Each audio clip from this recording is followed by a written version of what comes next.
limousines. Really think I'm seeing things. Read the line I'm in between. Yellow light, I gotta speed up. Get home to a cold shower. Need that pronto. Look like a rave at the condo. Heck of a night in Toronto. She said, boy, you in Morocco. Pearl white mention in the top gold. Fill up my cup with the pop, whoa. High off life in the spot, though. Running up the visa, really talking to a real life Mona Lisa. Jesus pieces hanging off the fleecer. So much going on, it's hard to focus on the features. I got too many, I'm going. Too crazy, and I got bad ones and they ready. A good time, so now it's in the way we left at. Can't remember anything, but I know we got lit. Good times. Live in the moment, feel like summertime. Obsessed with nature, not a world mine. The room is spinning, but I feel fine. Oh my, oh my. 1, 2, 3, 4, 5, 6.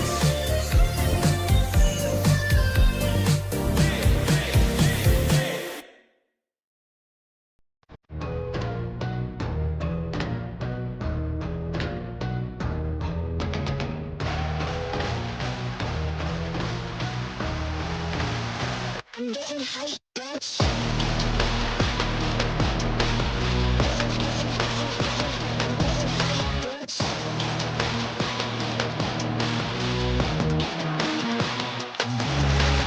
All these brothers, my guys, know that they fly, know that they ride or die. I keep waiting on my side, CJ act, never gotta roll with ice.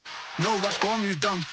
Push and show on, you dumb. Peace and love, sent to peace and glove. Now you got a deal run up. Generations caught up, look how things will switch. People that quit, now they wanna move by the bits. Boy wanna grow to a bitch, nah. Unless you heard it from me, and you ain't heard it from me. Got it from me, all that energy extra. They always see me with the hitters. Sure, leaving the beaters alone.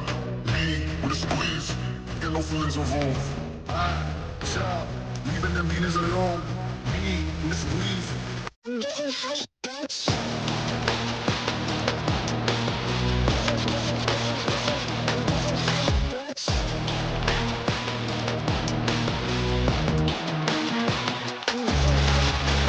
I got that B, she got that G, but she ain't know the way. She knew my face, she heard my name, pulled up and caught the wave. I'm feeling lonely, so I hope she stay. I'm confident when I'm drinking rain. I hope you get a taste. This black being a stereotype, I'm up on the hat. These niggas, they coming around, they tryna just fuck with my vibe. Playboy like my name was Scott. All my black Barbies, they come around along me. It's like I got on.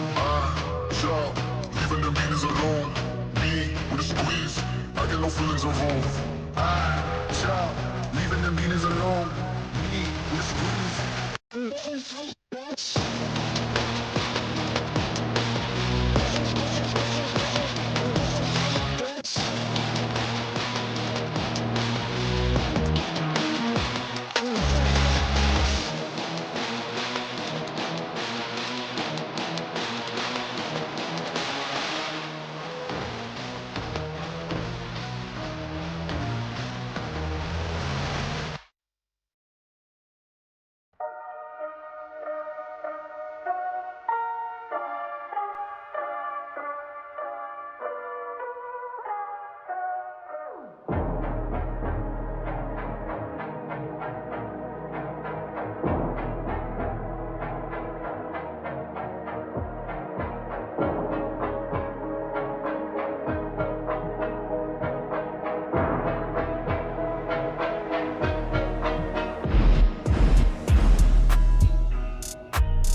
crazy. I gotta brag on myself, I amaze me. I know I'm got something that I can phase me. I'm too dope like I'm back in the 80s. Okay, call me and I'm gon' slide. Pull up with me for a hell of a ride. You need a couple wins, they ain't doing it right. Hit up my line, we gon' turn up the night. I got a lot of wins on my dinner plate.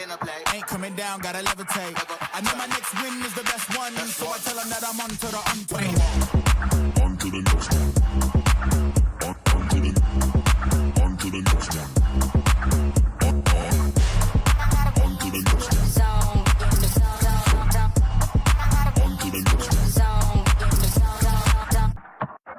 Look, I don't take no loss, it's simple. I'm a stand-up guy, walk 10 tall. Looking in the mirror, who better than me? Had their hands high, tell them that I'm out of their reach. I know I want a few M's, so I'm up, making it happen. To the neck laughing. Look, took a few L's, but now I'm way up. You should see they reaction. Whoa, got a lot of wins on my dinner plate. Ain't coming down, gotta levitate. I know my next win is the best one, so I tell them that I'm on to the unplay. On to the next one. On to the next one. On to the next one. On to the next one. On to the next one. On to the next one. On to the next one. On to the next one.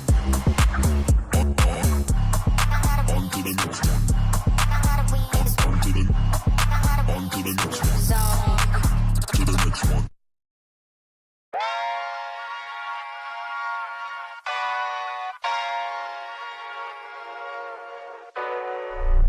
Oh my God, I'm just playing with them now, yeah.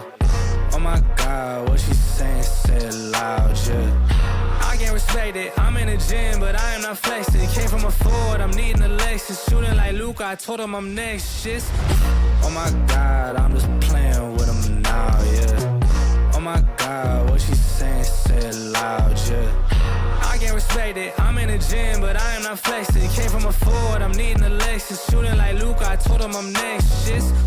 I got a ball, I told them I'm here, I'm not waiting for y'all. They hit my phone, but I ignore the call. I got the drive and I see that they stall. I bought a whip and I paid it in cash. Numbers keep growing like what's on the dash. Drop me the Addy, I pull it the maps. Dressed in a white tee, I bought it a Gap. Hitting the gas, he trailing behind. This in these games, but I stay on my grind. I told my fan that we all got me fine. Said I'm a star, that's why they all align. Said I don't rob it like all of these guys. I told them all like a million times. Waiting for me, but they know I arrived. What I'm doing to y'all, it should be a crime. I told him, oh my God, I'm just playing with them now, yeah.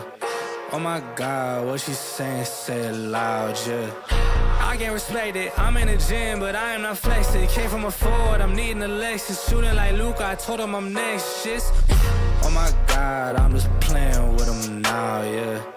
Oh my God, what she saying, say it loud, yeah. I can't respect it, I'm in the gym, but I am not flexing. Came from a Ford, I'm needing a Lexus. Shooting like Luke, I told him I'm next, shit. Shooting like Luca, said that I can't, but I told him I do it. Up in the morning, I sweat it, it's brewing. Hitting these goals like I play for the Bruins. Thought that I told them I can't, but was mine. They throwing shade, but I'm still gonna shine. They check my wrist and they know it's my time. They ain't seen the numbers, I swear that they blind. But that's how it goes, they knowing I'm chose. Need me the flowers, not talking no rose. Was whipping the Chevy, I need me the ghost. I need the money for me and my bros. Ice in my veins, I swear that it's froze. They know when it's heat, it's like right out the stove. Way that I'm shooting, they think I'm a pro. I told them so much that they really should know that's real. Oh my God, I'm just playing with them now, yeah. Oh my God, what she saying, say it loud, yeah. I can't respect it, I'm in the gym, but I am not flexing. Came from a Ford, I'm needing a Lexus. Shooting like Luke, I told him I'm next, shit. Oh my God, I'm just playing with them now, yeah. Oh my God, what she saying, say it loud, yeah. I can't respect it, I'm in the gym, but I am not flexing. Came from a Ford, I'm needing a Lexus. Shooting like Luke, I told him I'm next, shit.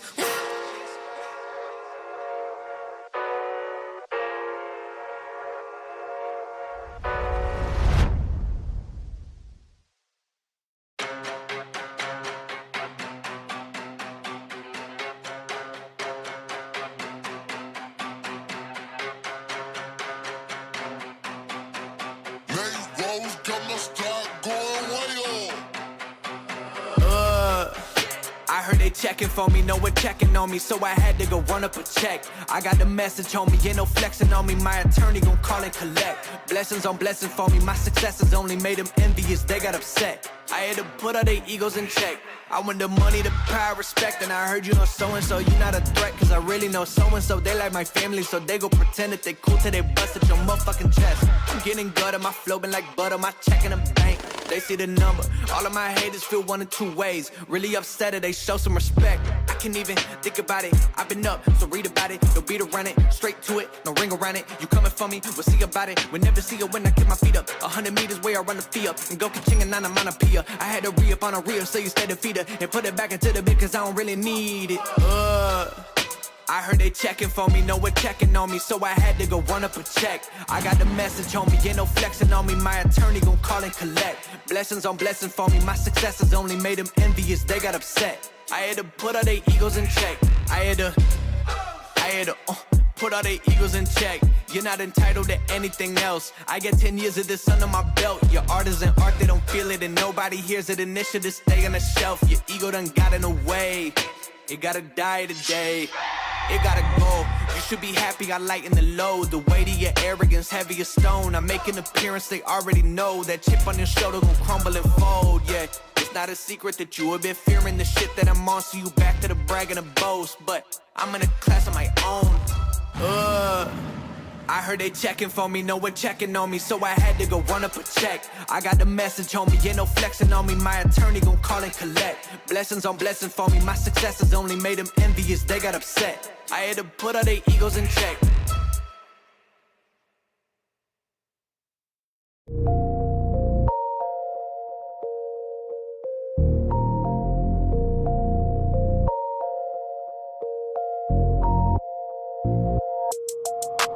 Phone started jumping, what a day. Swear to God I need it, now I can't afford to wait. I just had a fan hit me up from Kuwait. Told him this would happen and we not a minute late. Seen him down bad, now they tryna hate. Same ones try to hit me for the raise. Got a mill, now they coming with a blaze. Check the numbers, fam, I swear I'm getting paid. I'm a don just like the Perrier. It's one time when I'm looking at a face. On the low like I'm pushing up the bass. Come down and I'll meet him at a gate. Got a check and I bought myself a place. They get some money and they blow it on bait. I don't flex but I'm pushing all the weight. Told them all I swear I got it's what it takes. Phone started jumping, what a day. Swear to God I need it, now I can't afford to wait. I just had a fan hit me up from Kuwait. Told him this would happen and we not a minute late.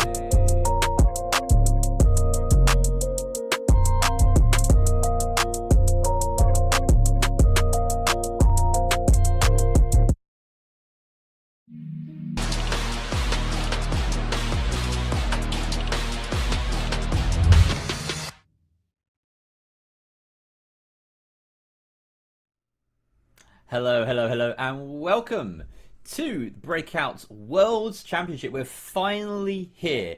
Day one of the group stage. My name is Jerry. I'm here with Stars. And what about it, Stars? We've gone so many months. We've had Split 1 Masters, Split 2 Masters. We've had our last chance qualifiers. All the finest teams in the finals are now here and ready to rumble. It's been one heck of a treat, let me tell you.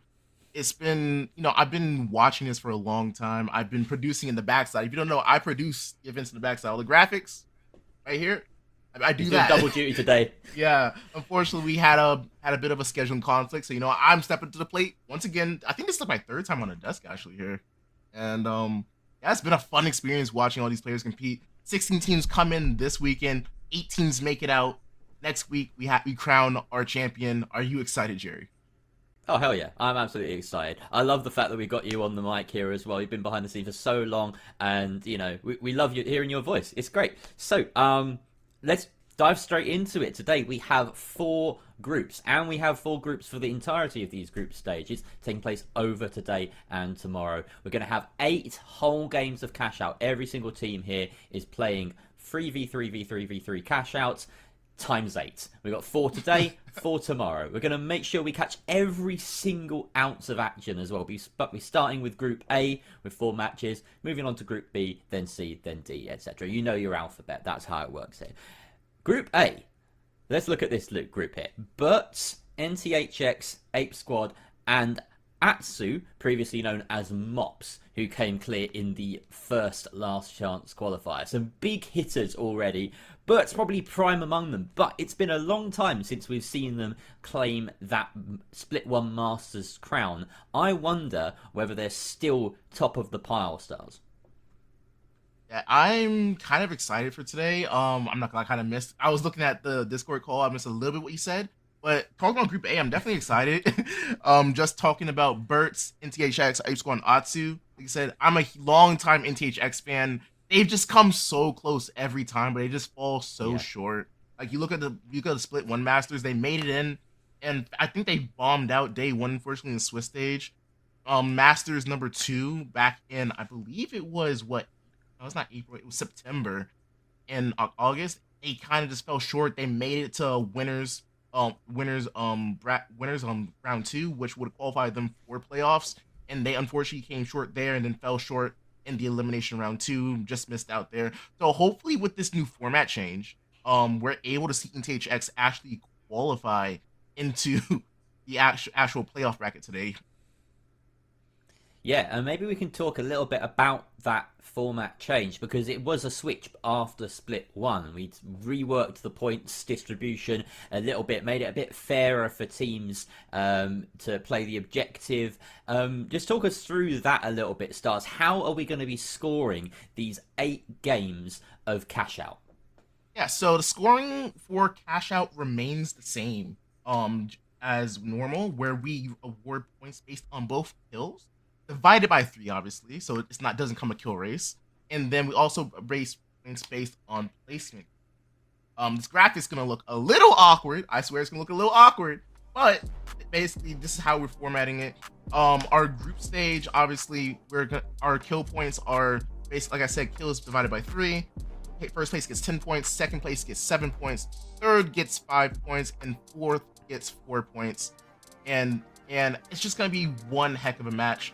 Like we said, our changes for the group stage are that the opening map will be Kyoto, so we will see Kyoto action today. A lot of people don't like that map, unfortunately, but we're just gonna they're gonna be able to see it here, first time on Breakout.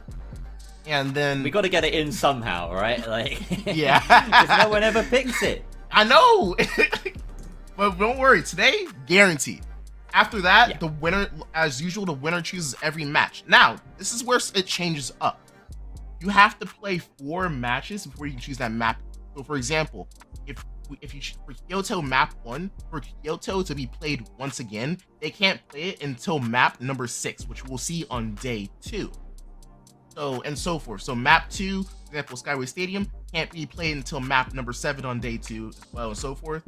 And it's basically like a lockout, essentially. So we've increased the threshold since we now have 7 maps in the pool rather than just only 5. Yeah, we don't want to be seeing Monaco Skyway all the time. So that's the way around that. Interestingly as well, a little further detail which you didn't mention about the map choice, which is gonna, I think, play a big part in the way that this weekend shapes out, is that the map gets chosen by the previous map's winner. So momentum is a huge thing. If you can get a map or 2 in a row, then you've had, 2 picks of your favorite maps, and then the one that you won before that. So if you can string together a good couple of maps, get some momentum going, then you put yourself in a really good position moving forward, and you have the opportunity to, of course, lock out some of your opponent's maps. If you know what they favor, you can avoid those. We're gonna likely see every single map though, with that kind of 4 to 5 map rotation you've mentioned. Only 7 maps in the pool. We may not see a second Kyoto. That's my guess, is that we'll see the Kyoto at the very start and then none for the rest of the weekend. But maybe some teams will like it. Maybe, whoever wins on Kyoto will be like, hey, these other teams, they don't know crap about how to play on Kyoto. Let's bring them back there. Maybe in the last couple of games tomorrow. But we'll see how that goes. How are we doing for time, Stars? Does it look like we're nearing the start of the games? Because I'm just ready to get going. Bert's, NTHX, Ape Squad, Atsu on Kyoto. What's our ETA? How's it looking? we're launching up the lobby, waiting for the players to get into that character select screen, and it's looking like it's going to be spicy. I can't wait to see what I think. I don't think Kyoto has any true special game modes apart from moving platforms, which unfortunately we're not going to be running today. If we do get moving platforms, we are going to restart the lobby just because there is a bug where the cash out unfortunately just infinitely falls off the Yeah. So we need some praises. We need some praises in chat for no moving platforms, because it will force a lobby rehost. That's just the unfortunate truth of the meta right Standard now. issue, please. Standard issue. Yeah, standard issue on it on this map. It also, of course, affects Seoul and it affects Skyway, so we have to be wary of those things. It will potentially cause just a little bit of a delay in the day. It's sort of unavoidable, but just so you're all aware at home, there is one final surprise I'm very happy to announce. So the prize pool for this tournament was previously announced as a whopping $500, but we thought that wasn't enough, so it's been bumped up to $1,000. We have $1,000 on the line, double what it was before. Huge surprise for the players. I hope you're happy with that. I am also privileged to be the one to announce that. Thank you very much, Craze, for dropping that little bombshell on us. A good bombshell. So yeah, very excited about that. There's a lot more on the line now, Stars. Yeah, and it's something we want to do. I know we wanted to have the base 500 prize pool, but like you said, it wasn't enough. We wanted to award the player. So we're doing a $1,000, and winners, and it goes to the I believe the top 4. I have to double check and ask Craze once again. I believe it goes out to top 4 placement. So you make semifinals, you get a payout, right? So yep. It's really about making it through the first 3 days. Make it a day 4, you might be guaranteed. Yeah, and of course that gets split so that the winners get the biggest chunk of the pie. But yeah, make it to day 4, and you've got yourself a nice little prize fund there. That's a fantastic thing. It's great as well to see in the finals. I think this is almost certainly, I think we can say, the biggest prize pool we've had for any finals tournament in the scene so far. So that's a pretty nice medal of honor for Breakout to be wearing.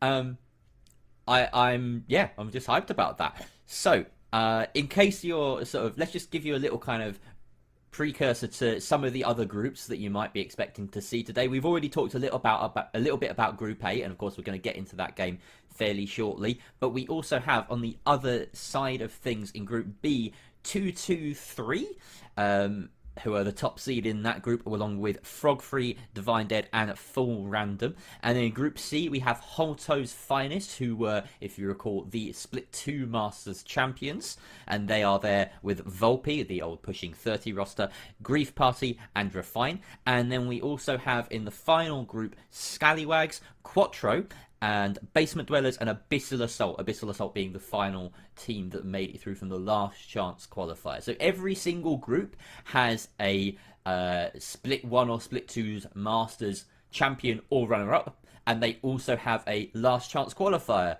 winner or runner-up. And then the other sets of teams are pulled from the global leaderboard, just accumulating points. So we've got a pretty decent spread across all of these teams, and it was seeded, a few weeks ago. So these teams have had chances to prep against each other potentially, but so much has happened since we last played. There's been a good few patches, and once we get into the game, we'll get to see the effects of that on the meta and whether, it shifted around or not. And we're just about ready to find that out right now. Here it is, Kyoto, and the first match of our World Championships. Yeah, it's definitely going to be an exciting map. And just to update, I was wrong. It's going to be top 2 for a prize pool payout. Ooh, okay. So it's you going to be the final. Yeah, you got to make the grand final for that payout. Cool. All right. Well, luckily it does look like we are here with a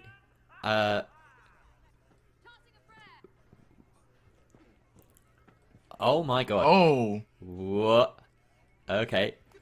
We're getting some interesting information in our ears about the prize pool. I'll keep that on the download for now, before we get confirmation. But for the time being, let's lock right in. We have a wonderful Suspended Structures version of Kyoto here, and it looks like Spoons and Co. on I believe this is, well, the shock and awe. This is the problem right now, is we don't have the full names of the teams on the screen, but we'll just talk about Spoons and Pink, and they have managed to grab that first cash out, and they're heading straight towards A with it, but they do need to be worried, because there are some people guarding that cash out. Yeah, it's a lot of action going on right here. Just had them stalling out.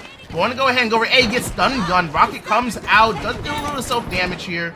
Steel just trying to stay alive here, waiting for his team to get back up, unable to secure the kill onto Demon. Demon gonna go ahead and try and get that vault.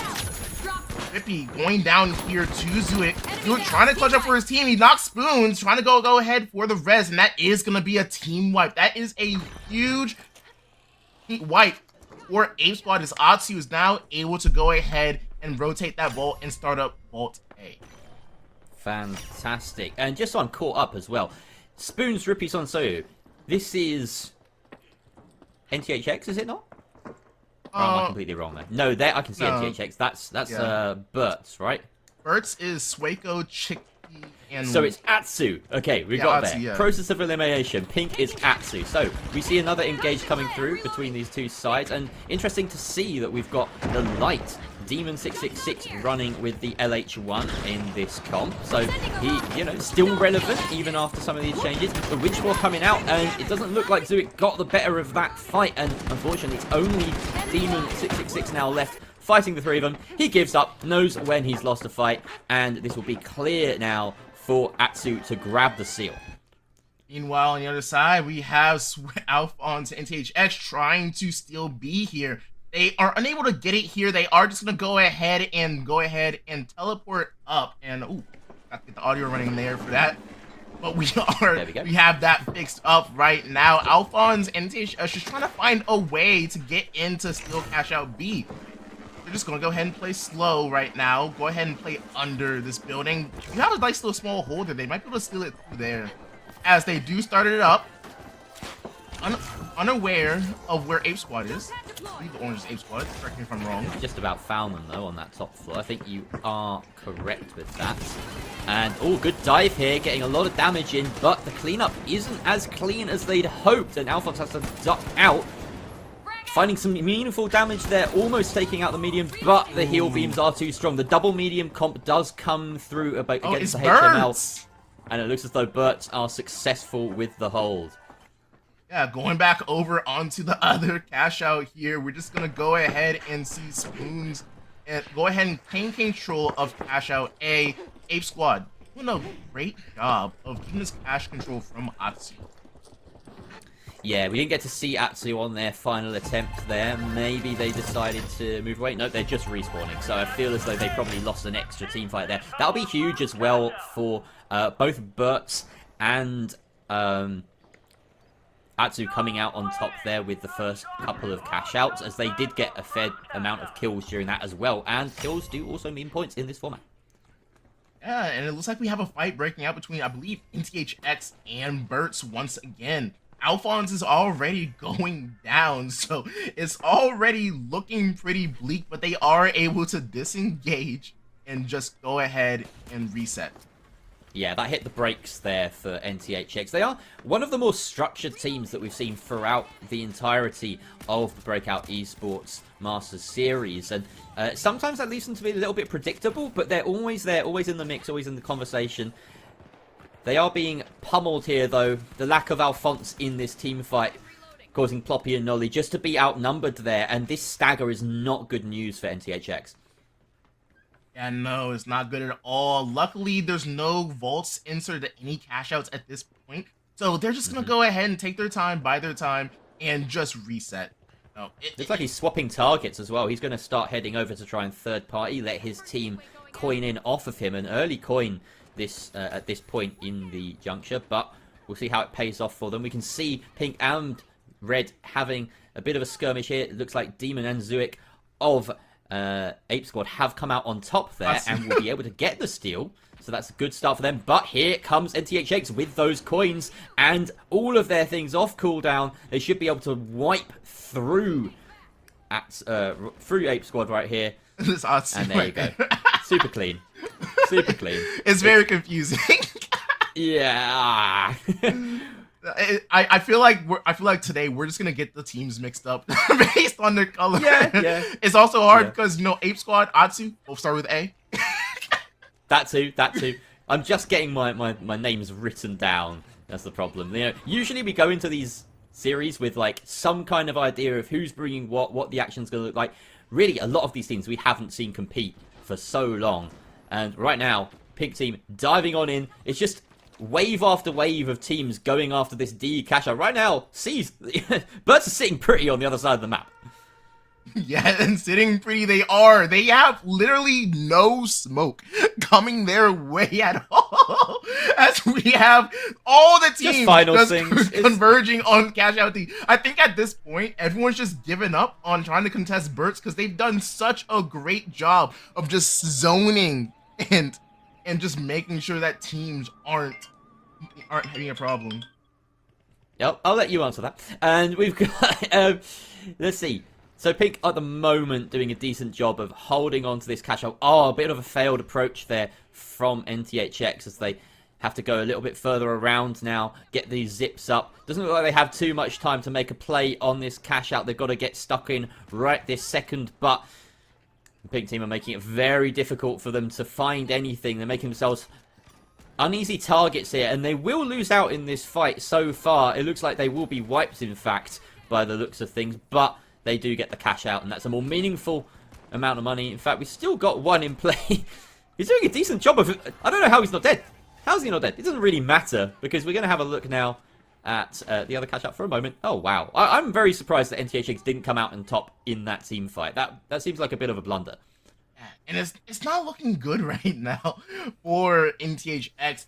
They're kind of just struggling to take these team fights and just play together. Like, their team fights start off good, but they're just not collapsing on the target together, not collapsing on the team together, just kind of splitting up, which allows the other teams to just isolate them and win their fights. So if NTHX is able to just group up and fully collapse with each other, they should be good to go.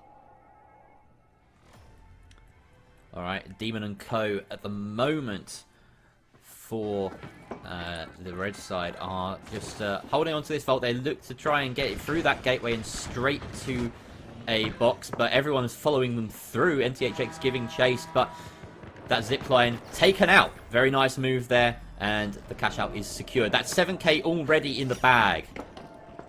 Yeah, NTHX really have to go ahead and make a play. They're really down here, but Birds over here just trying to go ahead and try and secure that first place.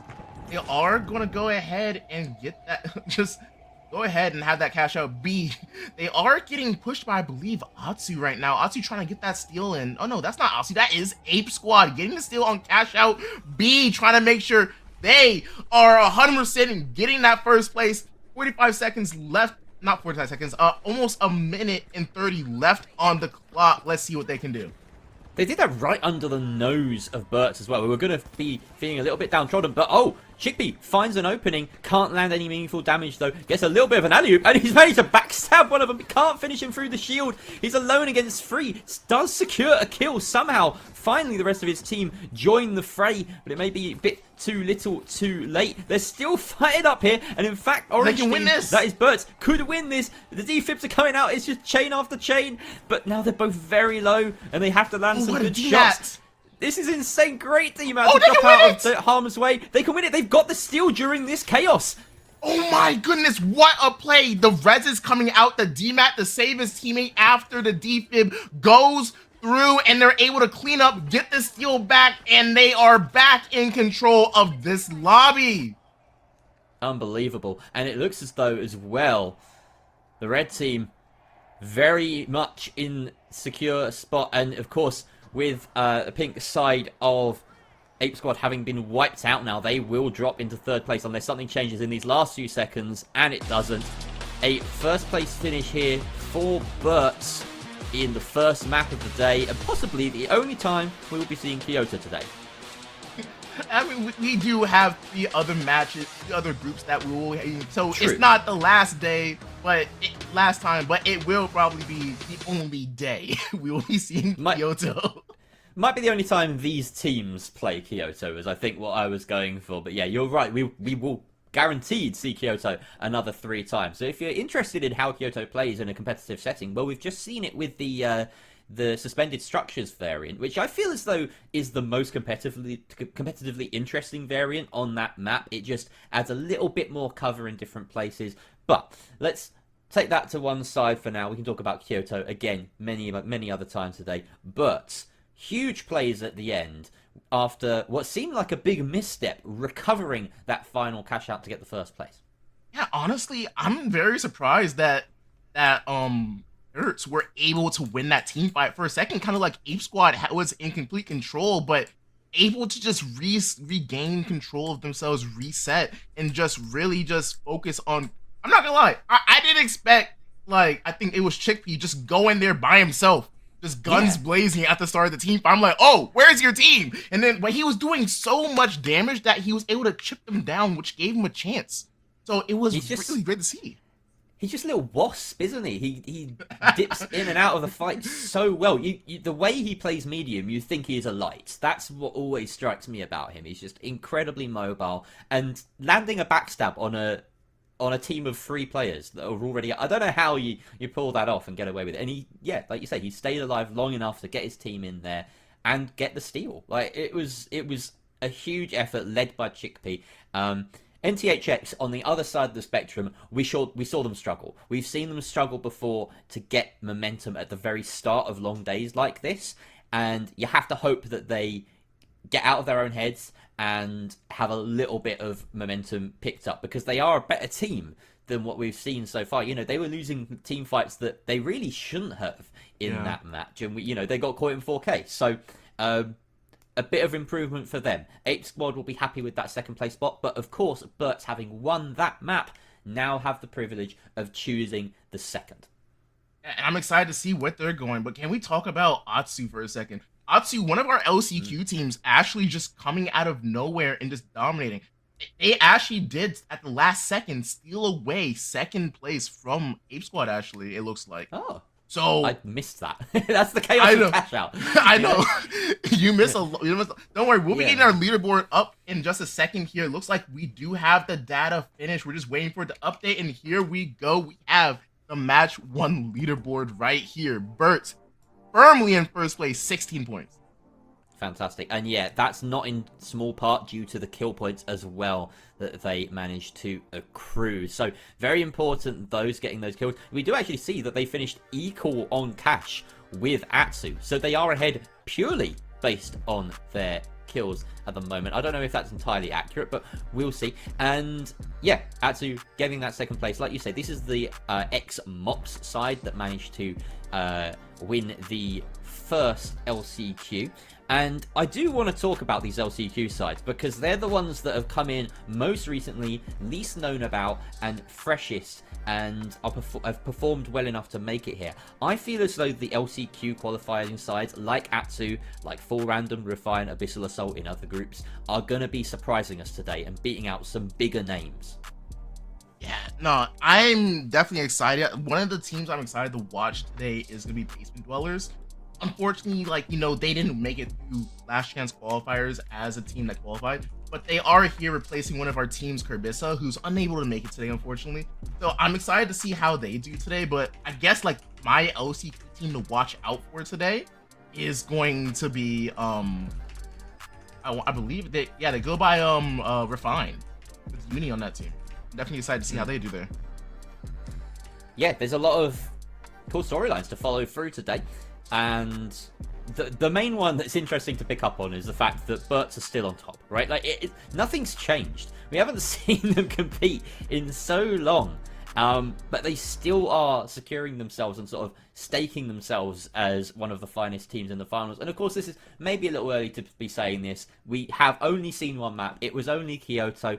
I will be intrigued to see if come tomorrow, the final couple of maps, when Kyoto becomes available to pick again, whether Berts will take us back to Kyoto or not. It's definitely an option, and they did exert a certain amount of dominance. They had a good grasp of the map in general. They were taking the cash out to locations that were harder to assault, that sort of large yellow pagoda. We don't really have like good call-outs for Kyoto because we don't play it very much. But the large yellow pagoda on the sort of pond, that cash out is particularly difficult to assault because it's right in the corner and the spawns favor you a little bit. So I was glad to see that they were kind of manipulating the map to their favor a little bit. And of course they did get some fights coming their way eventually, but then they knew how to retake. They knew how to use those suspended structures, which are, you know, copy pasted from other maps, but still part of the map. And they were very impressive. So yeah, Bert's off to a good start. Yeah, and I'm definitely excited to see. They are probably the favorites to win this whole thing. They came in later, I believe, during Split 1. Came in, won the Split 1 Master. Then they came in Split 2, topped Split 2, mind you, in first place. And they were like, you know what? We're not going to play Split 2 Masters. We don't need the money. We're just going to go ahead and let some other team come in here and have a chance to qualify. So watching from the sidelines, just plotting. Be like, him, okay, this is his weakness. I'll make sure to remember that. And yeah, just doing all the sly background work. Yeah, it's great when you put yourself in a position of power. You can afford to do things like that. You know, you can relax and let the littler teams fight it out on the bottom. So yeah, and now they're in that same position again. They're going to be in a spot where teams might actually decide not to go and fight them in these cash out environments. They might decide, oh, we stand a better chance third party over there than we do taking a fair 3v3 against Bert's. And, you know, that's an aura. You can't buy that. You've just got to perform, and they're doing that. Yeah, nah, and it looks like Bert's have chosen a map. It's going to be Skyway Stadium. And we do and also, just keep in mind, we do have a slight issue with the scoreboard above. We are getting that fixed right now on the backside. So ignore the top of the screen for a little bit, but let's go ahead and focus on the action as we go ahead and hop right in. Skyway Stadium, one of the most popular maps, I would say, in our tournament. It has been, yep, statistically, I believe, the most popular map. I'm not 100% on that. It's either this or Monaco. They both do very well in terms of pick rates. And yeah, not surprising to see it be the second map. We also have the high-rise variant, I believe, in play. Look at that giant yellow monolith in the center of your screens right now.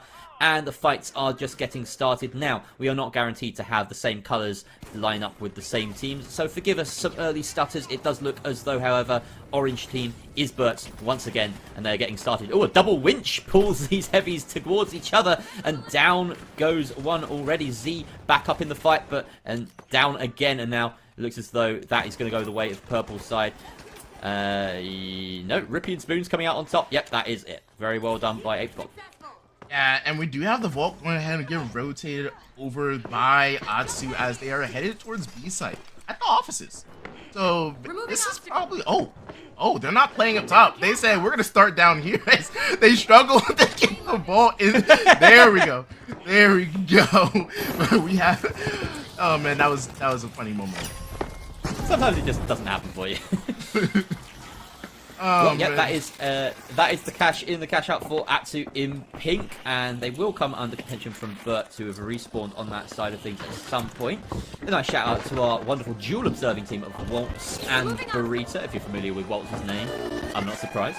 And this steal under cover of smoke seemingly going uncontested, as they must have killed people without me seeing. I missed that. Well, it looks on side. We do have Atsu. Oh, that's brutal. That's brutal. Never had a chance There's no coming way. out. There's no Fantastic play by Zuik. Unbelievable. He had no right winning that 1v2. There's no way he's fighting two teams by himself right there. Yeah, and he's done it. He's come out on top. No! And they still need to fight more. How has he done this? So much damage emptied out onto this virtually AFK medium. And he has to back out again because Demon is nowhere to be seen. Demon notably switching off that light onto a medium for this round. This is interesting because normally when you watch these teams, you aren't watching them play from below for this cash out. I mean, not from above. I mean, because right here it looks like they were playing from above and they were shooting down on the B. Normally, teams play from below and try to drop it. So it's interesting to see how this fight is breaking out as we have Atsu just going in. And just absolutely just speed walking through Ape Squad. Ape Squad trying to reset and get back up. They're able to win it. They do keep control of this cash out, and B is more than likely going to them. Heavy work being done there by both heavies, but yes, like you say, it is Ape Squad coming up on top. And on the other side of things, we actually have a what looks like very safe cash out for NTHX. Some early footing. They're going to need that for the confidence more than anything. Interestingly as well, we see... I thought I saw the goo gun for a second. That's not the goo gun. That's just the weird-ass skin on this M26 that Alphonse is using. I saw goo, I saw this, I thought that Alphonse was a light-running goo gun somehow. Oh man, and we have a prize pool update. We are up to $2,026. What the hell?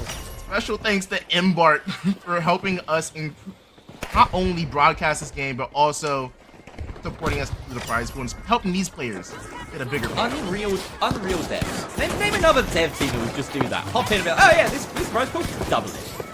Dude, that's nuts. Alright, not even planned. What an insane move. Love to see it. Okay. NTHX getting their groove on as well, winning a team fight. Huge for them, grabbing that cash out. This cash out, of course, worth 5k just by itself when you plop it into D, and then a further 10k once they let that timer elapse, if they manage to defend it successfully. But yeah, NTHX making good ground here. Yeah, nice. NTHX really do need this game. Remember, they only have 3 more games today, including this one, and then they have 4 more tomorrow. So if they can get a good start today, they'll be in a pretty good spot going tomorrow. In the meantime, cash out 4 being ferried across by Burt's all the way over to C. Just creating a little bit of a nice angled jump pad there. It is pink side. Who are pink at the moment guarding C?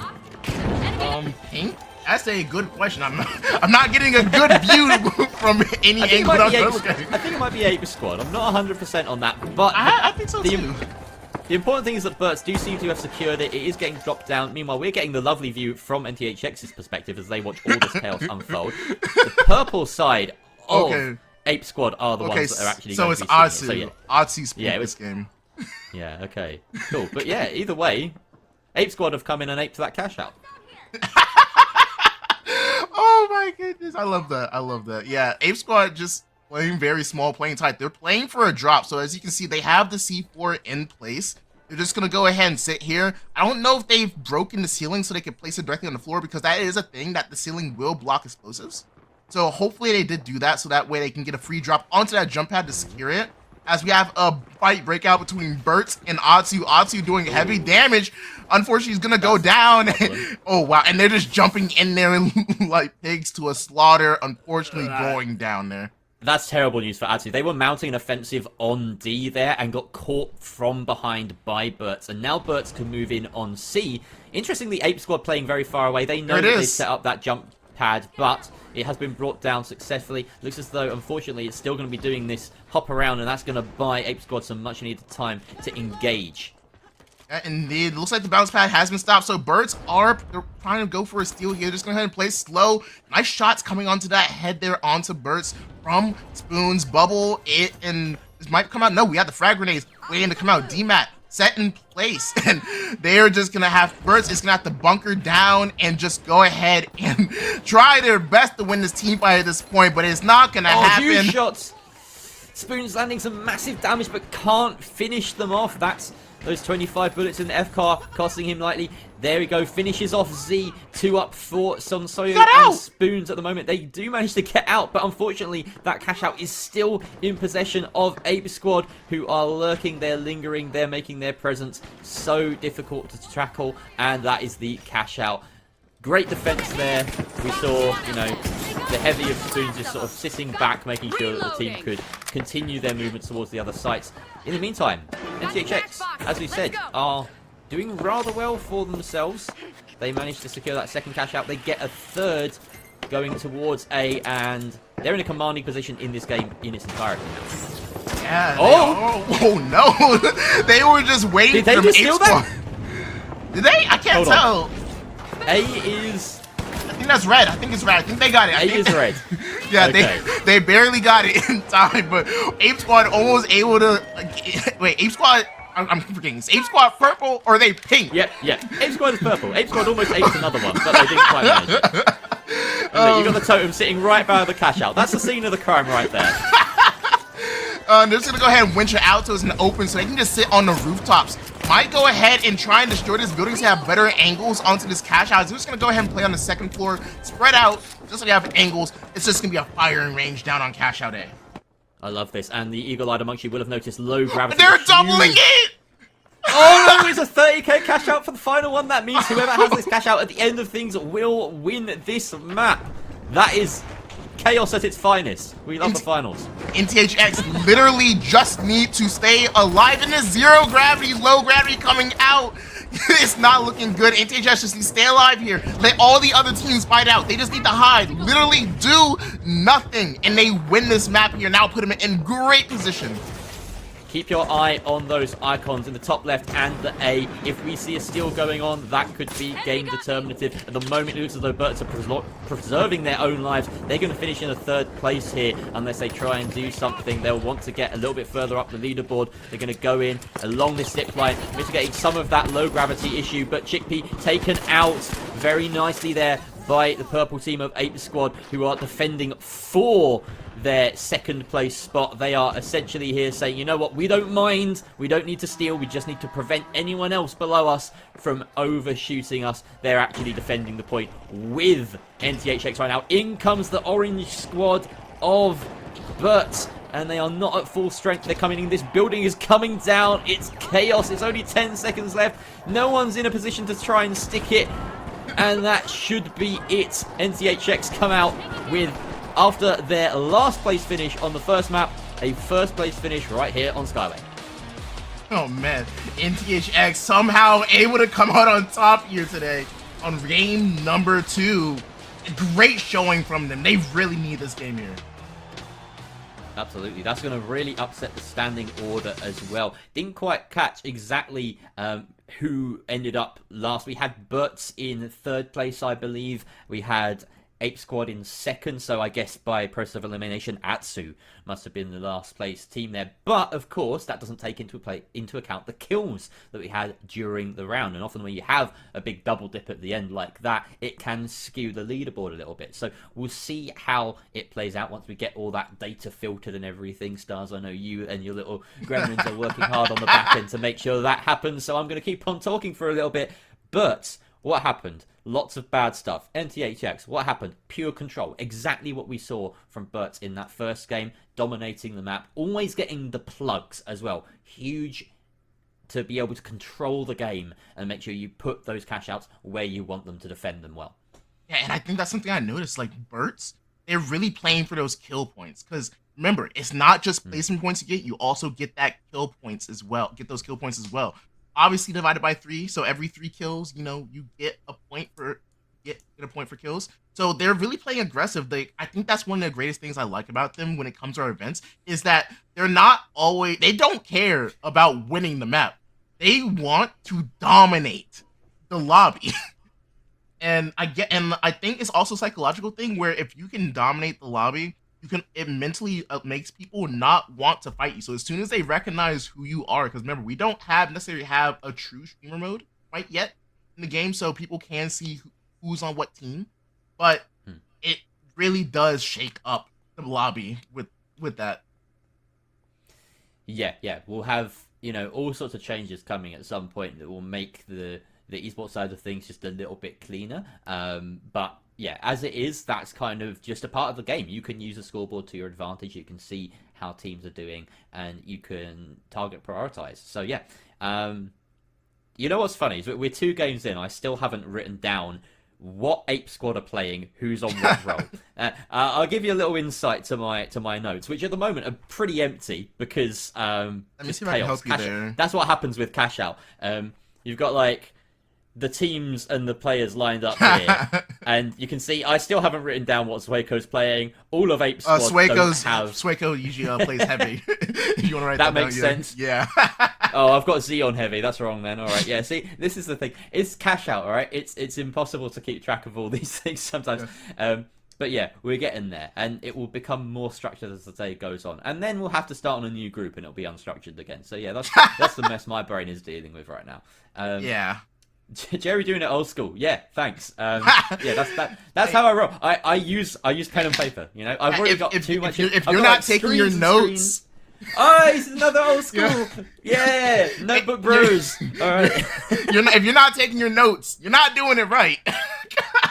Yeah. It's so much easier. I can scribble stuff. Also, pro tip: get one of these pens, not an advert. Yes. Pens that rub out. Bro, I've had those since middle school.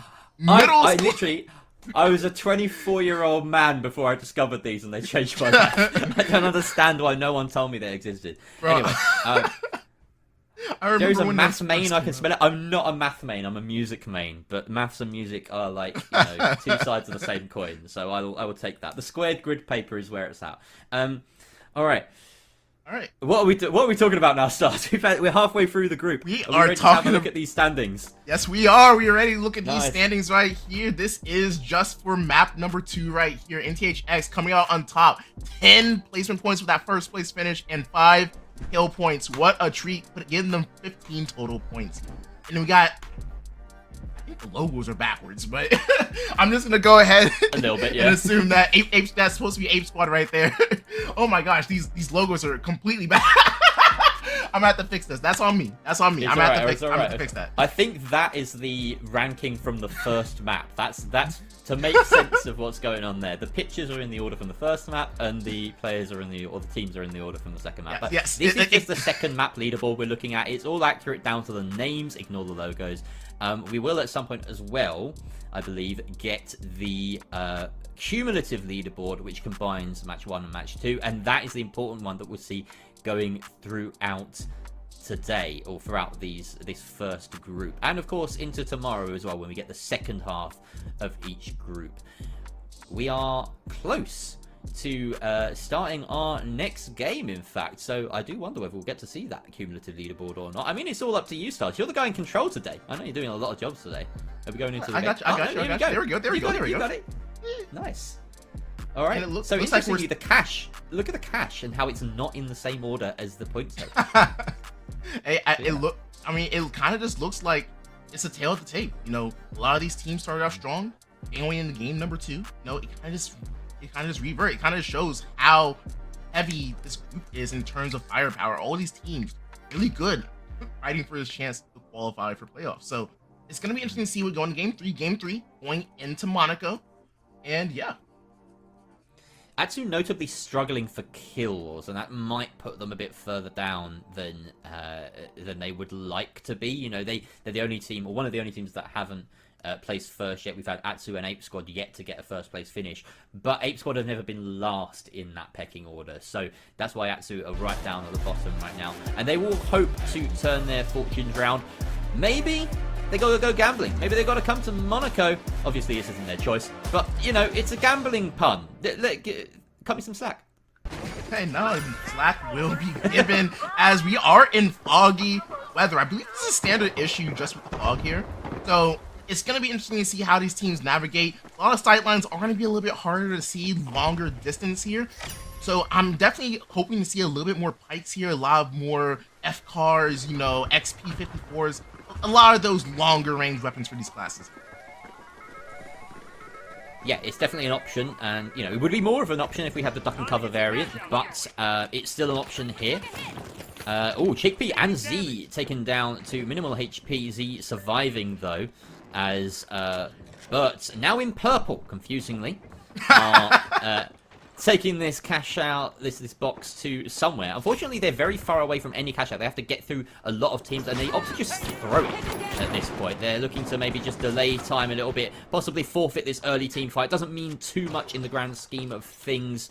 That being said, you know, they are a team that often want to go for those kills, and if they see an opening, they will take it. Chickpea and Z now darting towards an objective instead of fighting over what they see as a lost cause on that first cash out. Instead, they're heading now to A, which has already been taken control of by the red team, who I haven't worked out who they are just yet. But they're, you know, that's sticking on quite nicely for them. I believe that's Atsu right there. Yeah, that's Atsu right there in the red here.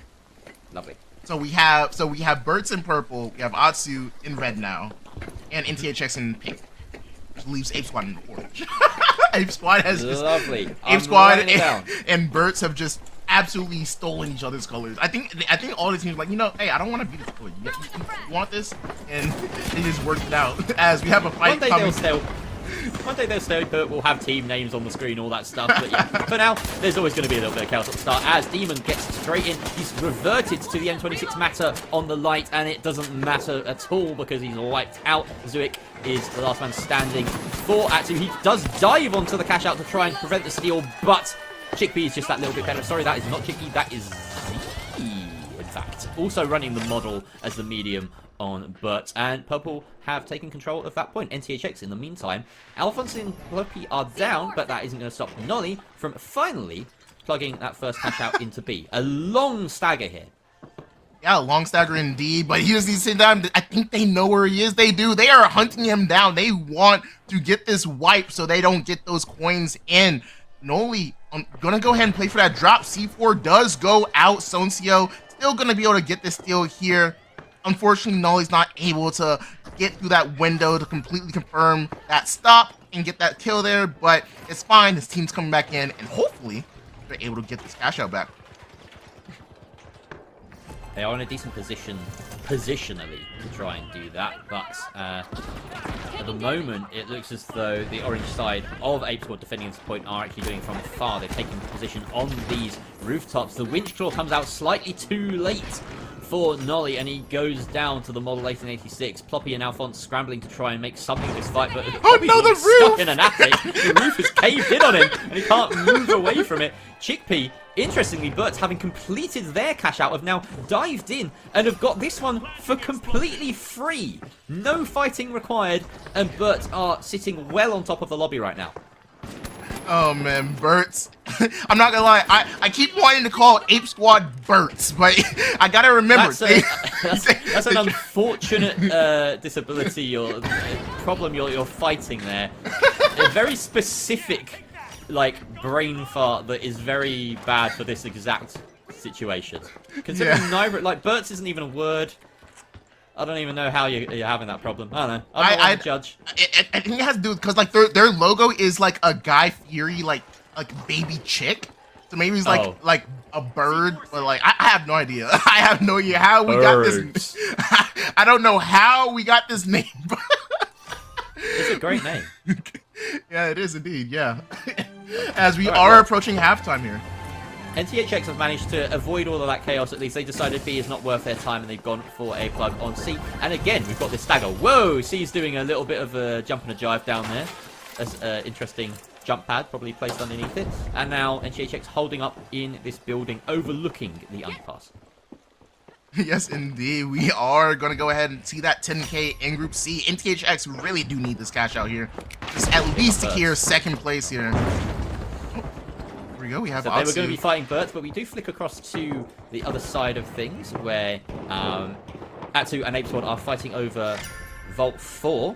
It's Ape Squad that will tap it, but they do have to engage with each other at some point to try and create an opening here. In the meantime, we see Burt looking worse for wear. Swacko, the last alive on his side. The heavy, never the position you want to be in. He doesn't quite avoid detection, and I believe that's Nully finishing him off very cleanly there. So NTHX in a nice position there, and taking down Burt, who were previously or are currently lobby leaders. That could be quite a telling moment in the flow of this map. Yeah, no, it's going to be very interesting to see. NTHX, I believe, should be able to get this. All the other teams are rotating towards cash out D, so I believe this should be a free cash out for NTHX.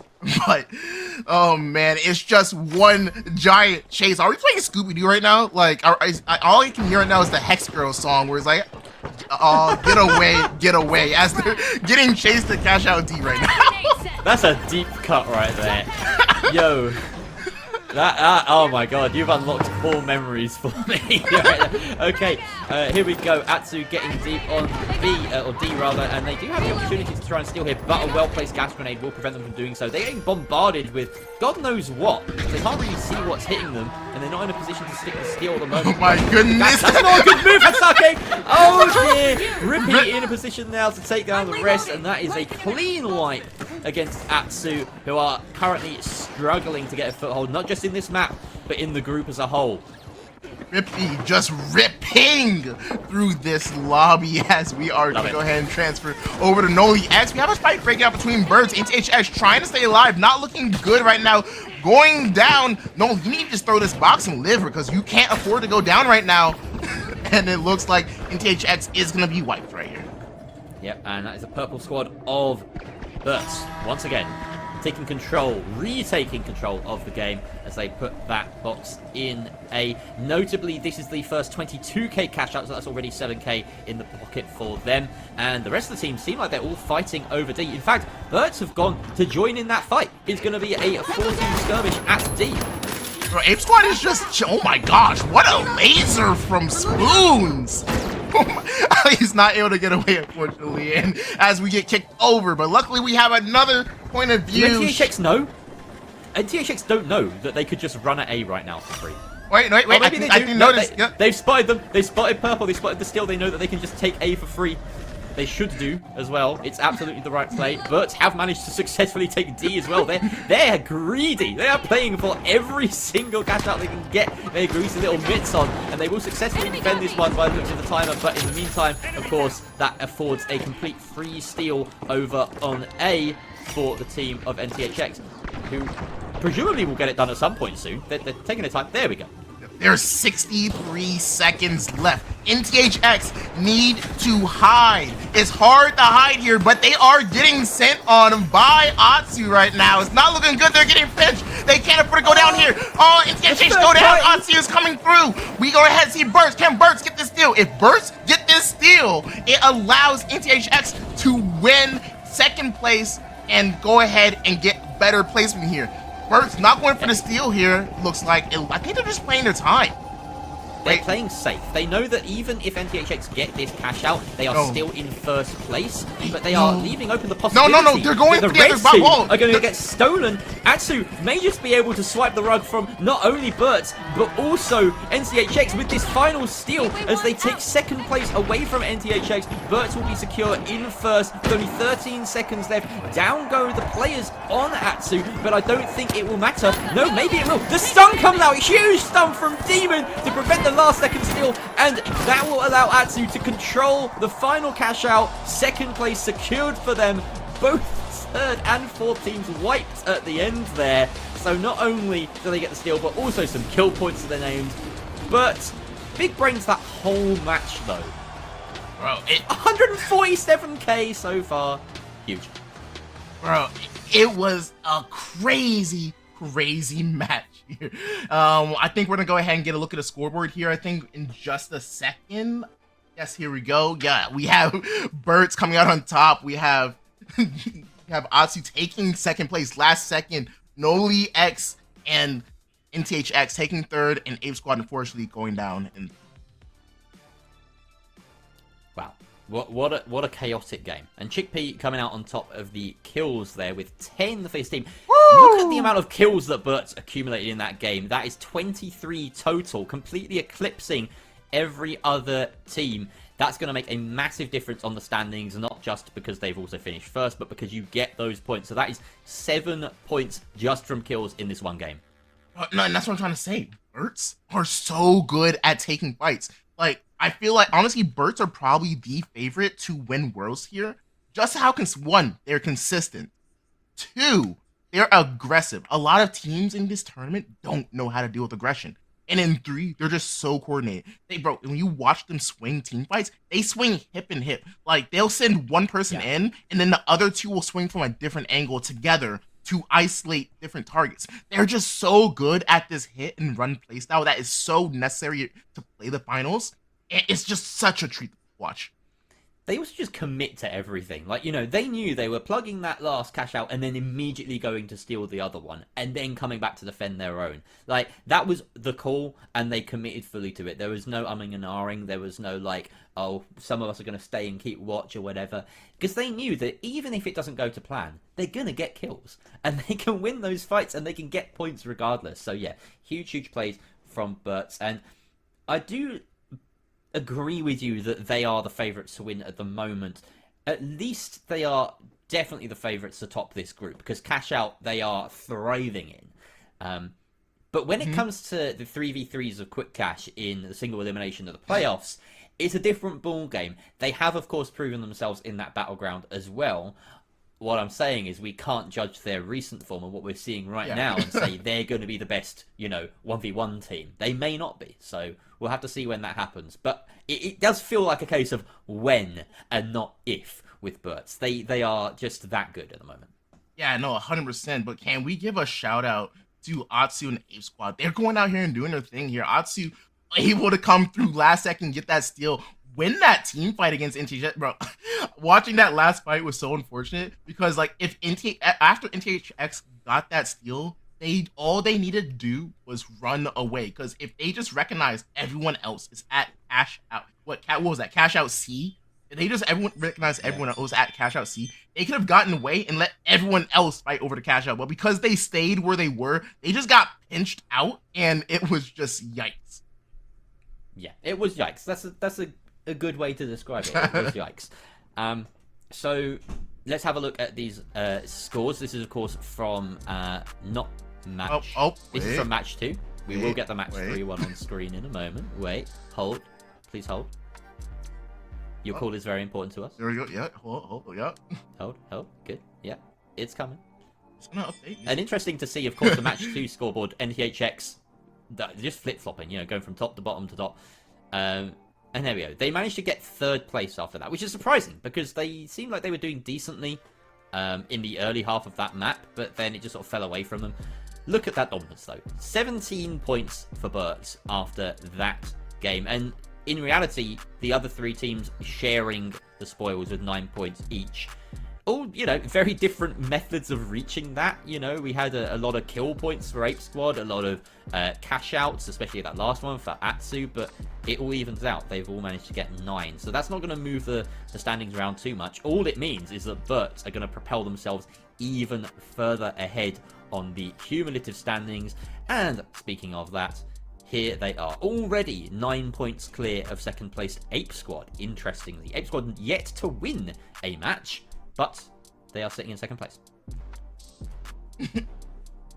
Yeah, and it's really looking like Atsu just need to get more kills. Like, you look at all these other teams, they're getting good KP with placement, but Atsu's not getting any KP. They really need to slow it down and just rethink their strategy right now, because placement is not going to do it for them here. They have to remember, gotta get kills here if you also want to have a chance to win. Yeah, those kill points do matter. Not as much as they used to in Split 1. And I'm intrigued about Burts because, of course, they are the team that got through based on that Split 1 meta of having slightly more reward for going for kills. And it seems as though, even though you don't get that reward as much anymore, they're still playing the same way. They're still playing for kills. If you kill your opponents, then they can't influence the game. They can't play the objective if they're dead. So it's a win-win. And it is an FPS at the end of the day. The shots do count. So yeah, Burt's just asserting dominance as we have come to expect so far, but a very even battleground between the remaining 3 sides. As we head on to Sis Horizon, this will have been Burt's choice, and I'm interested to see if we get that momentum, because so far we haven't had momentum. They got to choose the map after Kyoto, which was Skyway, and they lost it. And then NTHX chose Monaco, and then they lost that. So what gives? Are we choosing our worst maps now? I don't think that's how it works. Maybe Burts will be able to win this one once they get the memo that we should be choosing the favourite map. Wow, lots of fighting, lots of early engagement. NTHX coming out quite well there. I say that just as we watch one go down. Ape Squad coming in hot. Sonsoyu taken out though as Sueko, Chickpea, and Z of Burts in orange do manage to clean up house. It looks like Rippy is the last alive on Ape Squad there, but not enough presence to reclaim that box, and it will be under the command of Burts for now. They are not near any cash out though. So no! Across this they shouldn't win that. He just threw a goo barrel down and then just proceeded to just put a bounce back and just slingshot him to save his teammate. Is ridiculous. That's unreal. He's doing things I can't even conceive of or perceive. That's how good he is. Alright, here come Burts once again. try and take down anyone. I don't think they care who this is. They're just like, yeah, that's a team. Let's go fight. It's working. Down goes Suiko and Chickpea though, and now it's all up to Z in this 1 versus 2 scenario. One shot will be enough, and it is dealt from afar by Spoons. And they have the opportunity now to go and steal B. I'm assuming that there is a 2-team fight going on over at A. And yes, in the meantime, it seems NTHX have successfully wiped Atsu and have control of A. And NTHX is just chilling here on that balcony. I'm not sure. I think they knocked it down off of there, actually, as it looks like it. They're just chilling right now. I think at this point, everyone is just going towards B. I can't quite tell just yet. Okay, it looks like we have purple team going towards A right now, and orange is coming to fight. Gotcha. All right. So a nice even split of one team versus another, and Demon has Demon's played every single class. He's now on the heavy. We've got an MMH lineup coming up from Atsu, and unfortunately it doesn't look like it's working out too well for them, although Zook and Demon have managed to fall back into the spot, and they do get the reds onto Hastaki, but they have not found an opening to get the steal yet. And it's just gonna be very, very fun to see. Zook is trying to chase down the last main player. You gotta hit those! He's missing! No shot. You don't get the kill on Floppy. Floppy able to get away and potentially get this kill here. Stop the steal. He is. Floppy, how are you staying alive? Floppy, what are you doing? You can't do that in the finals. That's not allowed. Unreal. Unreal from NTHX. Defending their team from their cash out from not one but 2 teams there. And getting the wipes. In the meantime, we saw Bert secure. Oh no, Bert did not secure the cash out. Of course, that was. I'm losing track. You go. Rippy is ripping through the competition. I'm gonna keep saying that. It's fun to say ripping. It's just such free and easy wordplay. Never mind. Sorry, I might have just jinxed it right there. Yeah, he kind of got ripped through himself. So there we go. Bert's on top. They managed to wipe both the pink and. See, this is the problem. As the team colors have changed, I've got to change my notes. God dang it.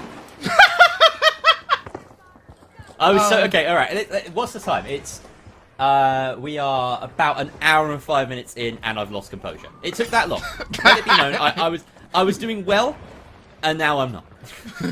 Hey, this is what happens in the finals, bro. There's so much action that goes on that you don't even know what's going on anymore. You lose sight of your own composure watching this game. It's that intense. All right, I'm doing the good work now. I've written down orange. Birds. Let's take stock. Orange birds are ahead now. If they hold D, they'll be in first place. They're coming in first place regardless. Right here, purple team defending their second point. This is Atsu doing quite well of it as well, getting some kills onto NTHX. Not a wipe yet. NTHX in pink. And they are being taken down slowly. NTHX recovering as they run those totems away and get the reses. In the meantime, though, this is Ape Squad in pink, going for a cheeky steal on C, and is not successful. So they fall back for the time being. I'm not sure why.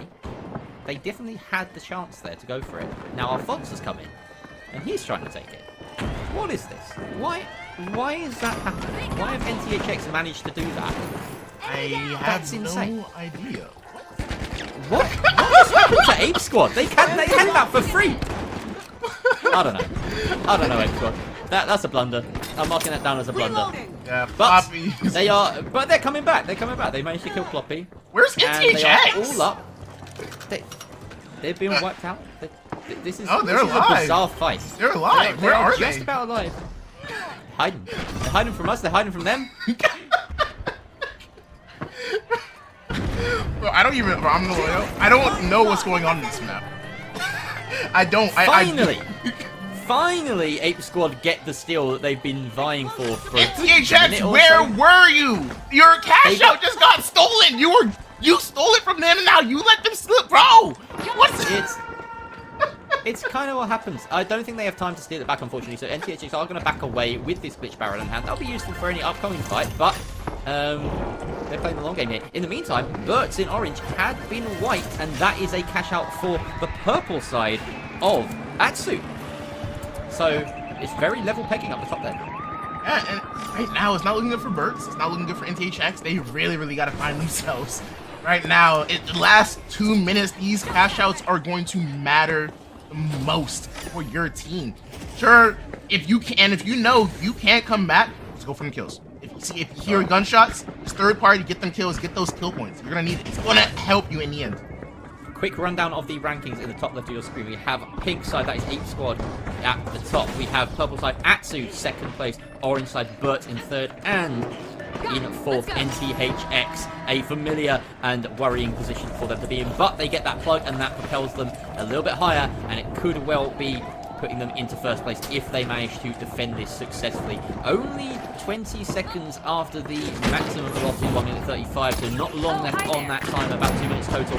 Noli and Alphonse left fighting against the purple side of Atsu, and it's only Alphonse left standing, unfortunately, for his side. He has to back away. His teammates have the opportunity of coining in not too long. The defense is coming out, and he does manage to prevent one steal there on cash out A from the pink side. That's done a huge shot, great shot from range. Those stun guns from range are not particularly not the frags. The frags go in. This is doing just about enough to buy time for his team. He's done just enough for his team to respawn. Let's see if they're able to defend it. Trying to stay alive right now. That's all you can do. Floppy able to get away. Trying to stay alive, get their health reset. Playing from above now as he drops down. No, the witch claw.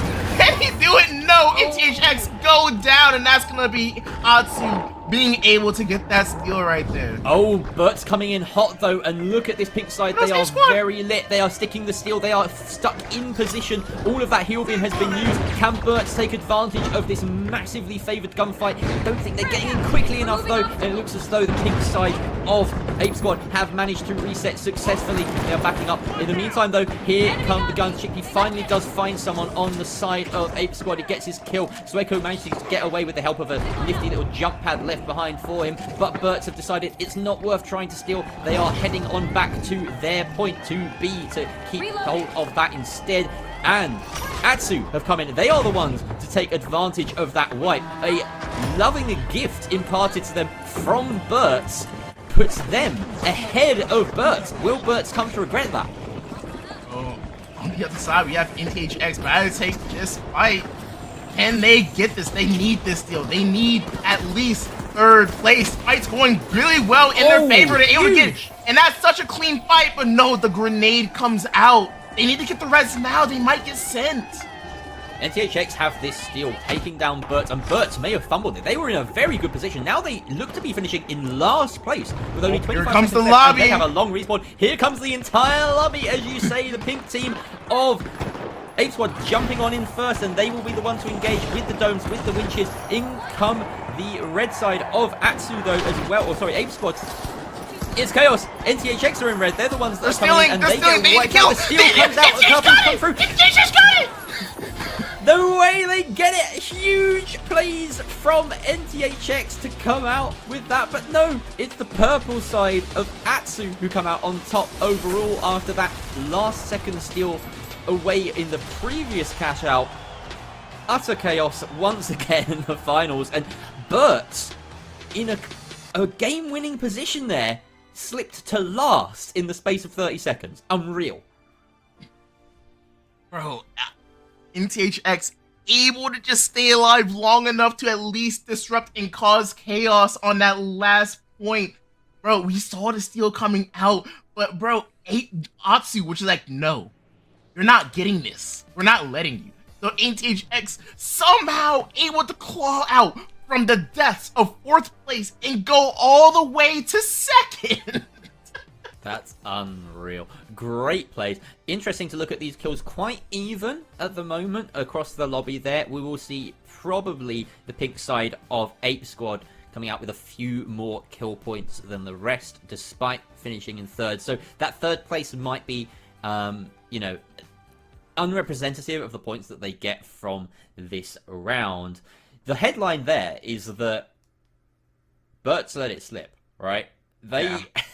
they won a team fight on a cash out and opted not to steal, but to go back and defend theirs, which was staggered out of their favor. And so they ended up fighting the entire lobby and losing and having nothing to show for it. And they didn't even get too many kills during the course of all that either. So, again, a case of Bert's picking the map and fumbling the bag.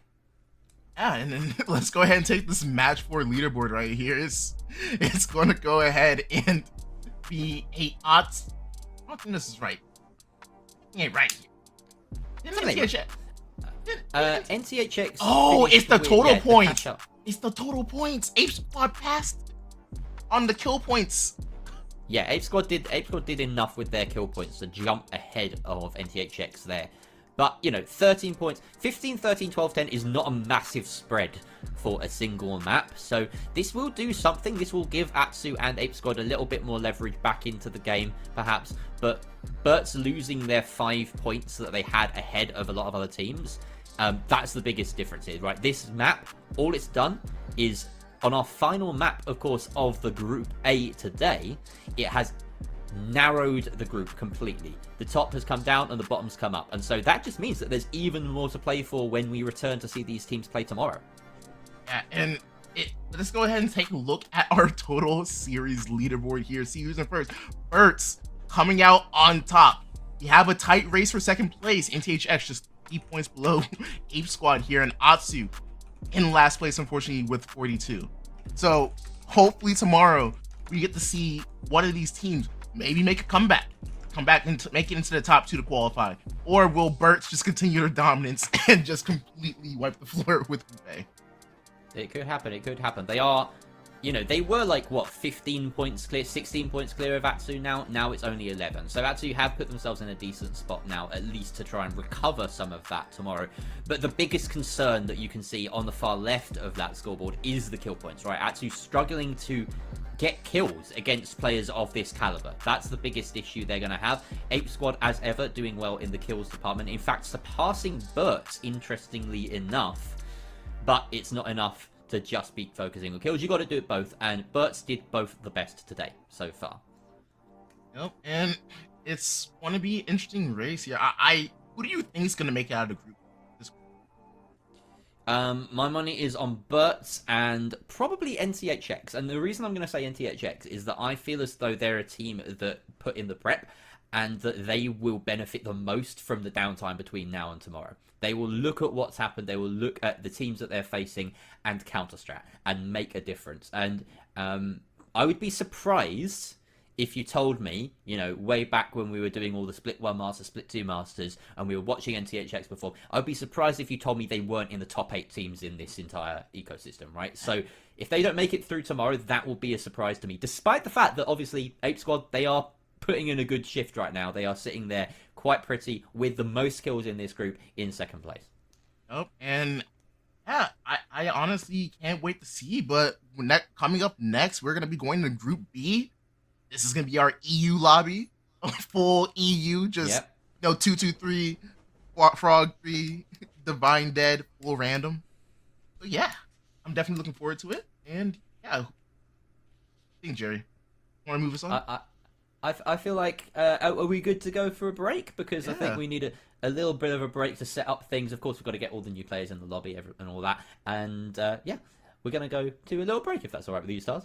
That sounds good to me. Cool. All right. Come back soon. We won't be long for Group B. Yeah, go get your snacks. Get your water.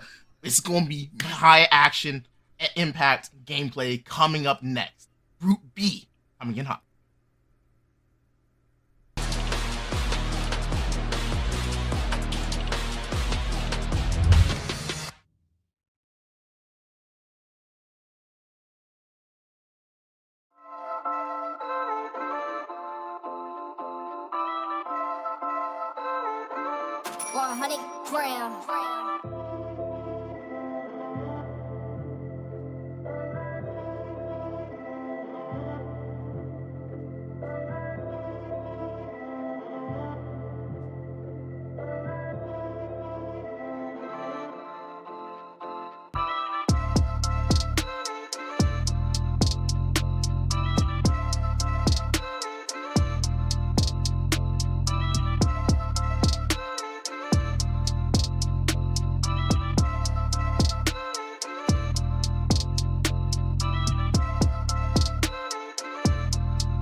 Frank Bentley.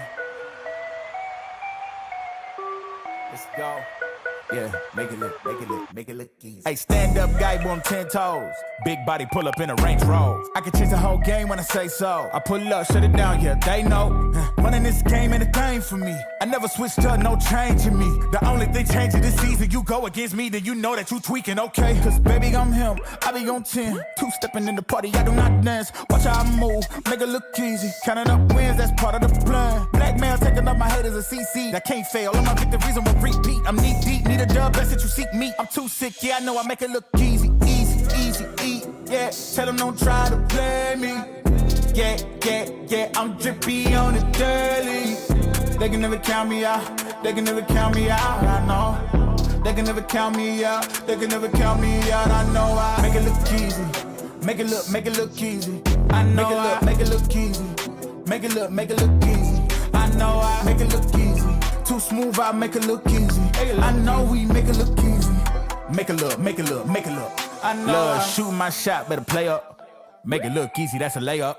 Bad man. Why they wanna be like me, a sad man? Too wavy, swallow your pride. All of my guys, call them, they slide. They will oblige. Called them, I told them, you playing with me. Now look, all of them starting to riot. Whoa, When I'm in your city, it's magic. When I'm all in my bag, it gets tragic. When I see what I want, gotta have it. I can't let up, they made me a savage. I can't slow down my foot on the gas, yeah. Going way up from where I was last year. I'ma make it look easy, that's it. I know God got me, he got my back. These blessings falling in my lap. I came up, give it all I had. Rep my city, put them on my back. Hit my shots, I don't miss those. Straight up, I'ma let them know I don't fold. Make it look easy and they know.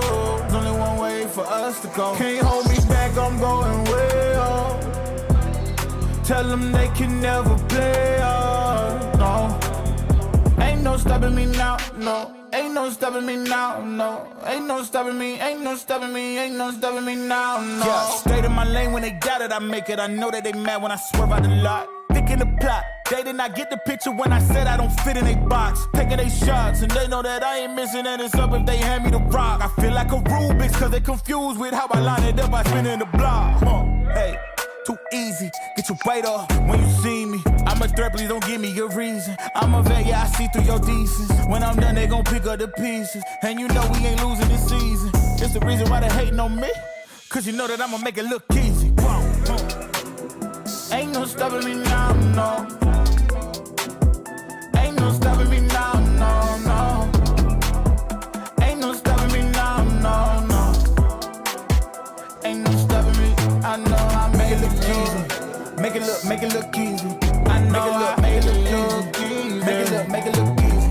I know I make it look too smooth, I make it look easy. I know we make it look easy. I know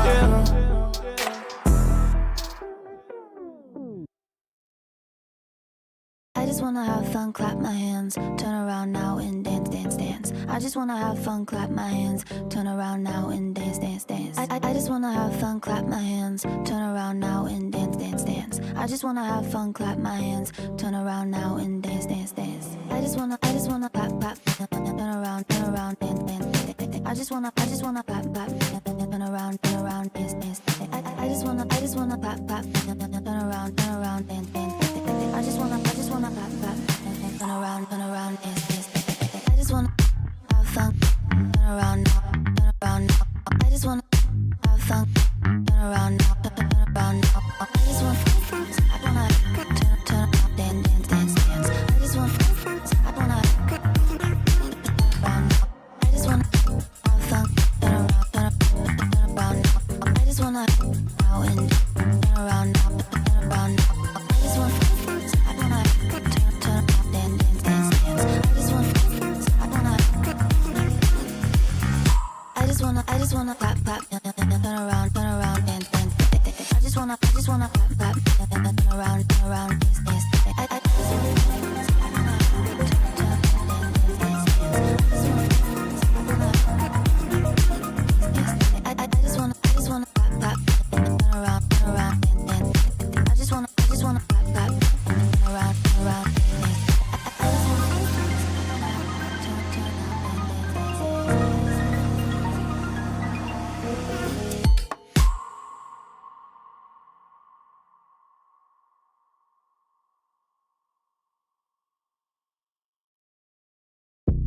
like 0 degrees. I'm out the cage, gotta let out the beast. Revolutionary, gotta let out the streets. Locked in the cage, I'ma let out the wake up, get out the sheets. We came for one man, forget that peace. We take the west side, take out the east. I'ma put them in the cage, never let out the I hear them chatting the noise, move too quick, can't stop for the talking. I hear them chat with the boys, man so tough, but man's keep rocking. Just too sharp with the prize, white girls gotta tell me I'm awesome, yeah. Hot like fire on the pine, if you wanna touch me, please use caution, caution, caution, caution, caution, caution, caution, caution, caution, caution, caution, caution, caution, caution, caution, caution,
Stop that.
I'm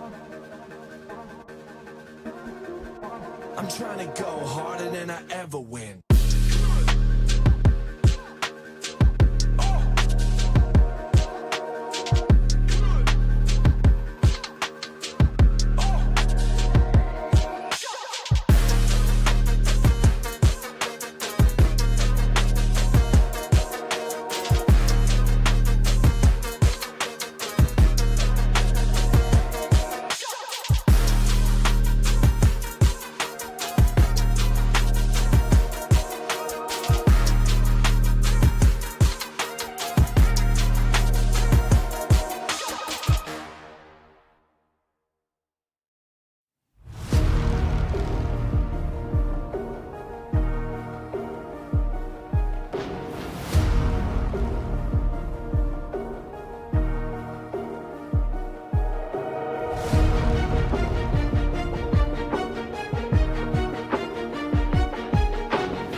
to the brakes, draw back. Paddock on my wrist, I'ma hit him with a drip drip. They gon' pay the VIP to get a pic with me. I'm a star, brand new keys to the car. I'm the boss and the king of the czar. Got me so high, so addicted, telling me I'm the only queen of his heart. Guess I let you co-star. If I gotta do it, I'ma do the most. Since they paid to see a show, got the South overflow. Yeah. If I gotta do it, I'ma do the most. Watching me, they take no razor toast to the goat. Yeah. If I gotta do it, I'ma do the most. Since they paid to see a show, got the South overflow. Yeah. If I gotta do it, I'ma do the most. Watching me, they take no razor toast to the goat. Yeah. If I gotta do it, I'ma be the best. You can bet I got the recipe. Mastermind, creator of this high vibe energy. Only thing I'm loyal to is building a legacy. So quit testing me. Lot of commas in the bank, I'm a provider. Tell the amateurs stay in they lane, ain't no outsider. Bought a mansion in LA, right next to Mariah. Write a song, get filthy paid, price going high.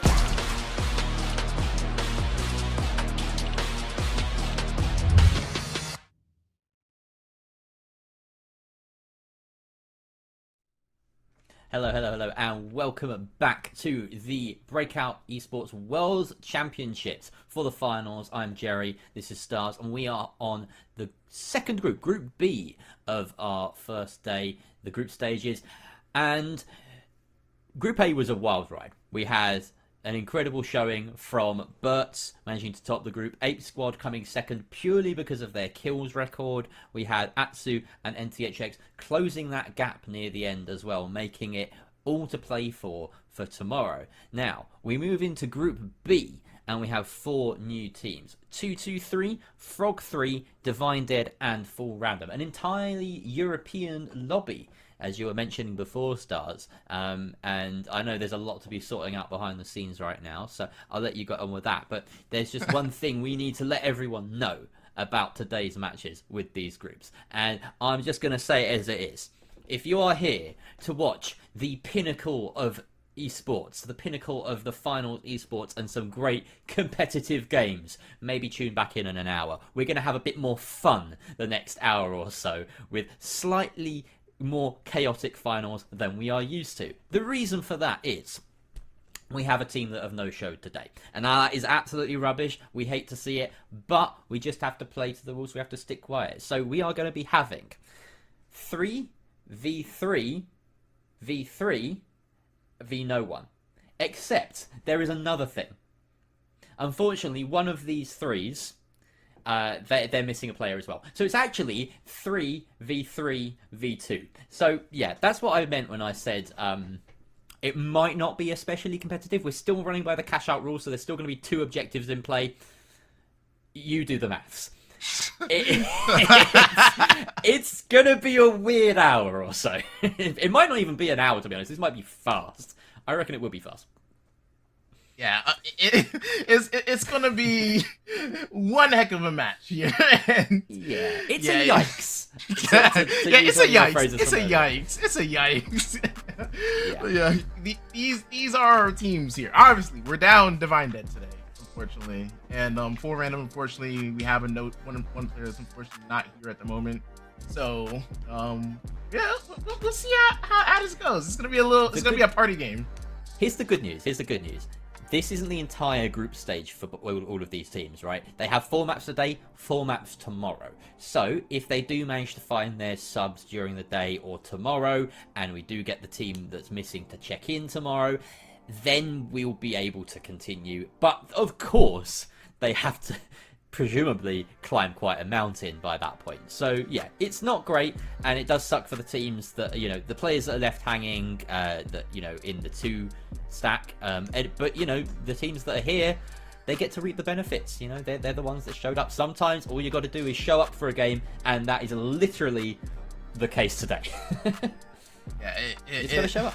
Yeah, no, it's rough. I feel like I'm watching a Smite match right now, because if you don't know, historically there was one professional Smite match where a team it was a regular season match, and basically there's 2 teams. One team didn't show up because they woke up late. So if I remember, every 20 minutes that team would lose a map. So I think it was a best of 3, if I remember correctly. So that's hilarious. They didn't show up for the first map, and they ended up making it barely in time for the second map, and they just lost straight up. So yeah. Here's a little bit of a silver lining, right? I come from a background. I used to cast a lot of Siege, and you know, Smite is a similar game. It's just one team versus another. In a game like the finals, one team doesn't show up, you've still got a game. It's just not as good a game. Yeah. But it's still got a game. So, you know, it doesn't throw the schedule out the window. It doesn't mean that all these players have wasted their time. They still get to play a match.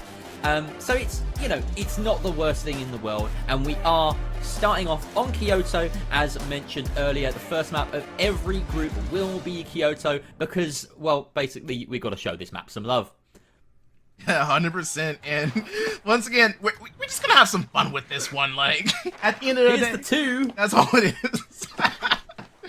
So this is full random, I believe, right? Yeah, this is full random. Yeah, full random. Fantastic. Full random, yeah. Only they're not quite full random today. They're like 2/3 random, right? Yeah, pretty much. They're both running lights, which makes sense because they're gonna have the third party like all hell. In the meantime, here is Etelco, Noah X, and Samplebox of 223. And they are very close to dying right now. There's a lot of chain defibs going on. This is, at the moment, full random and licking their lips. They're just watching from afar. They're waiting. They're waiting for all this to go down. And now they pounce. Where are they? Where are they? Did they die? I think they're all dead. Yeah, they're all dead. Yeah, they died. Damn it. That wasn't the plan for random. You gotta wait.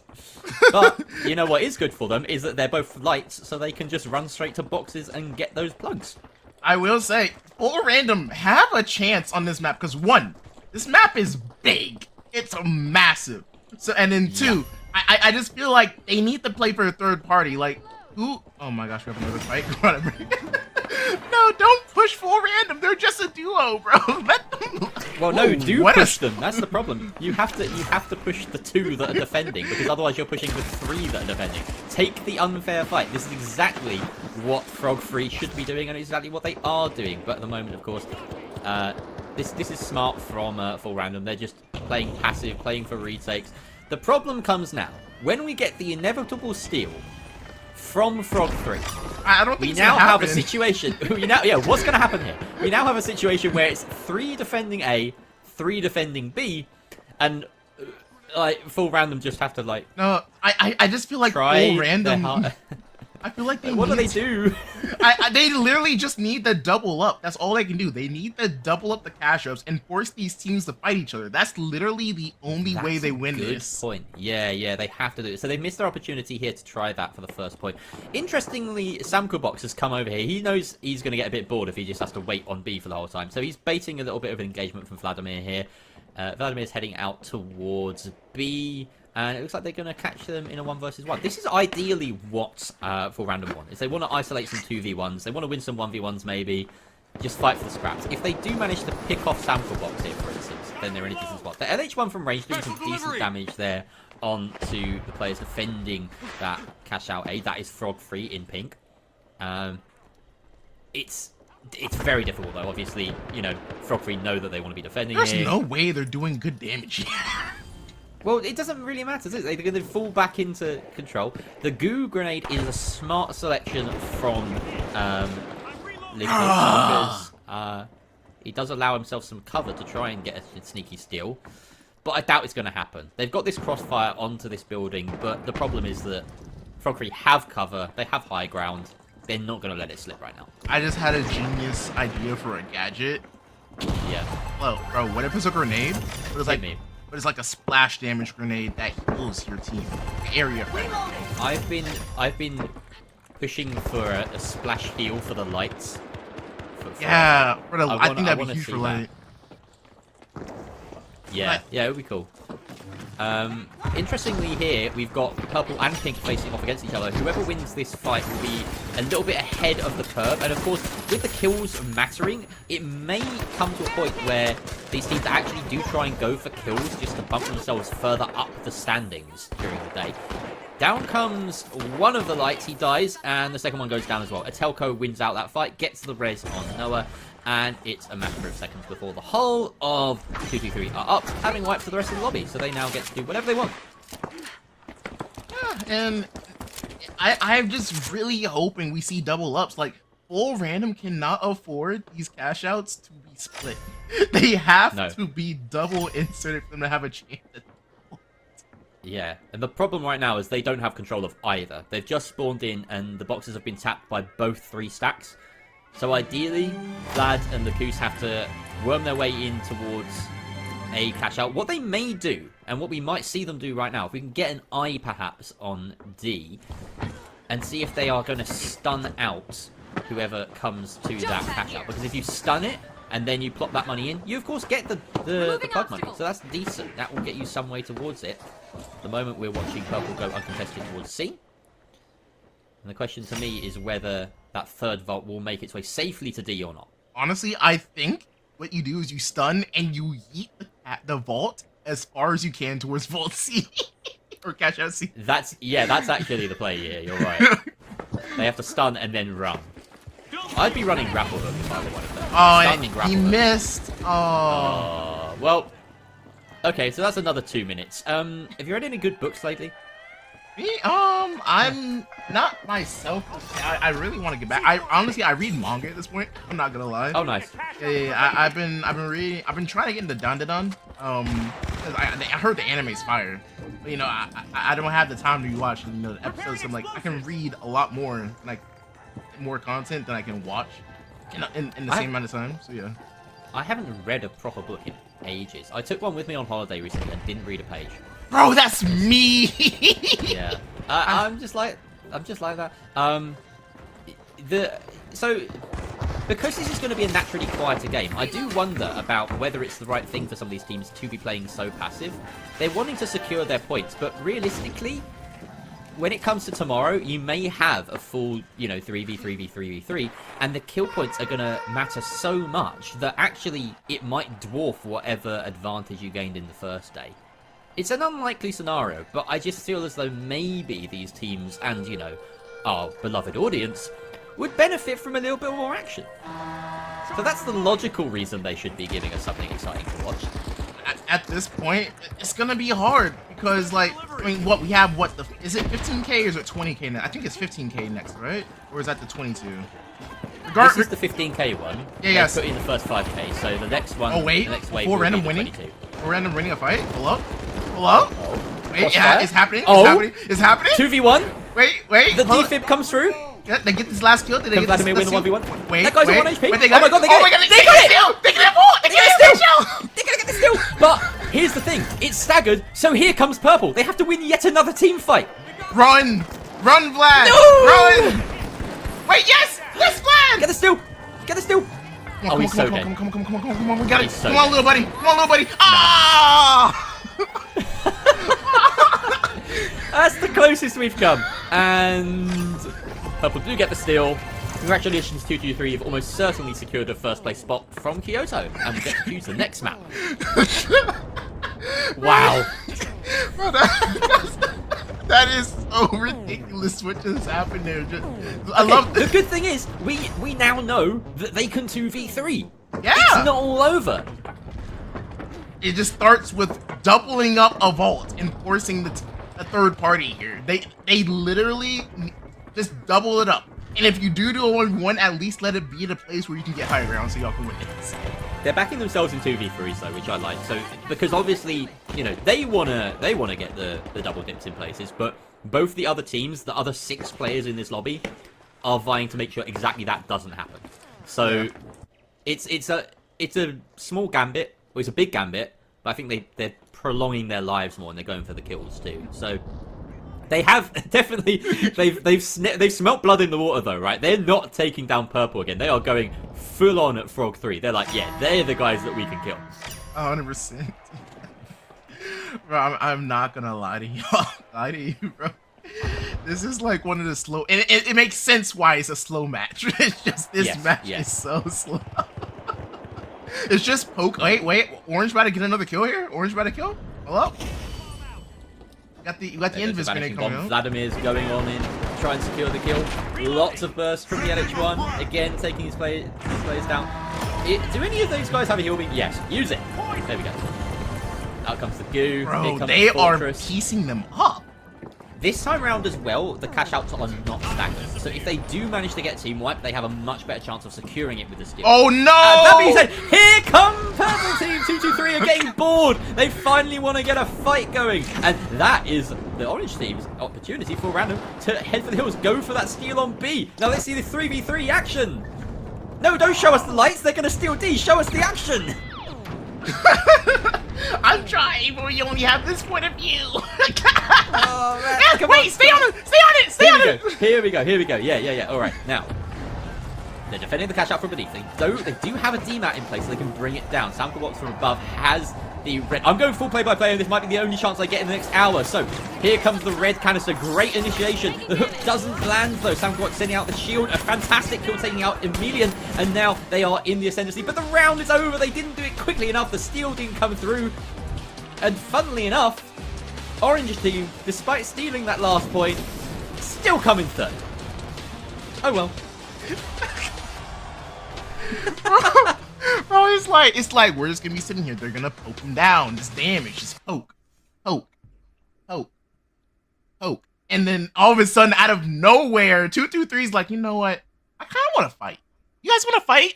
And they just jump pad over and just absolutely. I think what they did, they were sitting there like, just suntanning themselves or do whatever, like reading a book, and then they looked up and like, hold on, let's run the numbers. Get out their calculator, like beep, beep, beep, beep, beep. We don't need this point. Let's go kill. They probably saw that they were gonna come second anyway. They might have been behind in kills, perhaps. Right? Yeah. And so they were like, we're gonna come second if we stay, but we could come first if we go. So that's why they went and took that final fight. Maybe we'll see that kind of dynamic a couple of times across these next few maps. The final point where teams are like, actually, there's no risk, there's only reward. Let's go take it. So yeah, that could happen a few times. It'll make for some interesting final few moments. And of course, Orange team have to kind of read that. You know, they can't let it come down to the final fight in that instance, because they're probably going to be outfragged. They're probably going to be behind on cash. And like you say, we didn't see it happen that time, but they have to try and get those double dips going. They have to plug both boxes into the same cash out one way or another. I would say switch to grapple, get that mobility max, have stun, grapple, grab the box, fly away, and send it to the other box, the other cash out. That's the only way they keep themselves in this game, in my opinion. Or at least, you know, the only way that they keep themselves in with like a chance of staging a comeback tomorrow when they possibly have their third.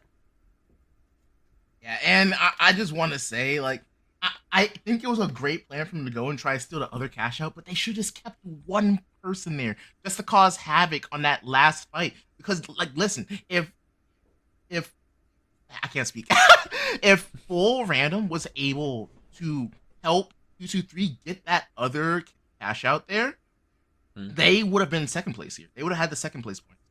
Because you don't get extra points for going from third place with 10k to third place with 25k. There's no difference in the point system. But you're right. If they get more kills, then they might climb the scoreboard. So yeah, actually, when you think about it that way, it was a misstep from Full Random to abandon that huge team fight at the very end, because it didn't make any difference to their total standings. Look, they got 3 kill points.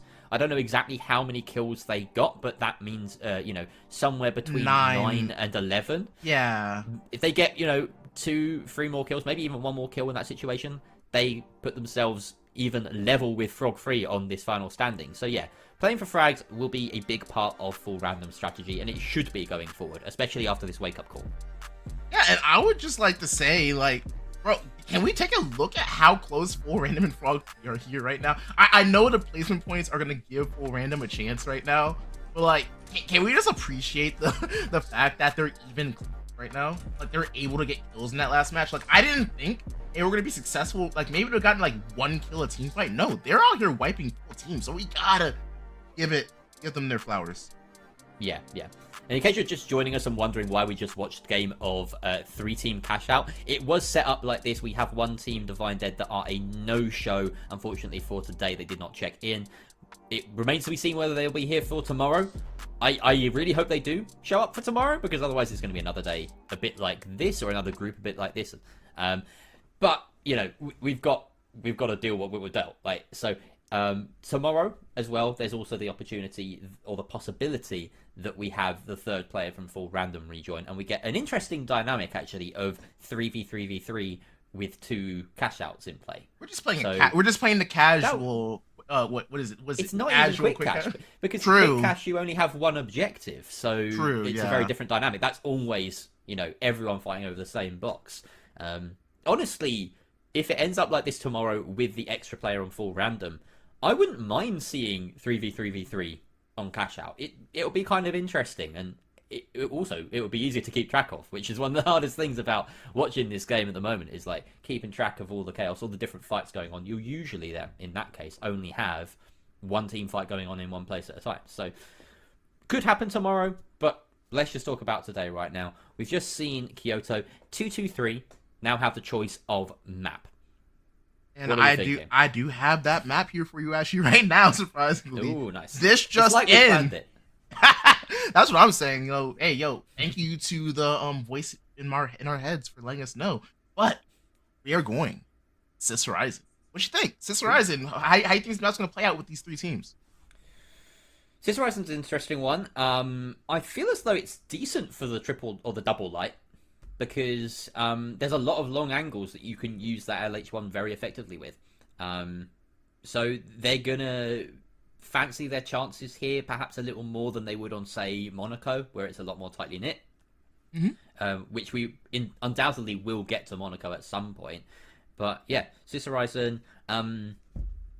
Yeah, I think this is one of those situations where there's very little to like go really in depth about, because the ultimate, like, we can talk about Sis Horizon all we want. The overarching theme is it's 3v3v2. That is shaping the way that this game is going to play out more than any map choice could. All right, this just in. We have an update for not this group, but for the next group. Volp's missing teammate finally showed up. So we're not gonna have a duo in Group C. It's gonna be full teams of 3 all the way through. Great. So this is just the hiccup in what should be an exciting and competitive day of the finals. How are we doing looking at this next map then? Sis Horizon. There's fewer players to get ready. That's my thinking, is that we probably won't need to wait too long. They're all ready, maybe. Yeah. We're in your character select. You know, just like all right. a few more seconds, and whoa. There we go. Nice, seamless. We love having our producer on the mic, ladies and gents. Stars. Let's give him some round of applause in chat, because he's doing a great job. And right now, Sis Horizon. I'm trying my darndest. more of this. Oh man, the Vladimir. Oh, they do actually have the opportunity to tap this vault, but they probably won't, because that would give away their location. And they're playing the little sneaky invisible. Oh my gosh, they want him dead. Whoa! they saw a pixel of him and said, "You are dying." That is. Yep. Bro, there is blood in the water, and it is sweet. Let me tell you what. All right, here comes 223 trying to go after these 2 pesky little lights. Vladimir faking that he might jump up to the top floor, but no, he does not have a grapple, and he's not going to use his dashes like that. He's dropped down to the bottom. Waiting for that passive heal to come by. Oh no! No, not the timing was so bad. That is the Invis nerf at the worst possible moment. Oh man, yeah. that nerf of last season, patch 4, bro, that has been the bane of my existence. I'm one of those cheeky lights that like to go invis, and let me tell you that nerf is just a big yikers ever since. At this point, I just run evasive dash. I'll tell you something. I abandoned invis after the nerfs in season 1. Really? I was like, nah, I ain't. I looked at the grapple hook and I said, "You're my best friend. I will invest all my time into you." And I love a good grapple hook now. And now it's like, I feel like it's better than evasive dash. I don't think it gets the love that it deserves. It's so good. I will. Here's the hill I'm going to die on. Evasive dash is a better defib than the defib is. Don't at me. All right. You grab that totem, you fly to one corner of the map, you getting that res, and they're coming back at full health as well. So it's really neat. Anyway, speaking of evasive dash, you got Uni coming up. What, next group? Uni and group is coming up next on Fine. Yes. Yeah. Man is a master at evasive dash. I don't know how he's able to hit the shots he can, but Man's is nasty. There's the LH one with that tasty little scope that makes it even easier, even more deadly to land those shots with. Doesn't quite hit with enough power there, and Kynes will take him out. So that is both the players on full random wiped out. B, interestingly enough, is ahead of the pace here. So that means that the purple team of 223 are fancying their chances at going and tackling B, because otherwise they know that the fight's going to come to them. So they're going to go and try and tackle Frog Free here, going in underneath, using that DMAT to good, putting DMAT to good use, going in with the engage up top. Here comes wow, what Noah. A play. He's a demon with the shotgun at the best of times, and he lands some crucial shots. All of 223 still up at the moment. He will go up, he will re-engage. The defense is not solid enough. In fact, it is. The steal does not come through. Frog Free successful in their hold. In the meantime, full random, they've stolen A, and now they have to defend it. Full random, hide, play for the drop, do some. Oh nope, you're gonna get caught out. You're gonna die. Oh wait. Huge. And here's the problem. Never mind. I was gonna say here's the problem. Defib comes out, but it doesn't even matter. They won that fight already. Emilian taking his one and winning it, and they will get the steal on A. a double whammy for the pig team of Frog Free. They will now have to defend one wave of attack against the purple team of 223. He's 1 HP. Yeah, he was in no state to re-engage against the 3 players. That's the main thing. So, yeah, very, very commanding position for Frog Free to be in right here. And this is just gonna be very interesting to see what's gonna happen here. Like you said earlier, like Full Random need to like get a vault and just find some way to double it up. Like 4 is starting to spawn in now. I think 3's already fully kicked in at this point. Yeah, it is, and they're taking it to D. So Full Random just dying right now, and it's gonna be another split cash out. A million taking the brunt of the beating there, but he's the heavy. He's meant to do that, and he's done a decent job here. In case you're wondering, by the way, in case you're just tuning into Breakout, and you're wondering why we're not seeing double heal beam, it's not allowed in this particular league. As of the recent last chance qualifiers, we've introduced a single specialization limit, and that's seen the resurgence of the dematerializer. Interestingly enough. Speaking of which, the dematerializer player on the side of Frog Free taken out very swiftly there as Kynes falls back. Carbo Dagger now left the last one standing with the F-car in hand. Nothing, no teammate to heal with that heal beam. He's just going to flee and wait for his teammates to coin or maybe go back in and get those reses, as at the moment 2-3 are making their way with the box towards C. During that time, Full Random managed to deposit in D, a big step forward for them as a team, and they are still up, alive and fighting. In fact, they're even taking the fight to the team of Frog Free, who are moving with the box. Oh my god, they are... Oh. Bro, both... This is bullying, like... Y'all got both teams just running at them. Oh. Are they going to double dip this? No, I think that they were close to getting the double dip there. Yeah, In fact, you know what?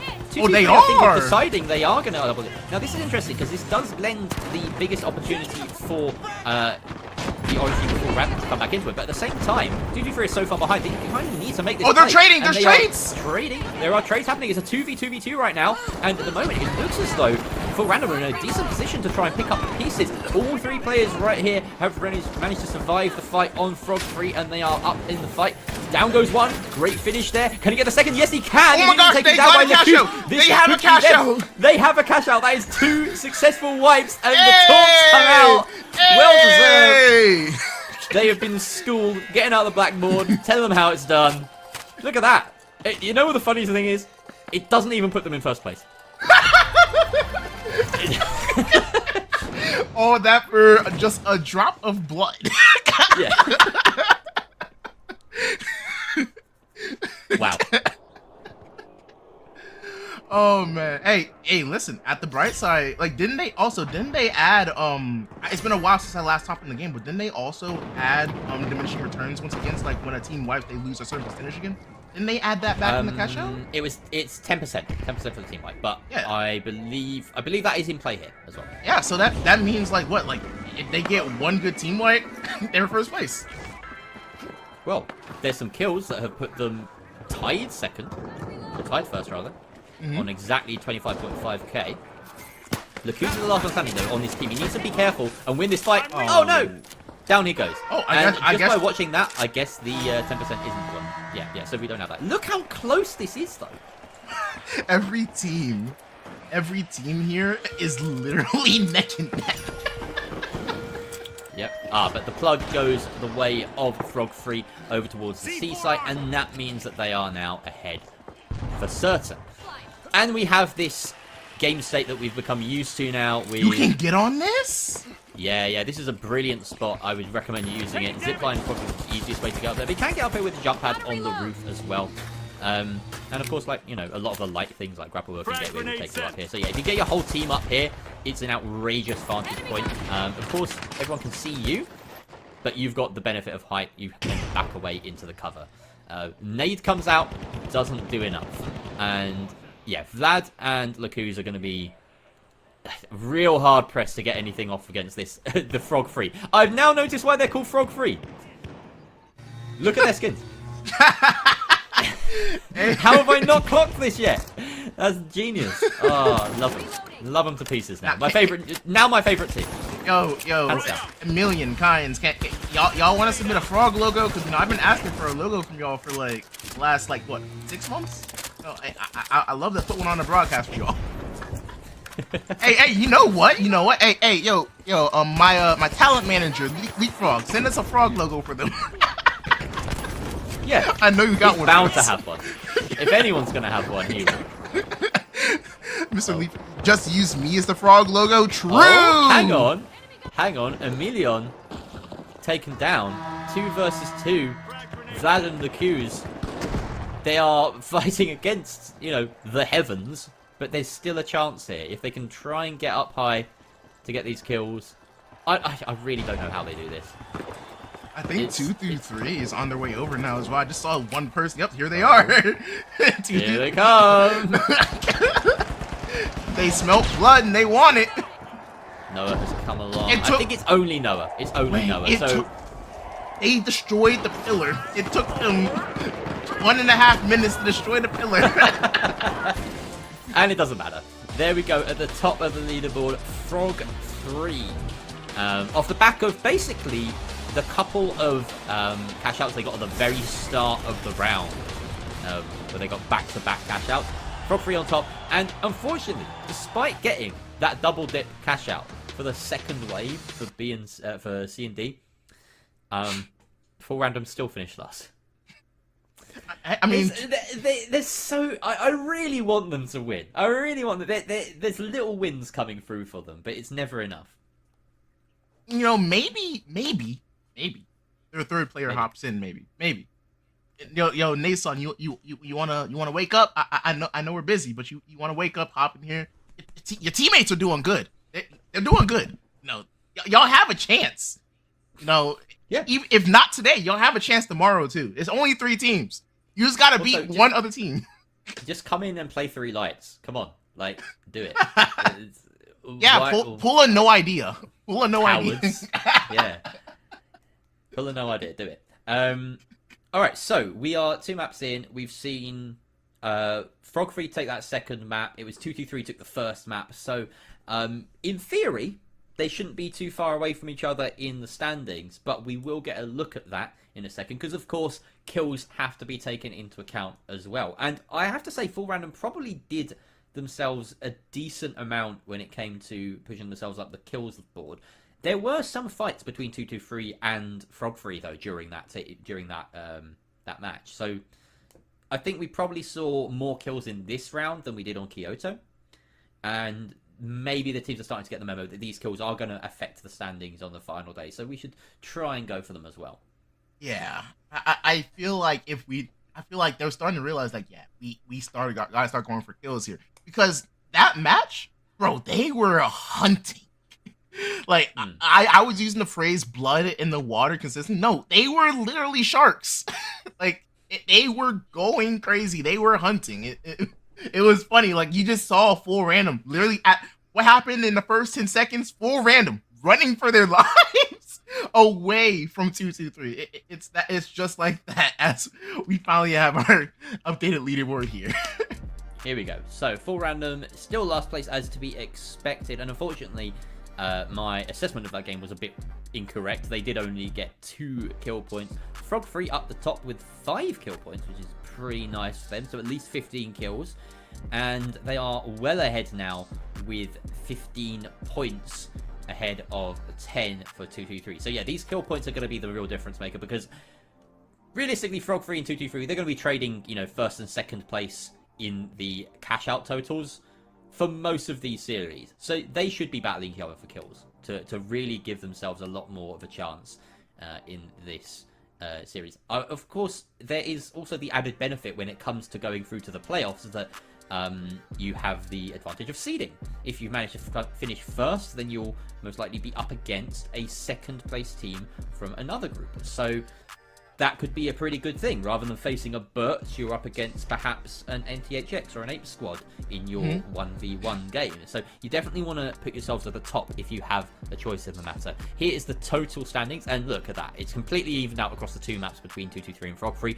Dead even with 24 kills each. 223 having slightly more cash. Yeah, and I just gotta say, Full Random just has to find a way to just keep up. all you just keep up these other teams, because they can do that. If they have their third tomorrow, there's a good chance they can find a way to squeak into playoffs. Oh, I just messaged the wrong group, I think. Oh well, this is it's just, you know, I messaged the wrong group chat. Happens to everyone. It wasn't too embarrassing, but yeah. I was just trying to find out what the tiebreaker is if we end up in a situation like this tomorrow where both teams are dead even. I haven't actually looked at the details of whether it is cash or kill points that puts you ahead of one or the other. The way this looks right now, it looks like it's cash because of course 223 are in first place for the series so far. So basically our tiebreaker works like this. It goes by highest scoring match, then it'll go best placement if you guys both have the same amount of points in the match. And then if you guys both have the same best placement, it'll go by the highest kill game that you've had. So if this is a really good opportunity when you're playing against only two other teams to try and set that high bar to be the team that has, going into the next day, the highest cash total from a single game, right? Yeah. Because then, you know, that probably won't be surmounted on day two when you've got 4 teams potentially in the lobby. So these next 2 games, that is another kind of it's like a side quest, right? It's a secondary objective. Can you get the most money in a single map? And here we are on Monaco. As we are in Monaco, the beautiful seas, the beautiful sights. Construction is going up here right next to the chapel as we see the vaults are getting started up. Vault 2 gonna go ahead and get started up by Purple. I can't quite just see their names, but I'm sure they're doing good as we have... I used the wrong transition. As we have 4 random, once again, running for their lives to start. These boys can't catch a break. They've got to pick their fights. They've got to be picky and choosy and smart about how they take these engagements. They can't be giving away too many kills. Of course, that just widens the gap between themselves and the players above them, the teams above them in the standings. This is the purple side of 223, staying on purple. Nice and good for my brain, good for my eyes. Oh! Oh! Out of nowhere! You see that hook? Oh, he man. smelt him. Bro, he is just getting hooked in like a fish on a reel. Wow, 223 on a rampage as well. They take down another, and they manage to finish off the other light player on the side of full random. That is a good team wipe for 223 as they now can proceed unimpeded to plug that cash into B. In the meantime, we see Frog Free having already put their first cash out into A. And here's the play right now. 223 are going straight for A. Right? Yeah, I think this is a good chance for 4RAM to recognize that this is going on right now, because if they can go ahead and get this steal on cash out B, which they should be able to see, they will be able to potentially hold it out, because guess what? It's staggered. So once this team finishes team fights over here, they have the potential chance to go ahead and force these other 2 teams to fight over cash out B as well. Still gets baited, and 223 capitalize. They force the engagement, and they're going to clean up the incumbent full random lights as well. There we go. We see the second one in the window. Samkobox is going hunting. He's not letting this guy out of his sight. He doesn't have the winch off cooldown, but that doesn't matter. He's got a shotgun in his hands, and he finishes off Lacuse. Wow. Dominance so far from 223, holding on to B and A. Now they have to split their resources and decide which one do we want to defend first. Probably A, as that's ahead of the curve. If they're smart about it, they might be able to keep hold of both, but it will be a challenge. Yes, and we have Frog 3 just going to go ahead and start the steal on cash out B. They are going to go ahead and secure it here.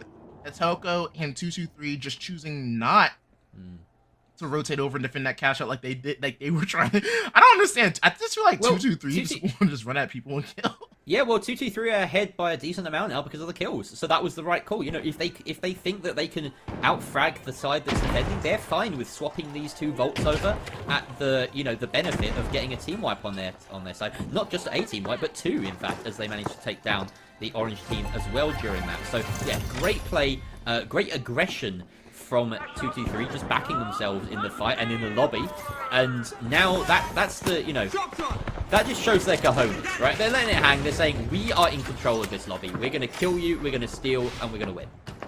And I'm getting a little, my voice is getting a little raspy. You know what that calls for? Well, it calls for one of those.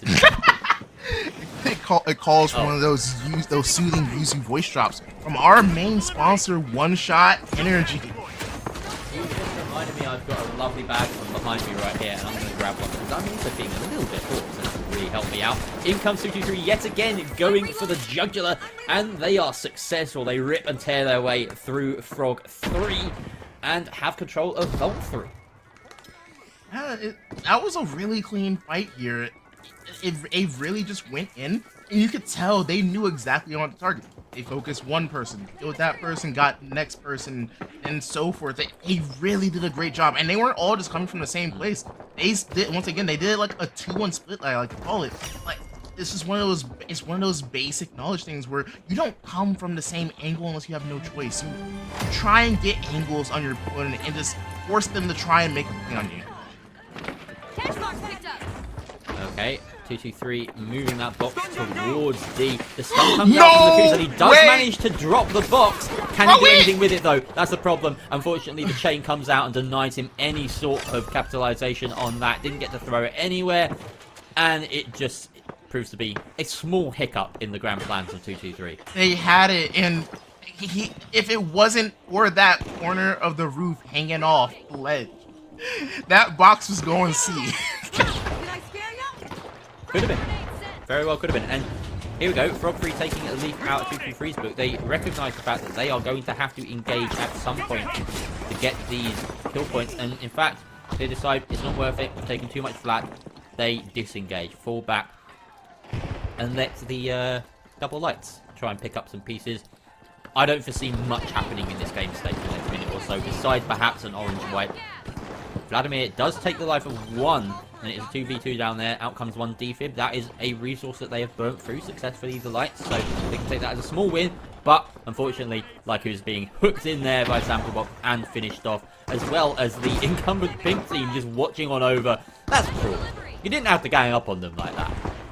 I just feel like they've realized at this point we can qualify as long as this other team doesn't impede in us. Like, that's why we're seeing them go separate ways. They're always trying to force their way onto a vault, so that way they can get their own cash outs. They realize that, hey, this is a free group as long as we just live. Whatever happens afterwards is ours.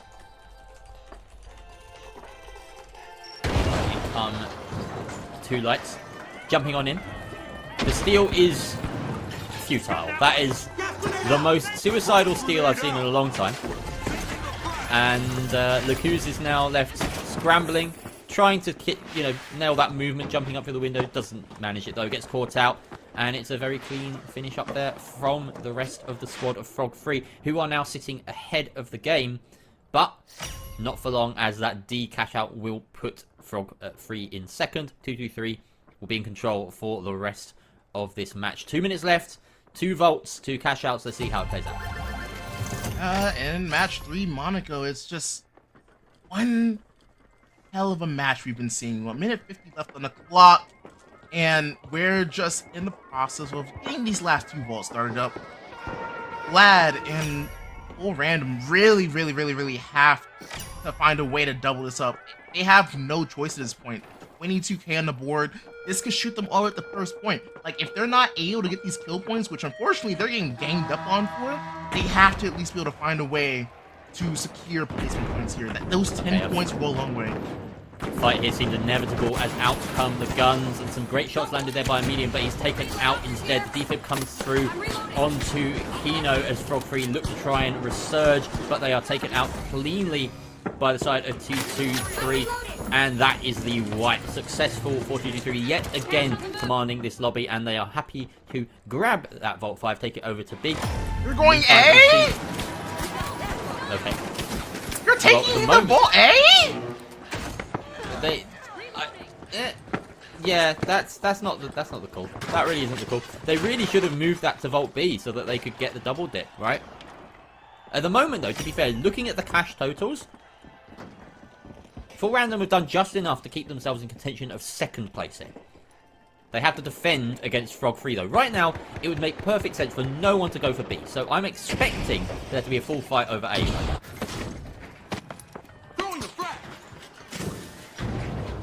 Steel is coming down. And unfortunately, they're not doing enough about it.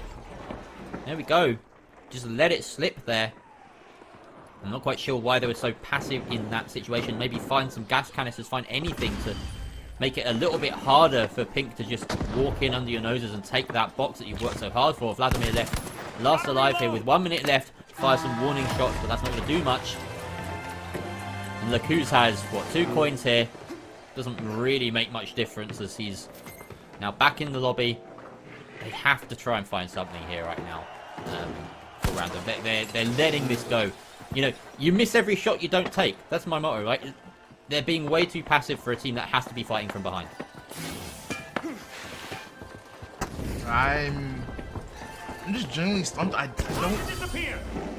A could have defended A. This is the best house if you want to defend as a duo. I don't know why they let Frog 3 just get free still here. It makes no sense to me in my mind as 2-2-3 go ahead and start their rotate once again to try and get more kills to even further their lead here.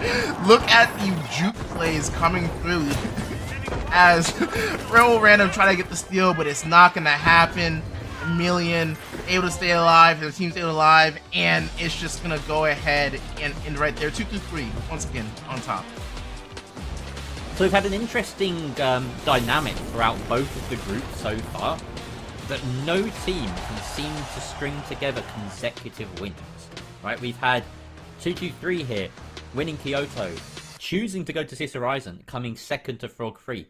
Frog 3 choosing to go to Monaco, coming second to 2-2-3. And it was the same deal on Group A, but came first, then third, then first, then fourth. There's never been a consistent winner, none of that momentum, which is strange because that was something I predicted given the kind of map choosing system that we've got in place, but it hasn't materialized today.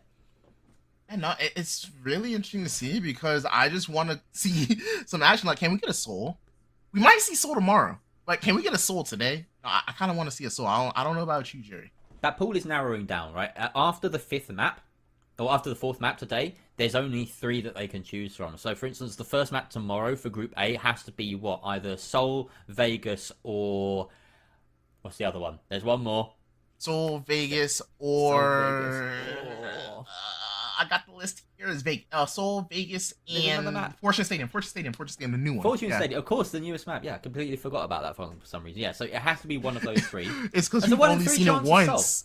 We've only seen Fortune Stadium once. Like, yeah. Bro, OCQ in this. And you know what? It's a 1 in 3 chance of Seoul, and then the one after that, if they didn't choose Seoul, they ain't choosing Kyoto. So that's a 1 in 2 chance of Seoul. You know, what I'm saying is it's a coin flip. We'll probably see some Seoul at least by the second map tomorrow in one of these groups, if not already today at some point. Anyway, let's have a look at that match 3 leaderboard. Way up in front. And I don't want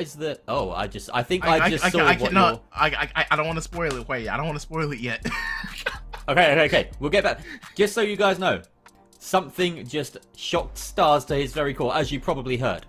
But we'll let that simmer. Let that simmer. You know, we'll reveal that soon enough. The kill points making a big difference there for 2-2-3. We did praise them during that game for taking the initiative, going for the kill, going for the juggler in every opportunity, taking the fight to Frog 3, and backing themselves that they would then be able to withstand the third party from full random, which in every single instance they were able to. So that's got to be some great confidence building to know that they can basically 3v5 this lobby. Yeah, and at this point, like, what can you even do as full random? Your plans aren't working, you're getting focused by both teams whenever you're seen. Like, is there any way that you can come back from this? Hopefully tomorrow, but like, even then, it's not even looking good, because like, let's go ahead and take a look at the series leaderboard right here.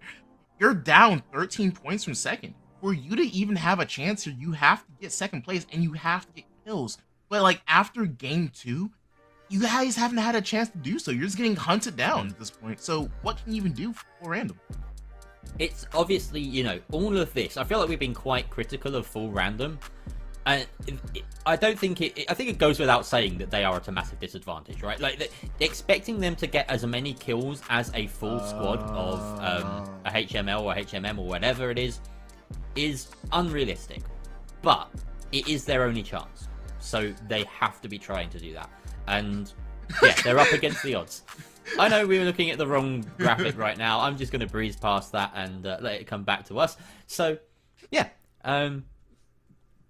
where next? That's the big question. We've seen Kyoto, we've seen Sister Rise, and we've seen Monaco. We haven't seen any Seoul, any Vegas, any Fortune Stadium today. If we end up on the same 4 maps as we had for Group A, then I'm going to be a little bit upset, but, like, you know, I'll get over it. I won't lose sleep over it, but I would like to see a new map. And this just in, oh, have a new map. When that we haven't seen that often. When that was hidden in the deepness and darkness of shadows, it's Fortune Stadium. The brand new map coming in this season. How are we feeling, Jerry? You excited? Fortunate. I'm very excited. Yeah, I'm lucky to get to cast some Fortune Stadium because it's a great map. It feels really fun to play. It feels almost like a more balanced Soul, but with elements of everything. I love the sort of design of it. It just plays so well. It's a massive dub for the finals, that map. And yeah, to see it played in a competitive setting, I say that because we've got 3v3v2 today, is very exciting. We have seen it in play during the last chance qualifiers as well, but this is, you know, the cream of the crop. This is the best teams in the bunch, getting to bring us here. So yeah, excited to see how it plays out. And predictions for this map. There's only one prediction we can feasibly make, and that is, will 223 or will Frog 3 win the map? Yes, there is no secret third option. I'm sorry for random. I honestly, I want to say it's going to be 223. They've just been playing so well together. Their cohesion is good. They're even playing really aggressive, which is what I've been preaching this whole entire tournament. You have to be aggressive if you want to have a chance to win. Because sitting there and letting your ground be blown right under you is not going to net you anything. It's not going to net you kills. It's not going to net you any placement points. You're just going to end up at the bottom of the leaderboard. So it's going to be 2-1 who plays the most aggressive. Takes this. All right, so our duo managing to get the tap on one of these vaults. An early fight going against Q3 as Samko Box is left the last one standing. He's the heavy as well, so he's not going to have a great chance of being able to res his remaining 2 teammates. He just has to fall back and hope for the best. I'm surprised in this situation that we don't see Frog 3 trying to secure that kill and trying to secure the wipe, because that's already a point on the leaderboard if they manage to get that kill. But they've decided to forego it. They're doubling. They're doubling towards B. The problem is that if they double, no, it still leaves them in. The other team said no, we're not doing it. Yeah, that's the point. They have to play catch up. They have to follow the other team. They can't try and lead it because, of course, Frog 3 aren't going to double it. They're going to play the safe one. They're going to go for A.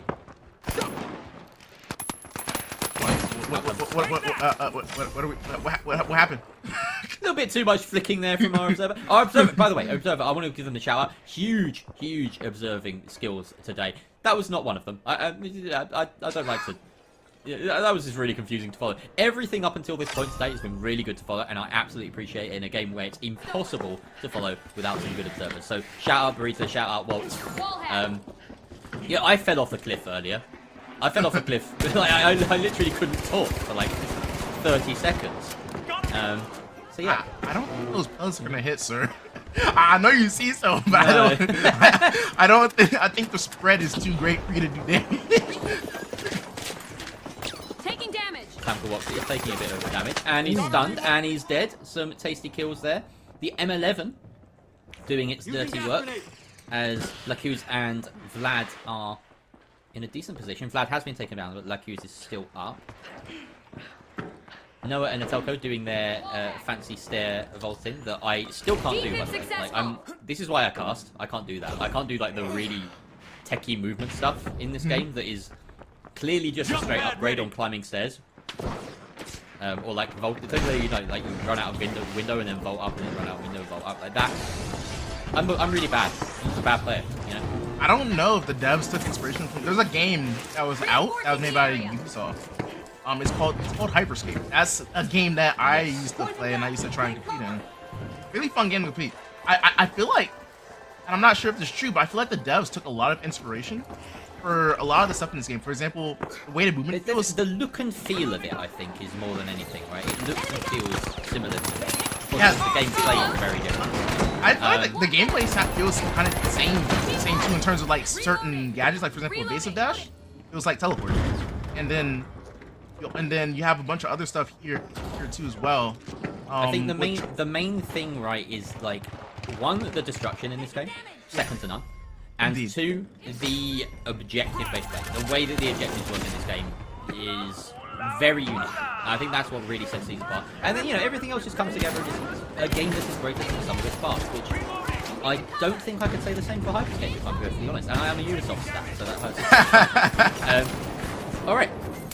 We're back in the action. Anyway, back into the action. Yeah, we've got a white almost onto the purple team of Orange. Frog Free. Okay, full Orange random. coming out swinging here. Zach has switched onto the medium and is doing some bits here, taking down Carbone. They're in a decent spot, 2 versus 2 against this side. The money is fairly evenly split across the team. This is telling of the fact that, of course, Full Random did manage to get the plug early, and they've also gotten a few kills since then. So they're doing decently to keep pace with the bigger hitters, the 3 stacks in this lobby.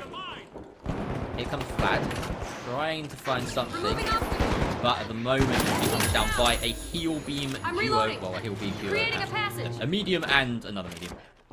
You know, we don't get heal beam duos in this setting, of course, with the one specialization limit. But while all that was happening, we see Frog Free getting C with no issues whatsoever. And just taking a look here, we have 223 just rotating this box over to the Vault. I'm sorry, not Vault. Cash out C, and a lot of destruction going around here. A lot of explosions. I'm guessing frag grenades are coming out. Rockets possibly too. Here, a lot of damage coming out. Atelko barely surviving on 1 HP, now getting healed back up to full. As we have another fight breaking out, we have Full Random trying to take out some people on Frog 3, but it's just not gonna happen. So the Frogs defend their pond very successfully.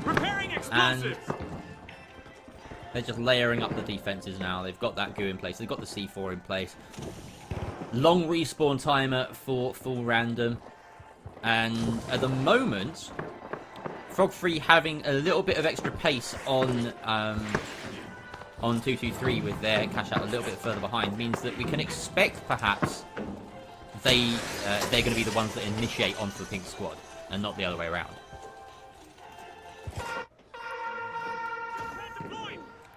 Meteor showers are coming in, so we're going to see a lot more destruction coming in throughout the map here. I have a question. In the Holto building right here, or is this the Esolt building? I can't tell. I think this is Esolt. Can the meteor showers even destroy the interior? Or like, is I the have top... no idea. I mean, these buildings go down fast, so if they can, then they will. But yeah, I do get your question, because it's kind of open in the middle, but like the roof it seems limitless. It seems like it's an endless skyscraper. So, yeah. We'll see. Oh, a lovely. I like that we get a lovely sight of our Isolt CEO on that staircase as well. It's just a nice touch. Glorious giant face of his. So as predicted, we have the purple squad of Frog 3 in this instance in a position where they can just drop the cash out and not have to worry about it. Maybe they try and go for D. It doesn't look like they are. It looks like this has been the most boring cash out so far. Hello. Oh, he almost had it. Yeah, if it wasn't for that one block in between the cash out when he fell down, he would have had the steal right there. It's a shame though, because obviously, even if he had the steal, he timed it a little bit too early for it to matter, because it would have been stolen back. So, yeah. A tiny misstep, but one that didn't matter in the end anyway. And now we have our final 2 cash outs, 5 and 6 of the vaults in play. 5's been tapped by Frog 3, and we will no doubt see Telco and Co of 223 go for the other one. That being said, I predicted wrong. They are going to engage. We're going to get a team fight.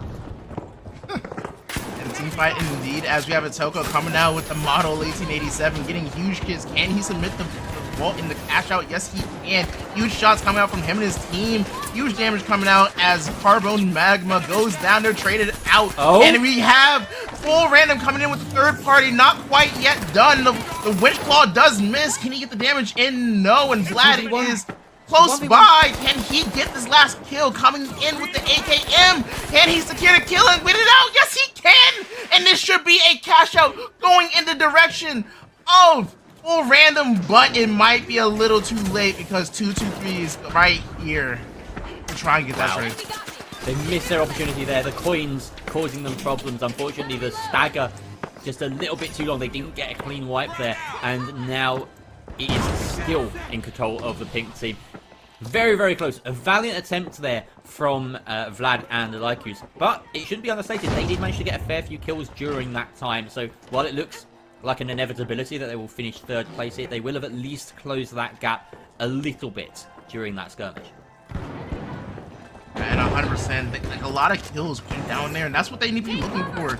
Just looking for these third parties, these kills that he can take advantage of. Like right here, we have shots coming through. The Q is getting a lot of kills here on with the M11 running around. He's gonna actually try and go for a steal here as his teammate chases down the last player, and he is gonna get that kill on the Kynes. This will be a cash out going in the way of full random.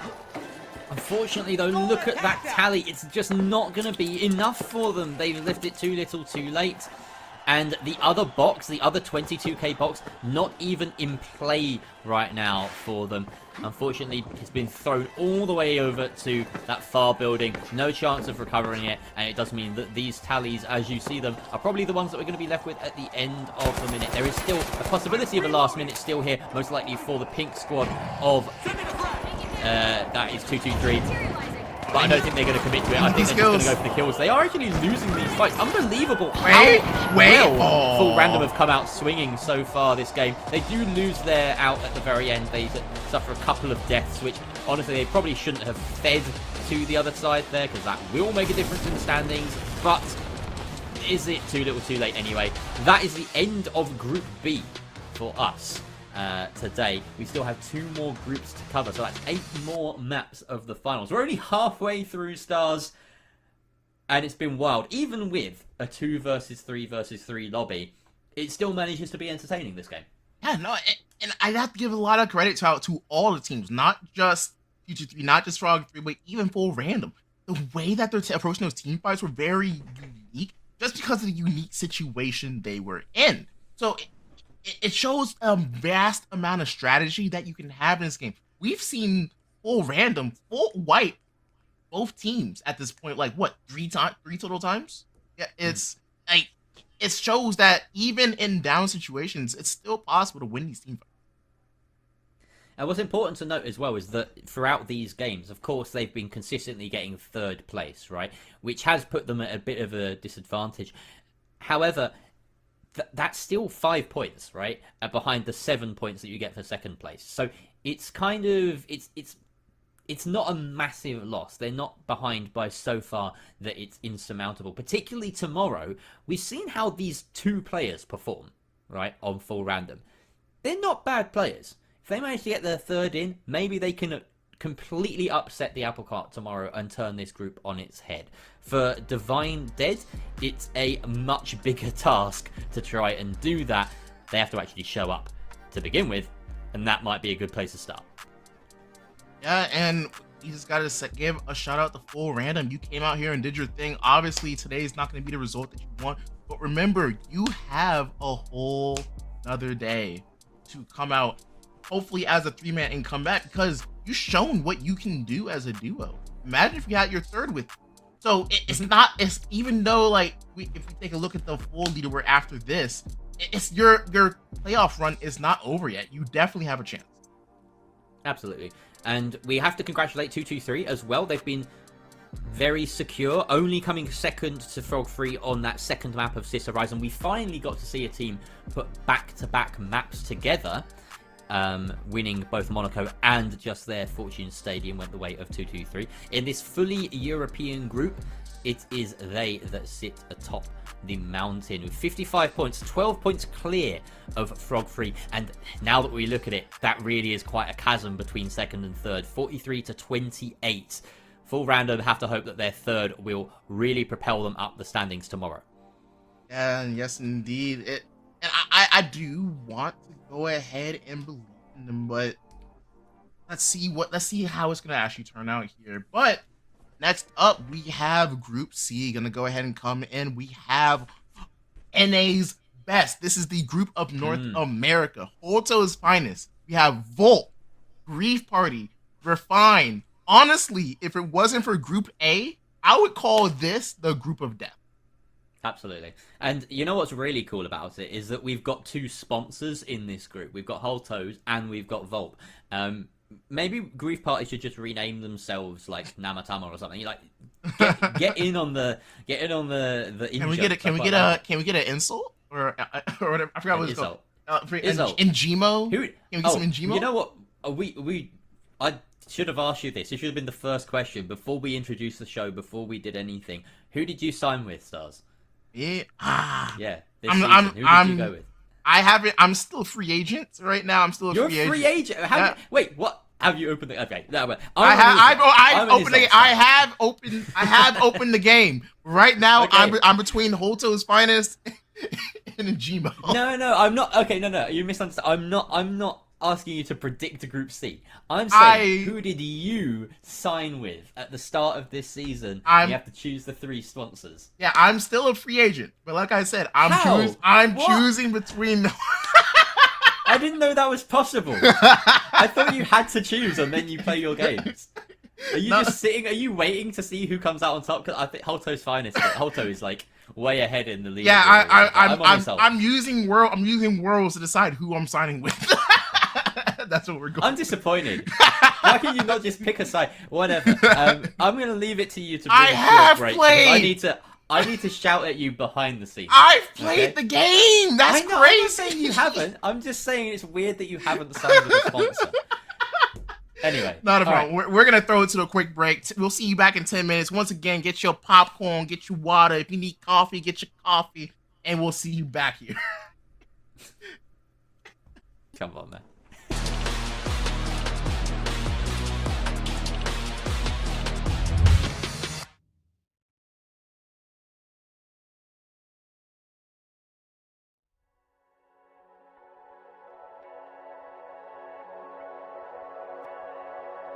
Every single day I feel Every single day I feel the pressure. Double up the work, let's make it extra. Working so my mother get a rest, yeah. Working like I never knew I'm blessed, yeah. Every single day I feel the pressure. Diamonds in my eyes, I know I'm special. In the gym, I gotta get my reps up. In the gym, I gotta get my working. I can't leave it out of chances, make it certain. Yeah, I had to lose it all to find my purpose. Yeah, but I won't do that twice, it made me nervous. Let's get to working. I'm like, check one, check two, gonna get these bands now. Want this, want that, gotta be stand up. Jokes on you, boy, tell me you the man now. Every single day I feel the pressure. Double up the work, let's make it extra. Working so my mother get a rest, yeah. Working like I never knew I'm blessed, yeah. Every single day I feel the pressure. Diamonds in my eyes, I know I'm special. In the gym, I gotta get my reps up. In the gym, I gotta get my reps up. Yeah. In the gym, I gotta get my reps up.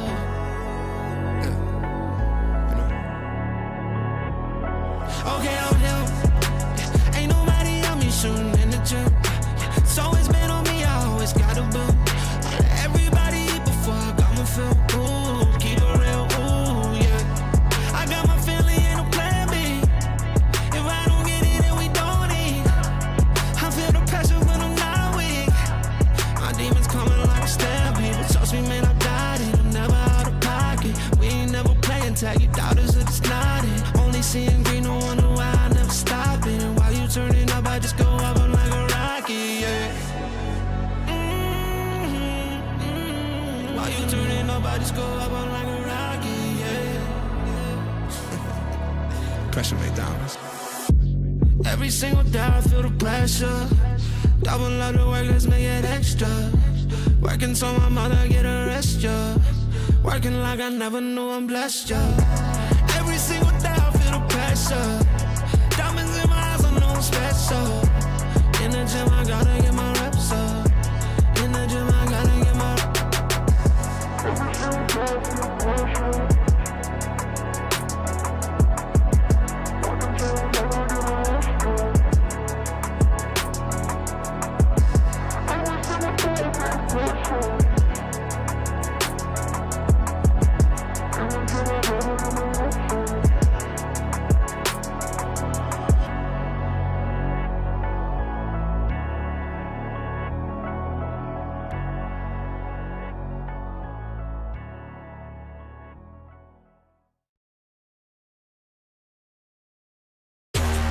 I can't help but these, cause they know they can never touch these. So baby, let me talk my shit, or I might just go another feed. You know I can't help but these, cause they know they can never touch these. So baby, let me talk my shit, or I might just go another feed.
Yeah. Yeah. Yeah. Back and I'm better than ever. I think I got a vendetta. Oh, now they call me, I seen them. All of those times getting severed. I told them all I can let up. They get not tired of me never. Give me a shot and I swear I shoot like Berettas. Yeah, yeah. They getting nervous, I seen it. What I seen, you wouldn't believe it. They say they want it, I need it. Damn, I'm going dumb like I dropped out of class. Get in my lane and I'm going right past. I turn it up, watch me go to the max. You ain't it first and you know that you last. I thought I told them I'm coming right back. I got a flows like it came from the tap, and I came from my city, this right on my back. Back and I'm better than ever. I think I got a vendetta. Oh, now they call me, I seen them. All of those times getting severed. I told them all I can let up. They get not tired of me never. Give me a shot and I swear I shoot like Berettas. Back and I'm better than ever. I think I got a vendetta. Oh, now they call me, I seen them. All of those times getting severed. I told them all I can let up. They get not tired of me never. Give me a shot and I swear I shoot like Berettas. That's how I shoot. Lately I'm driven like I'm on the roof. They in my lane, I got told them to move. Now that I'm popping, got too much to lose. Look at the numbers, got nothing to prove. I'm in the city, just me and my crew. Told me I'm sick and I know that it's true, but I'm still gonna ball, it's like I got a flu. Yeah, run it up, I told him that I'm coming back, so let me get all of that. Time is now, I'm coming around to get a check. Said I need my taxes back. Over time, I'm getting mine to get in line, and it's with no respect. That I told them all about the ball, getting chips, feeling like Kobe Shaq. Back and I'm better than ever. I think I got a vendetta. Oh, now they call me, I seen them. All of those times getting severed. I told them all I get let up. They get not tired of me never. Give me a shot and I swear I shoot like Berettas. Yeah.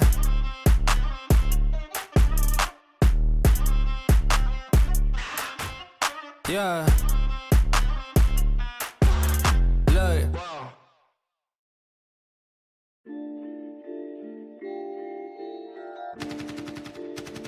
What's next for me, Joe?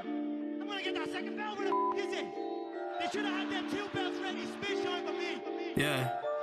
Head up in the clouds, though they saying I look stressed. I've been feeling down, pray to God that I'm up next. Remember when she blew me off, that's why I can't text. Now she call me petty, but I swear I can't forget. This ain't a test. Now they saying that I ball like Jerry West. Coming back for what is mine, can't take no less. I said go and take a shot, so I need your best. And stop the threats, don't know what is in me. I don't got time, I'm not giving the energy. Too many people around me, I'm finicky. I do not mess with you, dog, you're not kidding me. You don't got way too close. I've been up at the top now, so they all wait for the landslide. I seen too many people that switched up, whose man's high. Through it all, I stay the same, I swear to God, I can't lie. Been down so damn low that I came up for my life. They talk way too much on the internet, it's not real life. I swear my fam waiting, I can't lose, and I'm still right. Still right, I swear that I'm working them up till like midnight. It's real life, I got a time and I'm coming to get mine. In time, I cannot lose and I'm coming right inside. I'm in my, yeah.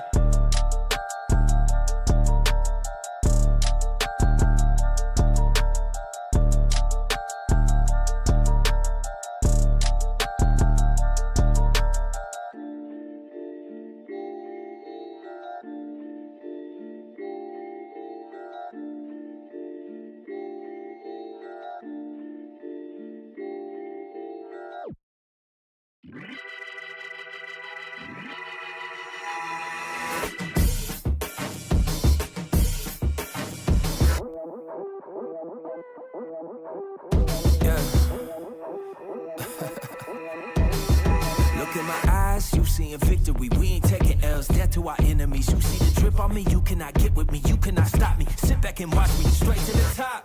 When we drop, you better join us. Boy, we hot, money in the bank, yo, we ain't playing. You should've listened when we said we staying. We ain't going nowhere, we ain't got no fear. Sit back and take notes, cause homie, we get here.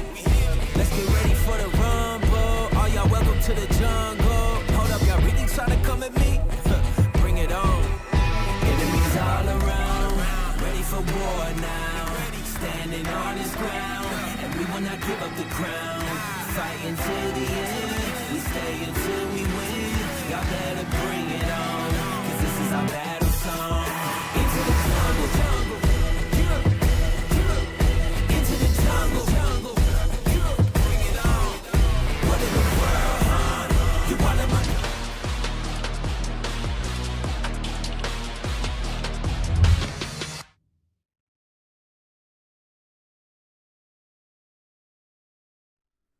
Hello everybody and welcome back to Breakout Esports World Championship. We are here with the group stage. We're on to Group C. We've been through A and B and now we are on to our third group with Halto's Finest, Volp, Grease Party and Refine all lining up against each other. We've got 4 maps of cash out coming at you. This is the All NA group, Stars.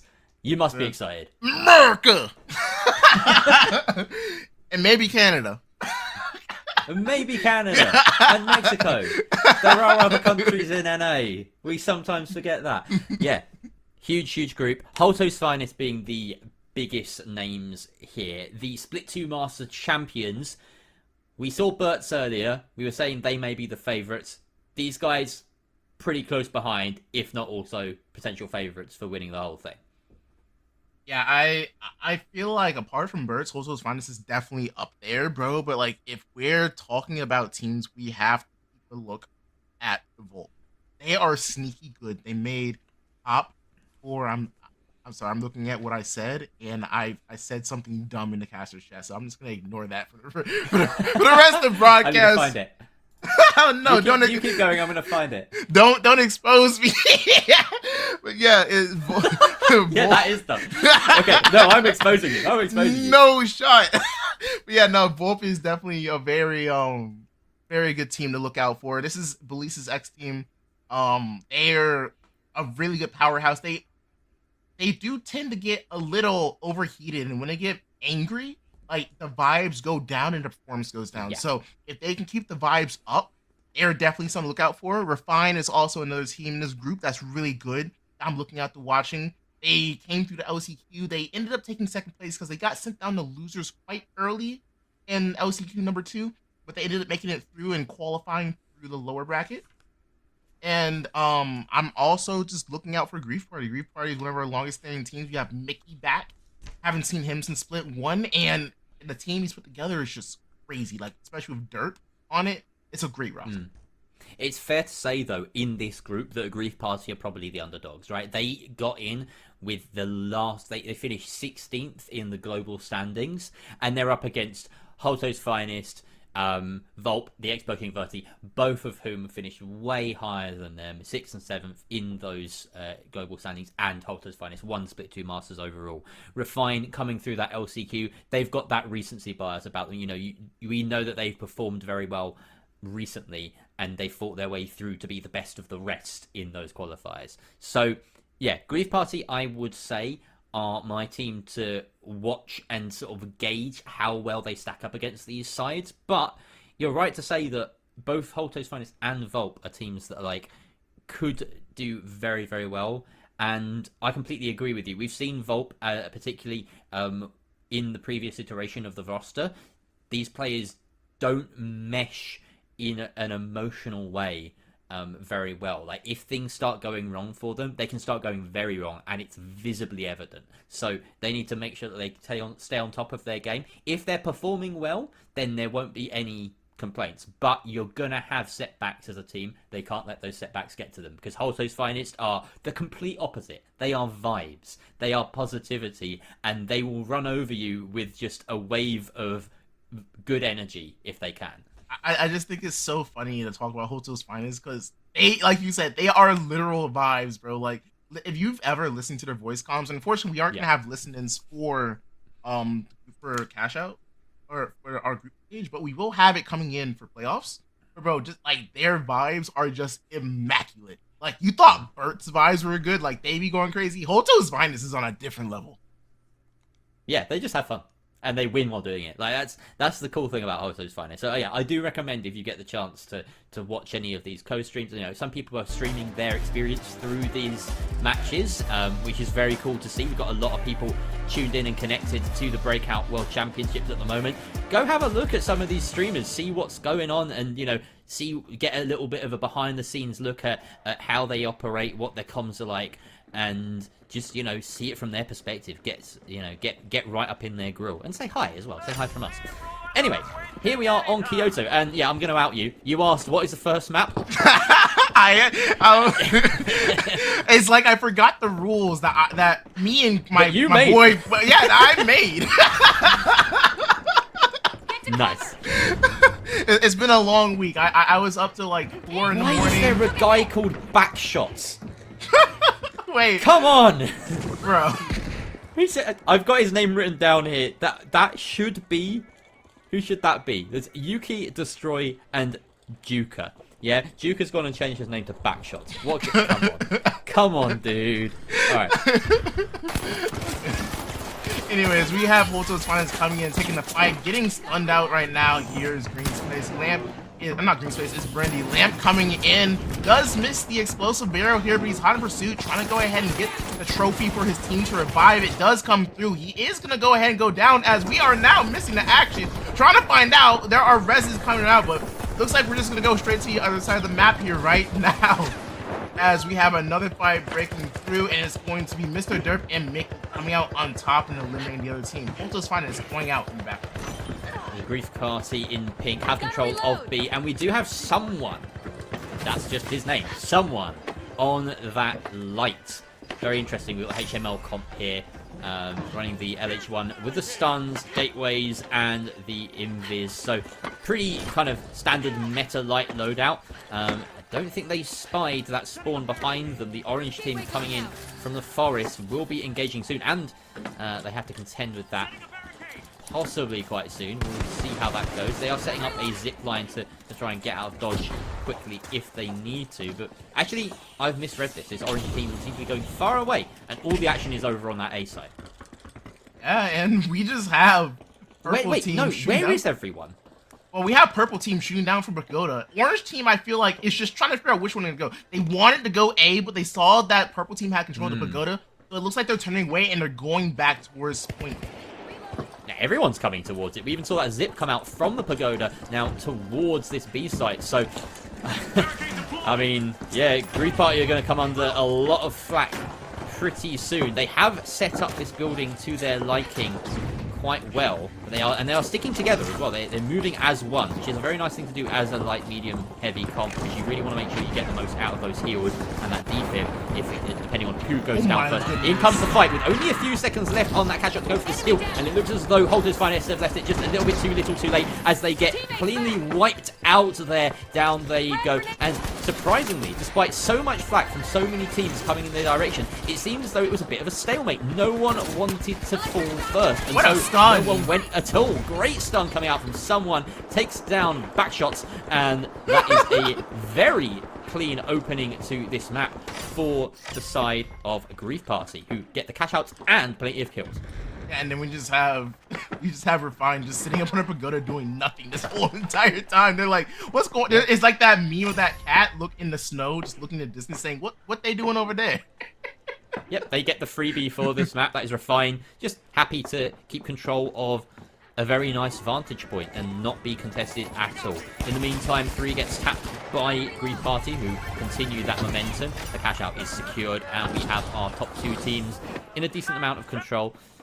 That being said, the orange box, or the box number 3, has been grabbed by the orange team of Volt. See where they go with it.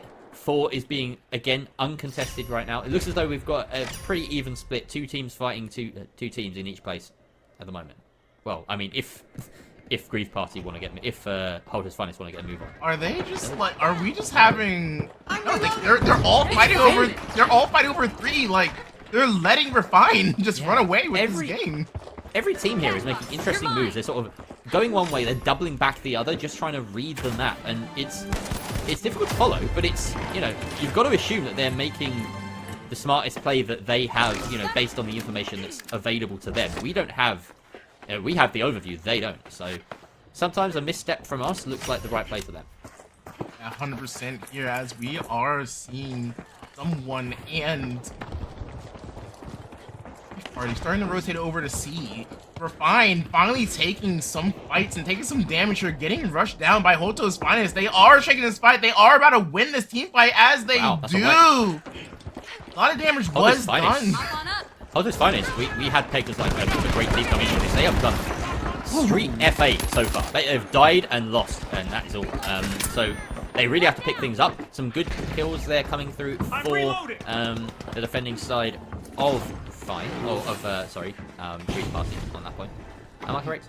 Yeah, Uni is just gonna go ahead and run away here. He has the reset, trying to stay alive so his team can coin in, and they do. And we finally have Mr. Dirk and Grief Party just finally gonna go ahead and get this kill here. Just in case you're confused as well, that is Hank J. Wimbledon is Uni, if I'm not mistaken, right? So that is the other player on the side of Refine. So if you hear Hank or Uni, I'm probably going to say Hank because I say what I see. Mickey last alive here. No, sorry, I'm mistaken. He is not the last alive. But he is forced back by the pressure of the purple team. This is Refine defending this point quite ardently. They've been very successful so far. On the hunt. And yeah, this is Uni just sort of playing recon right now for his team. A lot of lights in this lobby at the moment. We've got an MML from Refine, and we have a HML from Grief Party as well. And we're just gonna go ahead and see another steal potentially come out here. No, they're gonna go ahead and stop. Steal. Or just playing their time right now. Wait, did they get it? No, they didn't. And yeah, they're just gonna go ahead and start taking this team fight here. Good damage coming out from both sides here. We still have 2 people healthy on the side of Refine, as they are gonna go ahead and find someone, and they are gonna win that team fight here. Wow, look at Refine. 34k on the board already, just off of 2 cash outs, mind you. That's unreal. They must be getting plenty of frags as well to couple with those cash outs. So yeah, great work by them. Excellent defensive and offensive work. And we're going to pan on over now to cash out 5. Only 2 minutes left in this game. We can see the HMM comp of Holto's finest, who have struggled to get a foothold so far in this game. They do manage to grab this box. This could be very big for them if they manage to move across to A, get that plug, and defend it successfully. But they have orange team, that is Volpe, hot on their tail. Indeed, we have another team fight breaking through. We have Holto's finest over here trying to stay alive here. They are doing really well in terms of getting kills, getting these cash outs here. What just took him out? Wow. They got me. Brindy and Lim. Explosive. Yes, indeed. As we have Brindy and Lamb going to go ahead and get this revive. We have good shots coming from Brindy. Nice little flick shot coming out here as they are sliding down this hill. They need to find a way to get back in this building and prevent that cash out from getting stolen on them. Oh, never mind. It looks like it's already done. Yeah. So, Orange Team do have control over this, and it looks as though at the moment Red Holto's finest trying to sort of resurge and get up there to take control of it. The whole of the purple team, that is Refined, have respawned here, and they don't have control of anything just yet. In goes that second cash out for the orange team of Holto's Volp, finally getting some cash on the board for themselves. Oh, and this is a team fight coming out. Huge damage is coming out as the gateway comes through from... I'm sorry, can you help me out here? What's again? Yeah, these names are difficult to spot on Kyoto in particular. It's not coming through on mine very cleanly. Okay, it's Dirt Team. I think Pink Team is Grief Party right now. Yeah, it's Grief Party, and they are holding on to B. But yeah, we're coming under contention with Purple Team, which is Refined. So Grief Party and Refined first. In the meantime, here is the team fight. Wow, that roof just went down. Destroying back just the last alive on their team. It's 2 versus 2. Brendy now the last alive here. 1 versus 2. But he has the defib ready to drop in and get that revive onto green space. In the meantime, though, the rest of the orange side, this is Volp, holding from above, all up alive and alert to the threat. Jump pad comes through, but it's melted immediately in midair. And that is a wipe cleanly against Holto's finest, who now sit firmly in that 3rd place for the rest of this lobby. We will see now whether the steal can come through onto B or not. Yeah, going back over to this fight with the Grief Party, they have been fighting for the last minute and a half, mind you. This fight is still going on. It's just constant action. RPG is still in the back pocket. You have to use it now. You have to use it. There we go. He gets Yuki. Another team comes through. Orange team trying to come through, and it causes chaos. No one on the steal. No one on the steal. The chaos is there, and it is successful for Grief Party despite that wipe at the end. They hold on, and there we have it. First team through is Grief Party. Interestingly enough, the team that I singled out as possibly the underdog in this group. Boy, was I wrong. Yeah, no, honestly, it's just crazy to see because Uni was really playing with his team. As you saw in a lot of those fights there, he wasn't necessarily taking those fights on his own. He was the one getting angles. He's kind of like the skirmisher of the team, if you will, where he'll get angles while his team kind of takes the brunt of the meat up front. So that way, it creates an opening where they can get those crossfires. And like we saw last series with Random, those crossfires can be dangerous. They absolutely can. You've got to set up crossfires. If you're defending particularly, it's a really nice way of just protecting a particular area and not having to stack yourself up, spreading your resources. It makes it difficult for opponents to get clean wipes on you because you'll always have someone far away enough to duck out of the cover, duck out of the heat, toss whatever denial you need towards the point and wait for your team to come back in waves with those respawns. So yeah, it's a great strategy when it comes to defending rather than balling up. But there's pros and cons to each, and we see different teams take different approaches. So First map going the way of Grief Party, but there's a lot of data to pass through there. You know, we've spent an hour just before this casting a 3v3v2, very slow paced. We're back in the meat grinder now, way more action and way more kills to keep track of. And there were some teams that felt at points they weren't doing enough during that game. Holto's Finest surprised me. They really struggled to get a handle on that. We saw them at the end failing to get that steal as well, as they went in for the final fight in that large building with that was just collapsing all around them. So it was it's surprising to me that they're struggling because, you know, they're Holto's Finest. We're expecting them to do well. Volpe and Grief Party seem like the strongest teams in this lobby in that game. But that is Kyoto, and it could all change in the next map. Yeah, and I'm definitely excited to see what our next map is. We're just still waiting here for our data to come through. But, Gary, off of that first map, who do we think's going to take it? All of my predictions have gone out the window. I was predicting Holto's Finest on top and Grief Party at the bottom. I couldn't have been more wrong.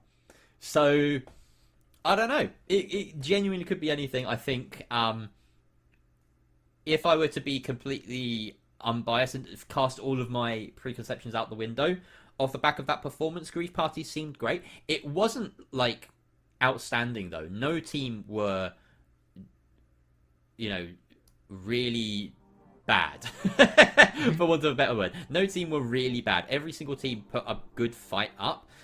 Refine, as we can see here, with the most kills, interestingly enough, putting them only 1 point behind Grief Party despite that second place finish. And Volpe, in fact, were the team that struggled the most there. I thought it had been for Holto's Finest, but of course the money changes hands very quickly at the end of the games, and yeah, it just seems they didn't quite have enough in their pockets at the very end. So we won't, obviously this is just the first group, the first match, so this is the cumulative total for the moment.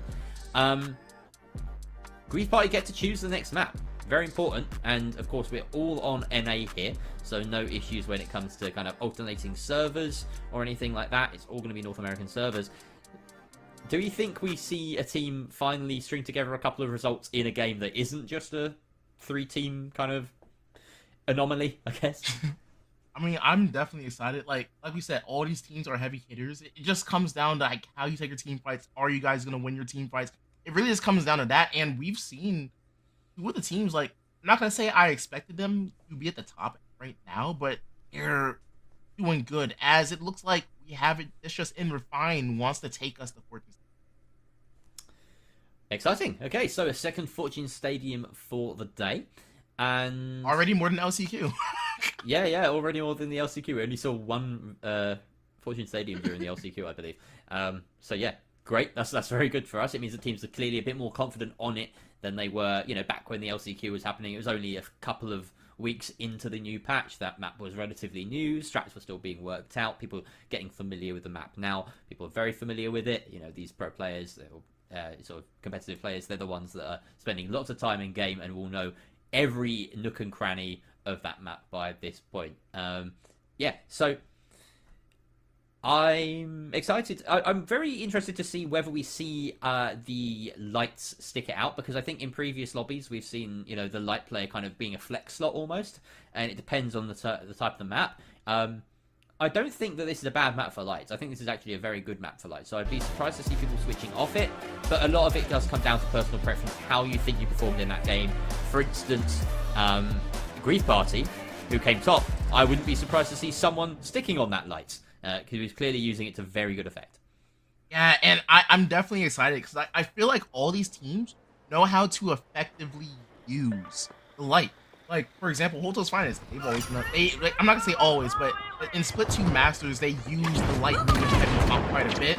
Oh my gosh, did I just see dual deagles? Can we go back? Wait, I just saw deagles. Oh. Wait. Yeah. Hell yeah. We got deagles in action, I believe. Lamp is just about surviving long enough to try and get this res, and he does finish off. Wow. That was a statement kill there, but he's going to find it very difficult to survive any longer. Has to move outside the radius of that shield, and he is ended quite cleanly there by the red team. So we'll cut on over now to Nikki, Mr. Dutt, and someone of Grief Party, now in orange, who have managed to get their mojo working. They've got their cash plugged into point A and are defending it with very little resistance at or very little contention at the moment. It seems the pink team are there. They're close by. In fact, they have taken control of the box, but need to try and stick with steal now. And the steal they are gonna get indeed. It doesn't look like Mickey is close enough to do anything about this. No, they aren't. They're gonna try and use their remote explosives, but it's not gonna really do any damage. It's not gonna do anything to really slow down the steal, and they're just gonna go ahead and get it. That is Volpe and Pink, by the way, taking that point. Destroy Bagos and Yuki holding onto it. Someone takes a big boatload of damage, as does Mickey. Both of them go down. It doesn't look great for Mr. Dirk either, as he's unloading that shotgun, but he is taken out very nicely by Yuki and Ko. Now, that point will be securely in their favour. We flip it over to the other side of things here. Pink and purple chasing after each other. This player seems a little bit dead. He's very dead. There we go. And Lamp Brendy increased place in purple. This is Holto's finest. Get the steal after a successful wipe. So 2 successful wipes, and now we have 2 teams looking to hold for another minute or so on these points. We'll get another fight on both. Yes, indeed, here, and a lot of action's already gone down. We've already seen, what, 6 full team fights already? We're only 4 minutes into... Not even 4 minutes. We're 3 minutes and 20 seconds into this match, and we've already seen multiple team fights. These kill points are going to be going in hot when we get to see the end game leaderboard. Nice setup here from Holto's finest to get that gas on the point. I don't see this getting stolen anytime soon, quite frankly. We don't see many people running fire, although that goo has been set ablaze, so it may clear the gas if they're lucky, but I don't think it will be. And good they get shots. the kills regardless. Fantastic collapse there and defensive points by Holto's finest, and they get a much-needed breather and confidence boost. Yeah, and we have DP Destroyer and Volt coming in, trying to take on Uni and Refine. They're getting good damage, and I think there's one person down on the side of Refine here. And what was that scream? That was the loudest charge and slam I've ever heard. Holy crap. Doesn't look like they do get the steal, in fact. That is going the way of the pink side of Volt, but they are Holto's finest in the meantime. came through. Huge play from Holto's finest. Oh, but the stun? It's not enough. They're able to get it still. Uni almost able to get that stun to potentially stop that from getting stunned. I don't know why he would do that to help the other team, but he went for it. He tried. He wanted to get the hero play, even if he was going to be another team's hero. Yeah, that was interesting. Fantastic play from Holto's finest. Now, to then head on the curve. They do have to play catch up now, as other teams have deposited or tapped the vault. So they're just sort of umming and ahhing, going back and forth, deciding where they want to go. C at the moment being defended by the orange team. That is Grief Party on this map. And they have come quite far to engage with the purple side. They are going for this fight, and they are winning it. Brendy taken out, Lamp getting healed back up by that heal beam. Great RPG, does kill someone, but he can't land his shots onto the second player. 2 versus 2 now ensues, and he misses the hook. Down jumps Green Space, trying to engage even further. He's got that shotgun in hand. Great little one tap with the melee follow-up to kill someone. And this fight is going on a bit longer than I think either team would want ideally, but it is the side of Grief Party that come out on top in that one. And we're just kind of playing it a little bit slow here. Gonna go ahead and get some nice shots coming out. Unfortunately, not able to secure a kill. We have once again, we're gonna go ahead and have. It's kind of hard to use names. I'm not even gonna lie to you. Yeah, the names are really fake. This in red is Refine right now, so they've taken control of D. But that was notable that we saw another team manage to take that box and plug it, so that does sort of spread the funds out a little bit more across the board. In the meantime, this cash out C looks like it's going to come to a head very shortly. We have the pink team of Volp looking to initiate all at the same time. They sneak their way onto the elevator. They're going to get a straight shot at this cash out, but we can see they are prepared beneath, ready to drop this cash out. Who will come out on top? Alright, here we go. That drop is going to come through, and unfortunately, it doesn't like any steals going to come through here. Teamfight does break out, and a lot of action is coming through. It looks like we're switching through a lot of people here, but it looks like Orange Team is going to come out on top here. Oh wait, never mind. Fight's still going on. My bad. Let's keep going. Yeah, it was a little hard to read, no problem. But we do see that C was successfully cashed in by the orange team. That's the long and short of it there. Grief Party holding on to their point. Hank J. Wimbledon, or Uni, to me and you. The last one alive here holding his point of D. He's just got to wait for his team to respawn. They have done just that, but they will come in gradually. No one seems to be pressuring D at the moment, thankfully for Uni. He can just stay there and wait it out. These staggered cash outs are going to create an interesting game state in a lot of places. Teams going to be deciding whether they want to secure the next vault or whether they want to try and nab a cash out from under another team's noses. Speaking of which, we have the orange and the red team engaging over the red team's cash out. All the Deagles come out, and here is the light doing some work, taking out Kid Vicious, but he is the last one alive on his team. Has to land some crucial shots, does so, a 1 versus 1 created, but unfortunately he's up against a medium, knows that he does not have the longevity in this fight to survive against the Deagles. Has to bail out. He's hot in pursuit there. And the catch up is successful, unfortunately. So yeah, that was, I believe, just the transitions kind of threw me there. Doesn't look as though they I have two buttons. I have two buttons, and I pressed the wrong button twice. That's my fault. It's alright. It's alright. The long day here, folks. We've been sitting here chatting for several hours at this point, but very even across the board. Besides the fact that purple team, that is Holto's Finest, have taken huge control. You know, we were criticizing them that first game. We weren't seeing their true selves. This is the Holto's Finest we know. And they're literally, as their team name implies at the bottom, the steamrollers. They are steamrolling this lobby.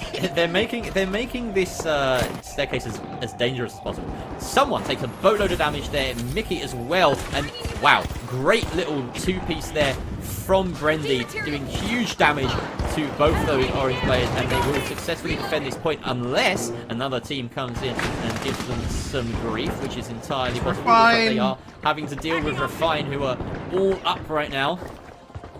And at the moment, we see the two players at the moment on Holto's Finest, just playing it safe underneath. We have Green Space has managed to spawn back in. But this is a triple dip, a double dip rather. Everyone, all of the cash in the lobby is in this cash out right now. And I gotta say, this is one heck of a match right here. Huge explosions going off everywhere, frag grenades being thrown, damage pumping out. And speaking of the pump, we have the Model 1887 coming out doing some damage. Holto's Finest just needs to stay alive, able to get the D-mount of 4 to save their teammate. They potentially get another kill right here. As they do, that's going to be Juker going down here. They're not done. They're chasing Refine now, trying to get that kid. Vicious is going to go down. And man, they are doing a great job of zoning and controlling, as they are not done quite just yet. The Model 1887 doing more work. Someone going down. Brendy going nuclear. Unbelievable shots coming out from Brendy. He cannot be stopped. And it's making the difference for Holto's Finest. They have held on to this point successfully. They get the 30k. Look at that tally. 78k at the end of Fortune Stadium. How their fortunes have turned since Kyoto. And it's just crazy to see, like, it's a complete 180 from how we started out for them. That was the best, like, that was the best play we've seen today by far. Just watching Brendy go ham on everyone. He was not we were like, are we going to switch off Brendy? No, he's acquired a new target. Of course not. He just kept on going, plowing through players. Excellent play. Got to shout out that player. So great news for Holto's Finest. They're back in the running. It was a little bit of a hiccup that last game, wasn't it? Didn't feel great for them. Now they are on top.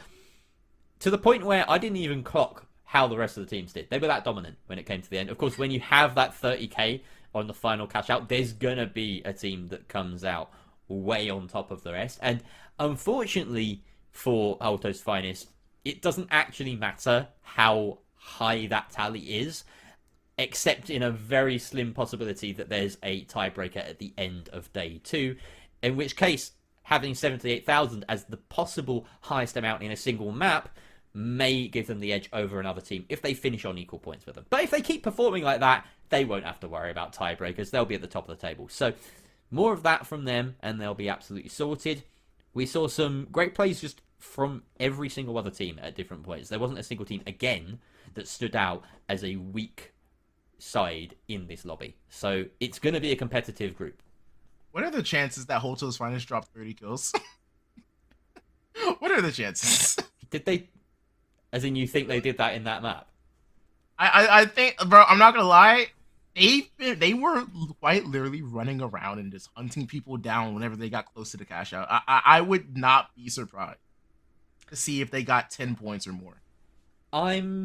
It's a possibility. It's definitely a possibility. We'll see when we run the numbers, as is happening behind the scenes right now. There we go. 9 kills points. So almost 30 kills. That's I was about to say that's uncredible. It is uncredible. It's not credible. Rita Waltz, uncredible. Rita Waltz, do we on the backside, do we know how many kills Hoto's Finest got total? I have to know. It'll be 27, 28, 29. That's our options of 9 kills points. But look at that. 19 points. They are so clear after that game. Huge showing from them. And yeah, maybe it's just Kyoto. Maybe they just hate that map. We'll see how that affects the overall standings as well. But have a look down there at the bottom of Volp, just keeping track of who might be struggling a little bit. Only 9k in that game. That is a sorry figure. And only 3 kill points too. So they languish there with only 7 points. Almost a third. Only just a bit more than a third of the total that Hoto's Finest are now. So that is going to show itself in the leaderboard. 14 points up to their 27. But that second and third place spot, very close. And not just very close, very close behind Hoto's Finest in first. Volp really need to pick up the slack here. And now Volp is unfortunately just getting caught out in situations where they're just losing gunfights. I don't know how they're going to fix it. I don't know. I haven't really gotten the chance to really take a look at what their problems are, but as far as I can tell, like what I've seen is like they're just either getting pinched in between multiple teams and just getting caught out like that, or they're just not doing well in their 3v3s. Like they just gotta find a way to bring it together and position themselves better to live in these games. Yeah. And it's just crazy to think, just like at the start of this group, Refine was at the top, and then all of a sudden it's like our leaderboard just did like a full 180 minus a Volp at the end. Yeah, that's what happens. And it's just, it's the early stages of a group. Things are gonna jump about quite a lot, and then they will settle into a bit more of a kind of a pattern and a trend. And in the last couple of games today, for this group, we will get to see that. We'll see who kind of rises to the top. Like we said, Volp, they really do need to pick up the slack. This is their first tournament, I believe, competing without Belize. So maybe that's having a bit of an impact on them. They've had to kind of rework that roster a little bit. And we haven't had a close-up look of whether it's settling for them or not, or like what their issues may be. So we'll kind of try to diagnose those maybe over the next couple of maps and see where they could be improving. But there's one question on my lips right now, and that is, where are we going next, Stars? You want to take a guess? Because, go ahead and take some guess. It's a map we haven't been to yet. There's only 2 options. Oh, two options. There's 2 options. It's either Vegas or Seoul then. So I'm going to guess that Hoto's Finest won that map. They probably like Seoul as well. I'm going to go with Seoul. Oh, you were close. You were close. How can I be close? I was wrong. There were 2 options. I was close. I picked the one wrong option instead of the one right option. Just say I'm wrong, dude. Don't sugarcoat it. I don't like doing that. I'm sorry. It's the IGL in me, you know? You were close. Yeah, well, listen, when I was in-game leader for teams, like, you can't say you or you or call people out. You have to say, like, we. Us. Yeah. It's just how I've been like trained. I would not have been more insulted than if I said, "Is it Seoul?" And you said, "We were close." I would have been like, "Nah, bro, come on, like, just say it how it is." All right, here we go. Vegas, and have the team names changed or the team colors changed because they always do? No, it looks the same. They have not. It looks the same. That is a blessing in. well, not in disguise, that's just a blessing for us. Backshots taken out very early. Now, okay, that is one of the things I've seen maybe a few too many times on the side of Volt, is an early death. And it's causing problems. Of course, when you're running the sort of MNL, then you're going to have these issues. And there are the issues in full force. Losing an early gunfight, losing an early team fight rather. They're the first team to be wiped. Mickey landing some damage at range, but he knows that he can't do this without a team. So he's going to back on out and wait for someone and Mr. Derp to respawn. I'm not gonna lie, ever since the new update where they added optics to all the guns in the game, bro, like seeing the FAMAS in gameplay, I'm like, bro, this is Twitch. Yeah. This is Twitch. That's ACOG. It is. Yeah, it's Twitch ACOG, you're right. it's real gnarly, that gun. Only thing is, obviously in Siege, the FAMAS isn't a burst fire weapon, so that feels weird. But yeah, it does look exactly the same as Twitch. Alright. Us Siege heads just having a moment there. Excuse us, don't worry about us. Nice little hiding spot being taken up by, that is Volt in the corner, defending this cash out.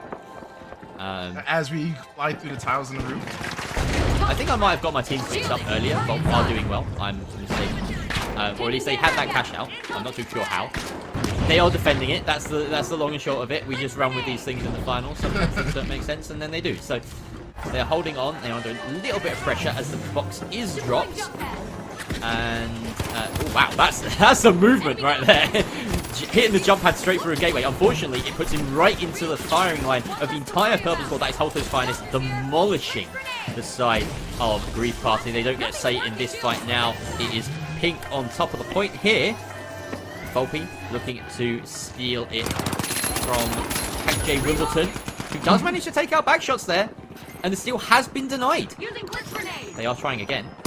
Down comes the glitch. It does connect. No! And he does stun. Way! Unbelievable movement from Uni. And he's getting the kill onto Yuki as well. Do it to him!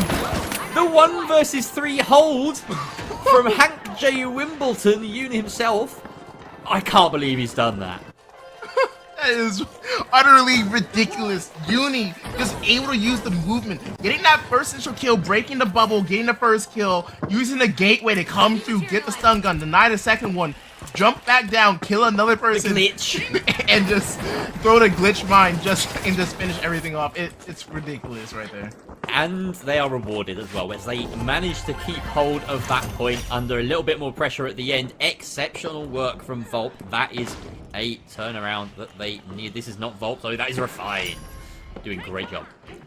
And it's just crazy to see right now. Taking a look at the scoreboard real quick. We have Refine in first place with that 14K. We have Holto's Finest coming in second place right now, 22.5. And then we have Volt sitting pretty, 6,500. Yeah, so Volpe in a decent spot, having gotten a few kills, getting that plug early as well made a difference. Income! Wow, just the bonsai squad. That was a huge engage coming in from the purple team of Holto's Finest. And did they get anything for it? Hard to say. We've left them. So Destroy is being taken out here by the orange side. He does land a hook, but it's not much of a comfort, really. There we go. We do manage to get return to the purple side. Holto's Finest. They have plugged that box successfully into C. Hank J. Wimbledon, you know, he's done some pretty impressive things so far for Refine, but he has his limits, is the problem. You can't be leaning on him for everything. He has to fall back again, wait for his team to go for the full 3v3 against Holto's Finest. Yeah, no, and it's going to be a very, very intense match here. We are now at halftime, as we are just going to go ahead and just take a look at what we have going on. We have Holto's Finest with a cash out T, and then we also have Grief Party. I'm going to go ahead and take control of the other cash out on the other side of the map right now. So that cash out is getting stolen. I don't know if we can go ahead and get a view of that. Yes, we are. Yeah, it's going to go ahead. Where were Grief Party? Grief Party decided to go and fight at C and abandon D. Interesting choice there. They have not gotten anything from that either at the moment. So we'll see if Grief Party, if that pays off. I really doubt it will, given the game state right here, as Holto's Finest are in a very nice position to be able to defend C from afar. They've got the goo in an odd position. Shot sent up by Brendy. We've seen the work that he can do. Only about 20 seconds left to hold on to C and secure themselves that first place spot for the time being in this match on Vegas. In come the zip lines as we see Brendy just going nuclear once again. Yeah, this is cut to Brendy and he's getting killed. Of course, that's just the way it works. Lamb taken down though, Green Space on a very low HP, and actually it looks as though Refine have managed to get in here at a decent time to secure this cash out. The body block coming through from Hank J. Wimbledon to secure things. That is just about successful. Just about successful. He got annihilated, bro. He got the steal though. That's all that matters. Unreal. Hank J. Wimbledon has escaped as well. He's not dead. He's still out there.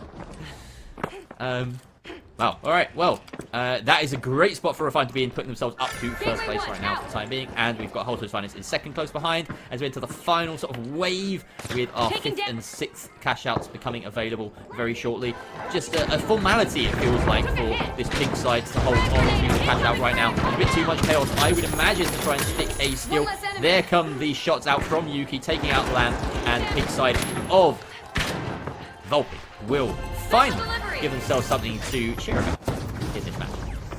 Yeah, as you go ahead and cut to the action on the other side of the map, we have Refine going ahead and where are we going, y'all? Okay, we're back. We have someone that's getting chased down by Refine. It's not looking good for Grief Party. Grief Party really needs to stay alive here, and nope, they're just gonna go ahead and go down. And yep, that's the last person in the team, and it's over for them. Minute 40 left on the clock here. Vaults are getting started up. Cash out has been submitted, and it's going to be Refine taking control of that. Yeah, both Grief Party and Holto's Finest being wiped there at virtually the same time, while they're in 3rd and 4th place as well. Doesn't bode well for them in terms of the momentum of things. The leaders having the ability to hold on to these cash outs. Interestingly enough, we didn't see the pink team get too much of a move towards the vault in that time. They have only just tapped it. Really, it is the red side of Refine who are leading the charge, holding in the parking lot. A decent place to defend, as you have this Eastway, or Eastwood rather, building to hold from and over the whole thing. So I'd be very surprised to see lots of people go for that car park point. I think most people will be fighting over this 6 box, and that's exactly what's happening right now. Purple of Holto's Finest in control of it.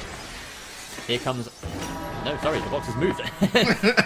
the box just... They just went and installed it. That must have been a gateway. That must have been a gateway. They've managed to steal it from under their noses, and look at that. They've split their resources. Get that 7k in the bag just for the deposit. Great play by Uni again. Are we watching a ranked game?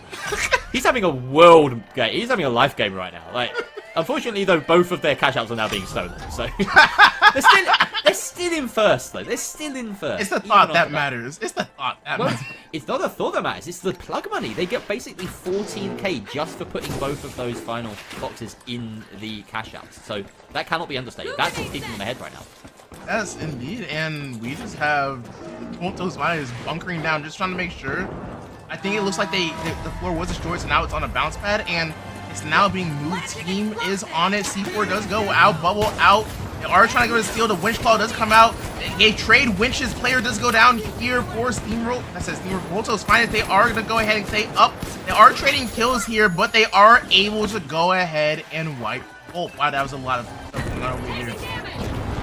Great team fight there. 2 people taking damage at the exact same time. Interesting that I'm getting the double audio there. Maybe that's mine. Hank J. Wimbledon, the last person alive here on the side of Refine. But he doesn't need to worry too much because his team is still very much ahead of the curve.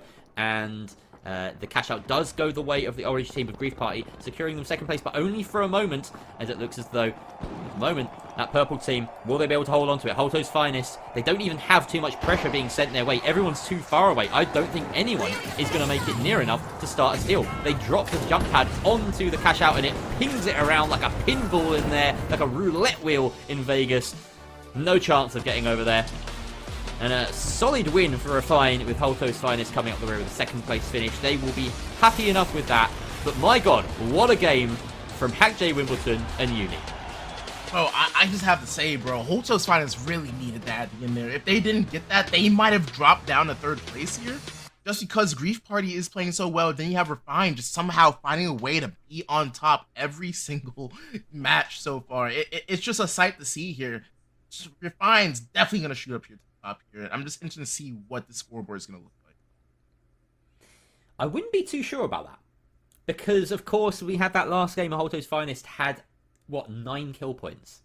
So, I feel as though the gap that they've managed to create, it wasn't enough in the overall standing, so you might be right, but there's still the opportunity, there's still the chance here, once we run the numbers, that Hoto's Finest are potentially ahead or tied level with Refine. But it is clear now, 2 teams are starting to emerge, Hoto's Finest, Refine. Refine haven't fallen lower than 2nd place in, I think, any of these games so far, which is very impressive. So they're playing incredibly consistently. This is the team that made their way through from the last chance qualifier. They won the 2nd one, I believe. And yeah, they're showing their strength here because they're making some very good teams in Volp and Grief Party look a lot worse than they really are. Yeah, no, and it's definitely something that we are looking forward to, as we're almost quite done with. We're still punching in some numbers. We're just waiting on the numbers from one last team here. Oh, never mind. It says they are saying the scoreboard is set. Just gonna give it a second to update here before we go into it. Yeah, no, it's the kill points are gonna go crazy here. As let's take a look at it. Oh, okay. So Hoto's Finest did get a decent number of kills during that game yet again. So it's something that they can fall back on even if they don't get all of the cash that they need. And then the rest of the kills sort of relatively evenly spread. So you see there 15 points for Refine, 14 for Hoto's Finest when you combine that 2nd rank and the kill points, 10 for Grief Party and 8 for Volp. So again, Volp trailing the pack, and it's starting to look pretty dire for them. Not gonna lie. That's they really need to turn it around, and I'm gonna keep saying that after every map. And it's going to be even more true after every map. Yeah, no, if they don't go at least get 2nd place here on match number 4, they could be in trouble. Yeah. I'm honestly. So, go ahead.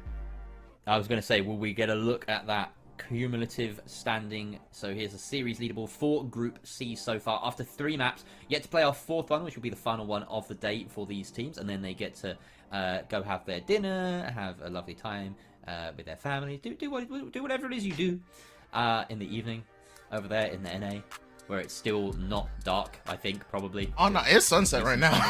It's been dark here for 5 hours. Like the UK is a grim place to be. Anyway, yeah. But as it stands, Hoto's Finest is still just ahead.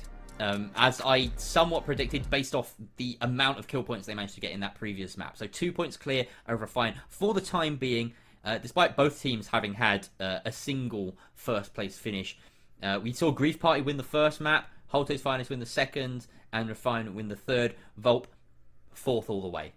It's not been clear for them, basically. So, yeah. Unless we get a surprise in this final map, then it looks like it's going to be the battle between 3 teams tomorrow. Yeah, no, I don't. Volp need to change something up. Their team comp might not be working. The way their position itself might not be working.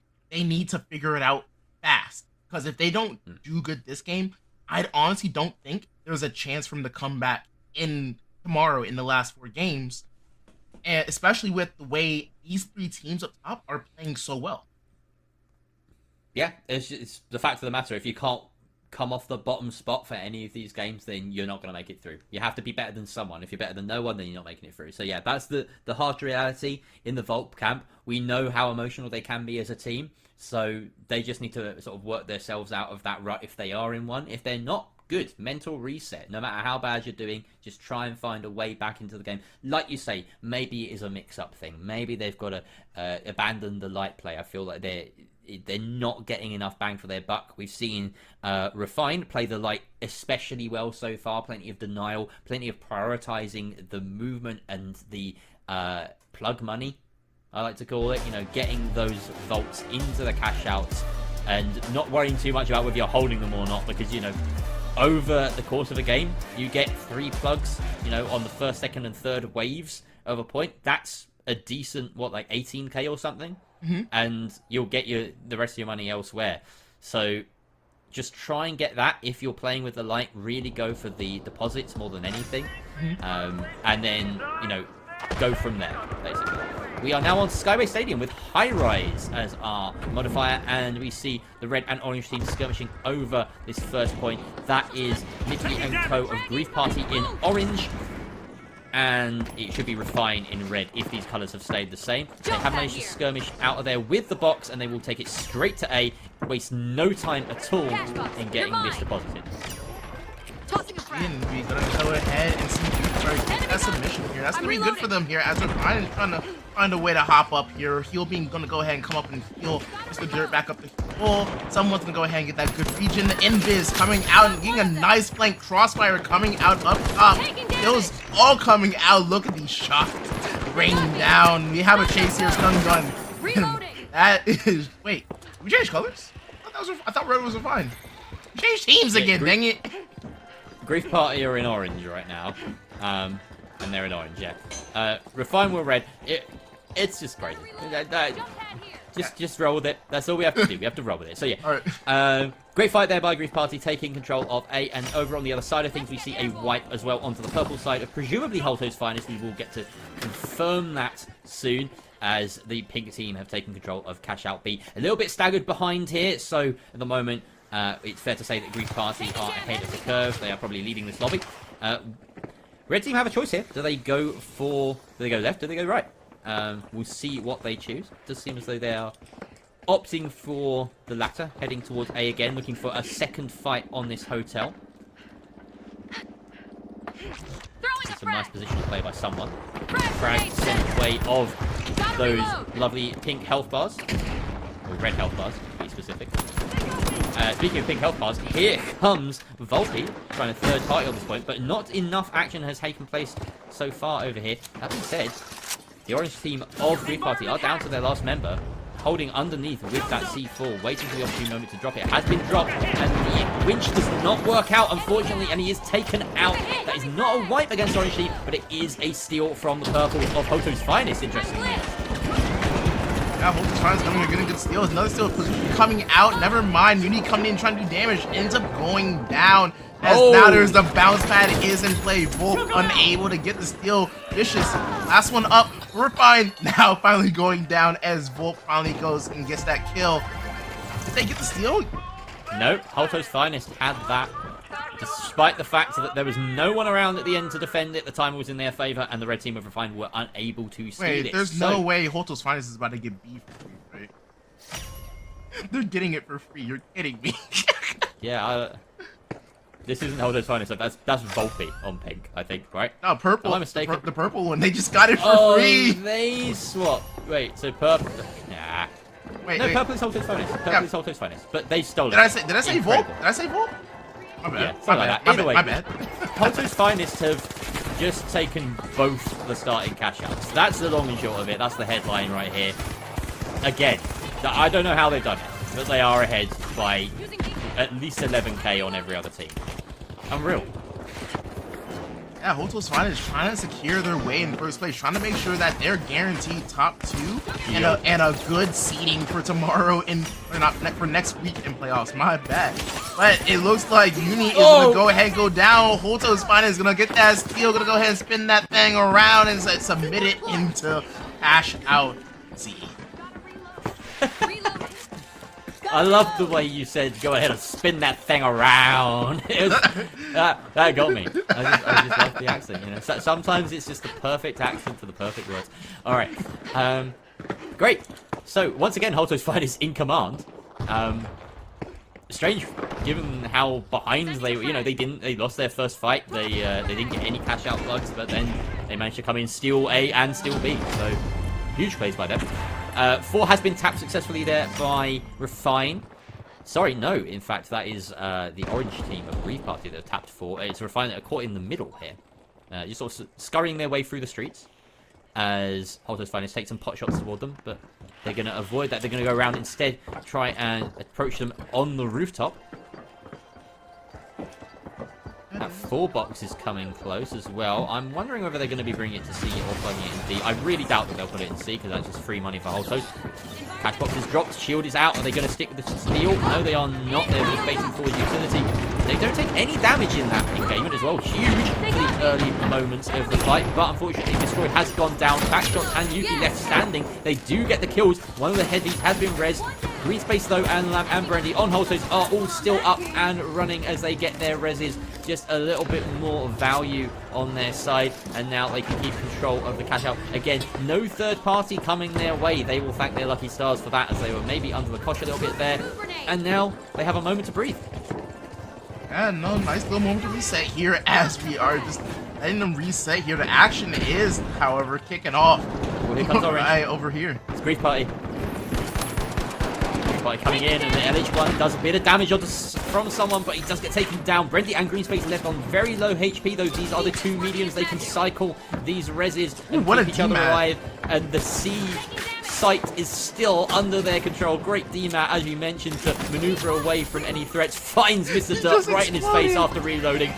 Explodes into a shower of coins. You gotta love that animation. It never gets old. And Holto's Finest again claim the 3rd cash out. My question is, will they still D? Maybe. They got to be feeling it, right? They are. They're going to try. Yes, let's go. Stay on them, please. I need the Akimbo Deagles. I need you to show me something, please. I need something. I've been waiting to see this point of view the whole entire. Can he make it work to destroy, live up to his moniker? He hits with the, apparently the Charging Slap does nothing, interestingly, but they do take out Green Space, and that is not a wipe on Holto's Finest, and it's not a steal either, as they are fighting over what is currently Pink's point. This is just really favouring the side of Volpe, as, you know, they got wiped away, but their point is still safe in the meantime. The alien invasion is going to cause even more chaos as the debris starts to be lifted around them. I don't think anyone's going to successfully take hold of this point. I think this is safely in the hands of Volpe. Not Bubba doing his darndest to deny the steal. He buys them time at the very least. Hank J. Wimbledon gets a kill, a crucial one to prevent the steal for certain. Gets a bit stuck in some floaty green debris, but it doesn't really matter. He can get on out of there. Job done. And Volpe have managed to hold themselves into 2nd place for the time being.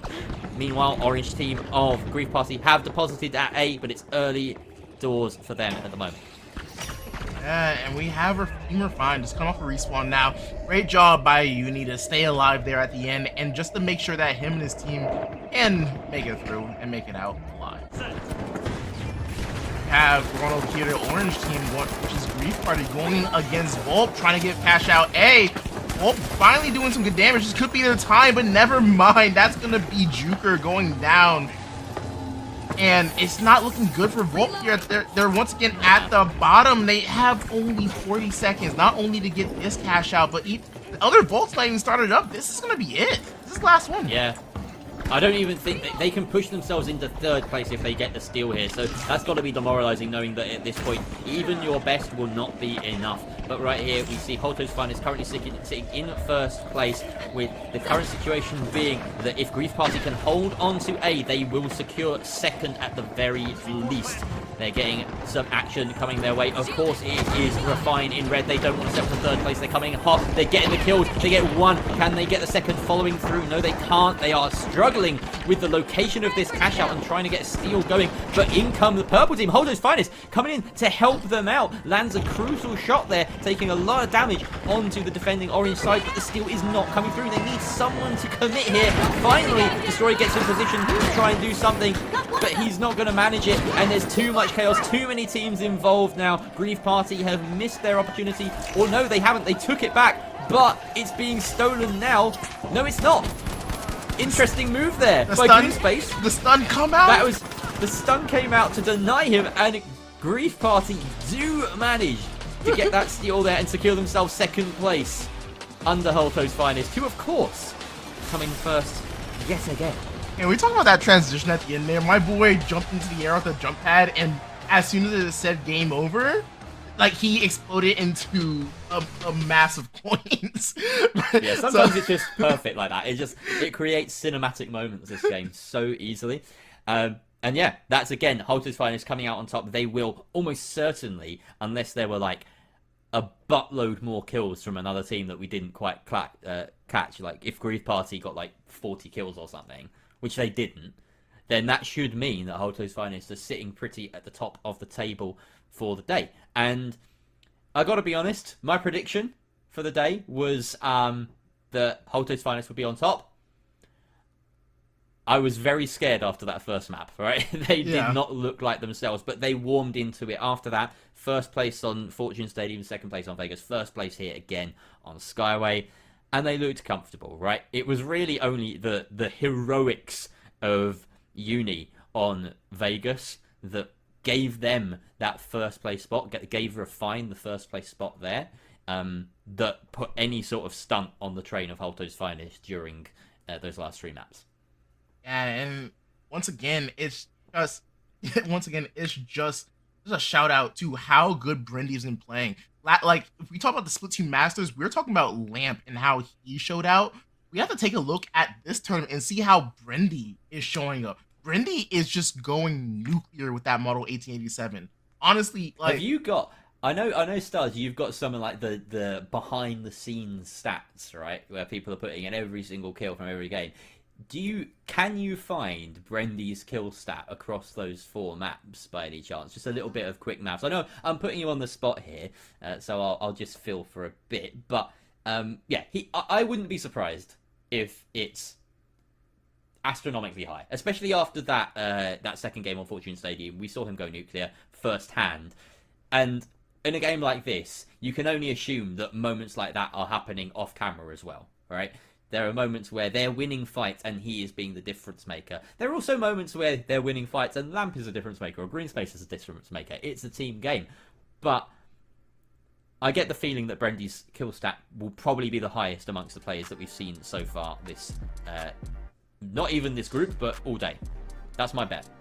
Yeah, and I gotta say, I just ran the numbers. Brendy's at 29 kills across those 4 maps alone. But surprisingly, he's not even the highest kill count on his team. No way! Have we been hyping up the wrong guy? It's Lamp with 35 kills. Lamp. 6 more. No way. Well, okay, he's the heavy main. Is that an excuse? I think that's an excuse. Look at this though. This match 4 again, 9 kill points. This is something they did on Fortune Stadium. It threw them way up above everyone else in the standings, and they've done it yet again here. When Halter's Finest win, they win big. Like, that's dominance right there. 19 points down to 11 for the second place Refine after that game. And also interesting to note that Refine did get that second place spot there ahead of Grief Party, despite not coming out on top when it came to the cash out in the game. They got more kills. They got twice as many kills, in fact. And that's what's thrown them up to a total 11. So Refine playing huge with the kills and catching up and keeping that distance at least somewhat closable. 10 points clear now, Halter's Finest. This is the accumulated score. A very neat accumulated scoreboard, in fact, across the board. We've got 60, 50, 45, and 30. Lovely multiples of 5 going from top to bottom. Yeah, and I just gotta say, I am excited for tomorrow. Honestly, at this point, with the way unless Halter's Finest has another slow start, I think it's just a battle for second place here, and it's going to be between Refine and Grief Party. Unless Volk finds some way to wake up and get a bunch of first place and second place finishes, I just don't see how they qualify. Yeah, no, they've got a 20-point gap between them and second place. That is very difficult to surmount, unless they've got to hope that like 2 members of Refine fall ill, and then Grief Party literally grief. Like that's the only way that they can get through this, in my opinion. They've really got to turn it around. I know I keep saying it, but it's true. It's just true. Their placement points, just to rattle this out, every element of their point score is half of what Halter's Finest is. Their cash total, less than half. So yeah, if you want to be the best, you've got to beat the best, and they definitely can't hang with them right now. Halter's Finest and Refine really standing out. Yeah, and honestly, I just gotta give props out once again to Brendy. You are making this fun to watch. Those moments with you just whipping around the model 1887, just bang, bang, bang, bang. It's just It's so fun to watch. It's like satisfying. Our observers just get the perfect moments to highlight you. It's just so fun to watch. But yeah, they have the Brendy button. You know, you got the numbers between players. They're like, okay, that one there, put a sticker on it. Like, that is Brendy. Bam, Brendy cam, go. Yeah. Anyway, but yeah, shout out to Lamp who actually outperformed Brendy as well. So yeah, there we go.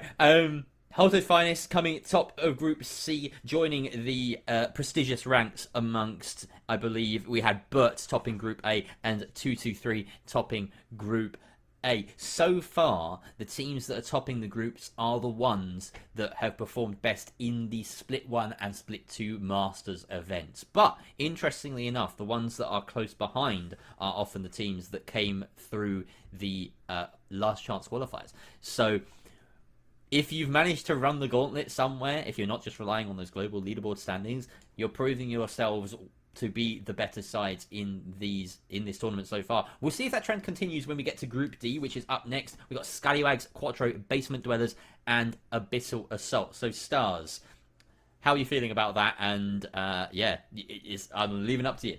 Bro, I'm not gonna lie, bro. I gotta say, Scallywags is a team lookout. They're not gonna be as strong as they were before. They are missing some players that they had earlier on in Split 1. Obviously, you had Gremlins all over the place. He's been on BKO, who made grand finals in Split 1. Split 2, obviously, Scallywags didn't do as good. They just missed out by a few points on making it to Masters. But yeah, it's going to be a fun group here. Honestly, we have Quattro Squad, who is one of our French teams, who got into the Masters barely made it in the Masters. And then it's just going to be a fun watch altogether. I'm looking forward to it. Too many to talk about. We'll get to it. But on that note, we'll be going back to another break. But yeah, stay tuned.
Feel alive, let's hit the dance floor. Don't work too hard, might break a backbone. Return of the Mac, the king is back though.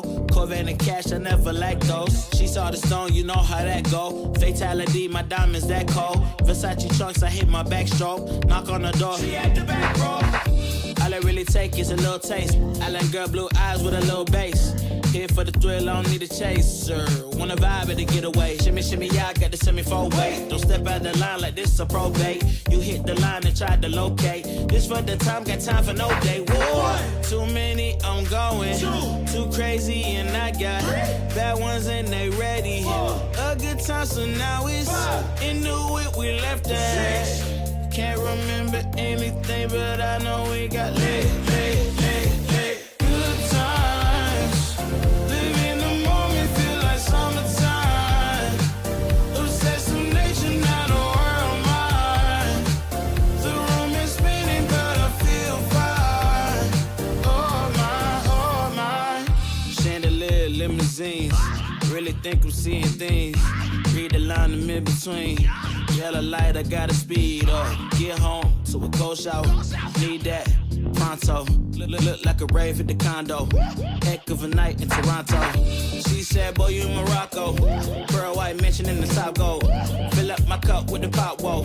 High off life in the spot, dope. Running out the visa, really talking to a real life Mona Lisa. Jesus pieces hanging off the fleecer. So much going on, it's hard to focus on the features. I got too many, I'm going. Too crazy and I got bad ones and they ready. A good time, so now it's into it, we left that. Can't remember anything, but I know we got lit.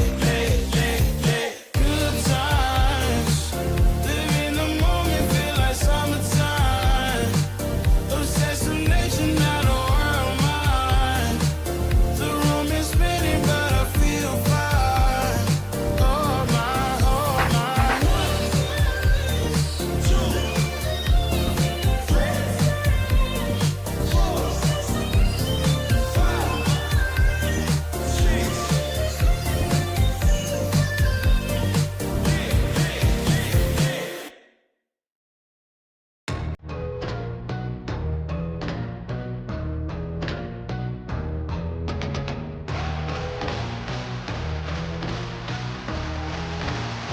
I'm getting hyped, bitch.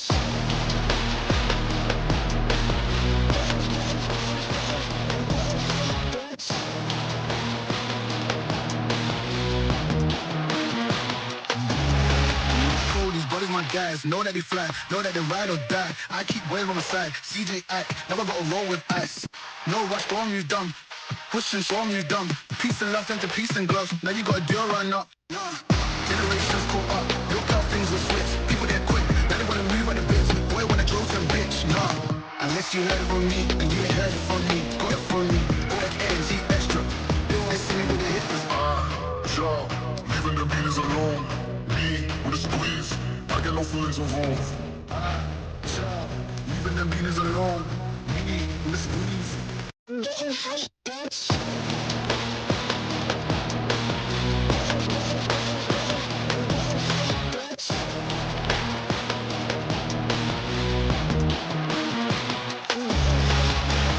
I got that B, she got that G, but she ain't know the way.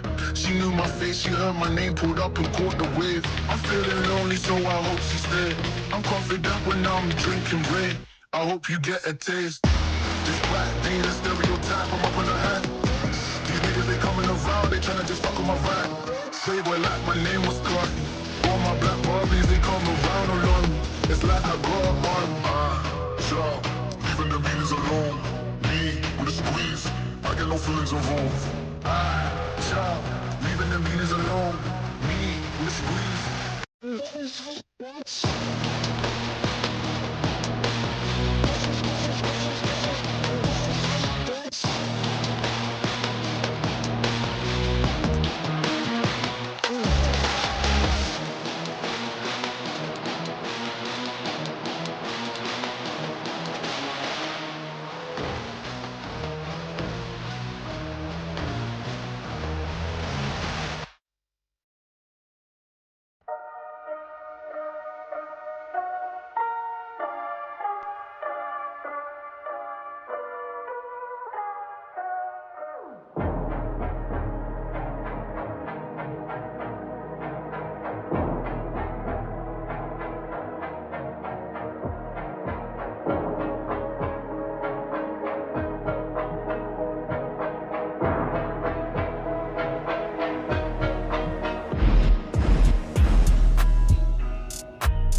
Hello everybody and welcome back to the Breakout World 2024. We are here with the group stage, the final group, Group D.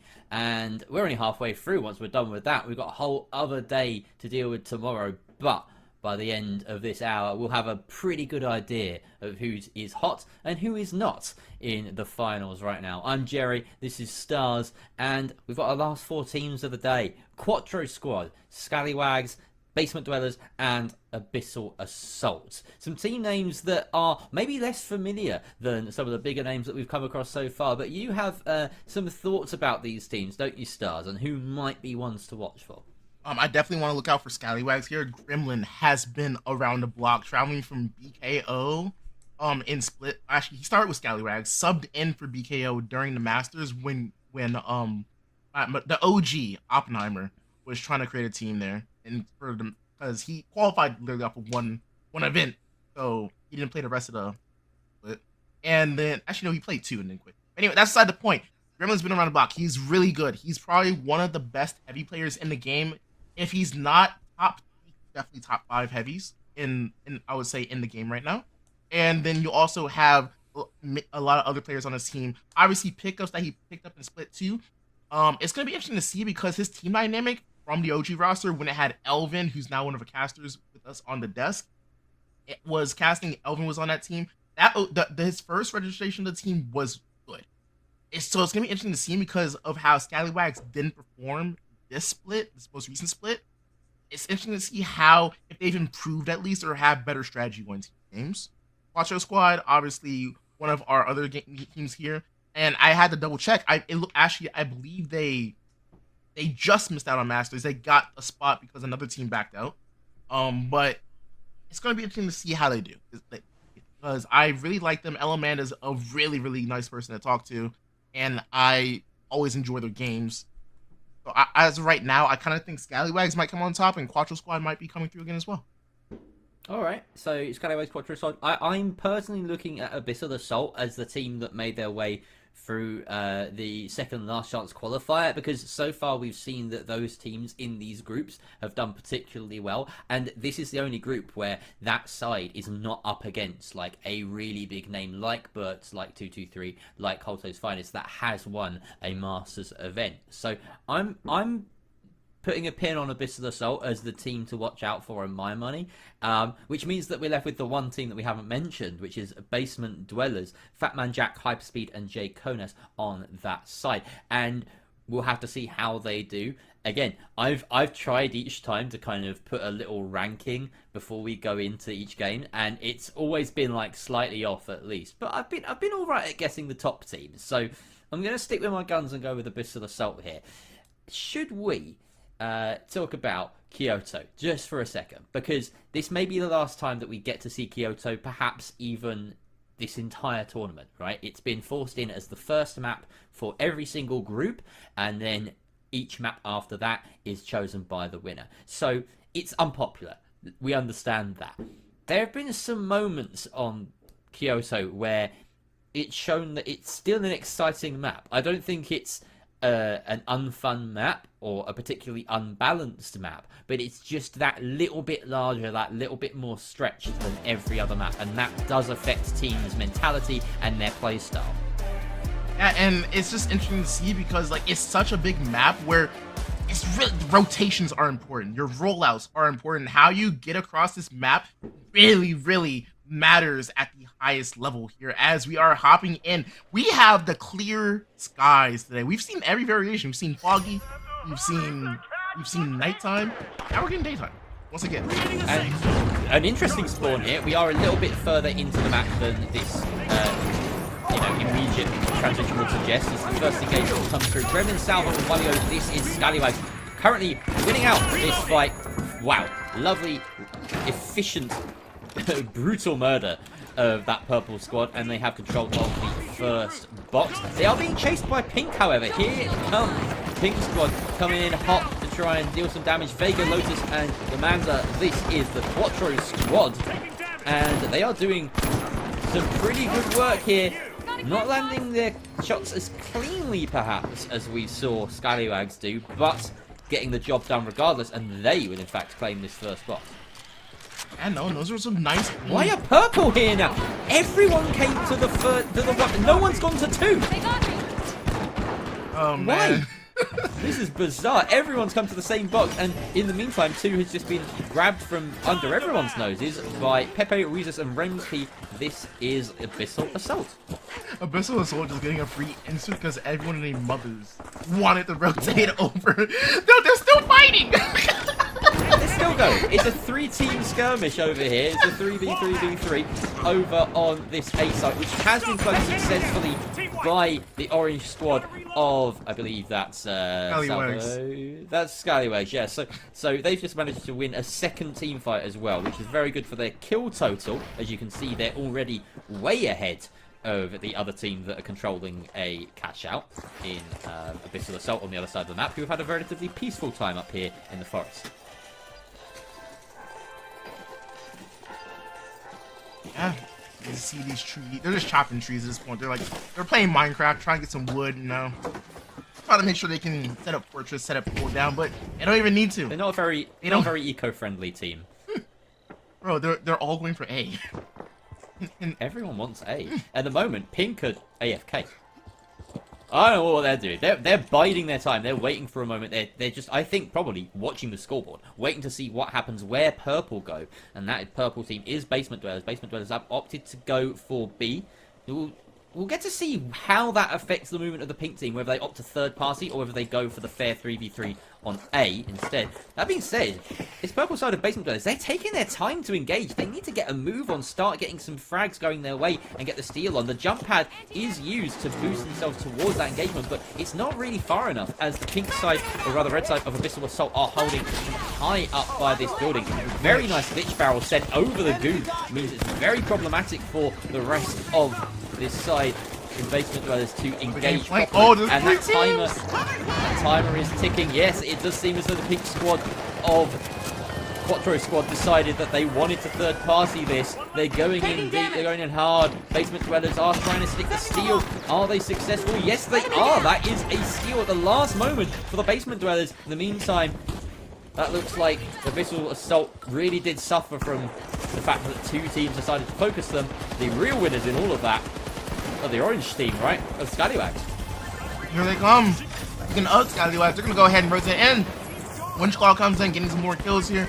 They're just looking to clean up, some kills, wipe everyone.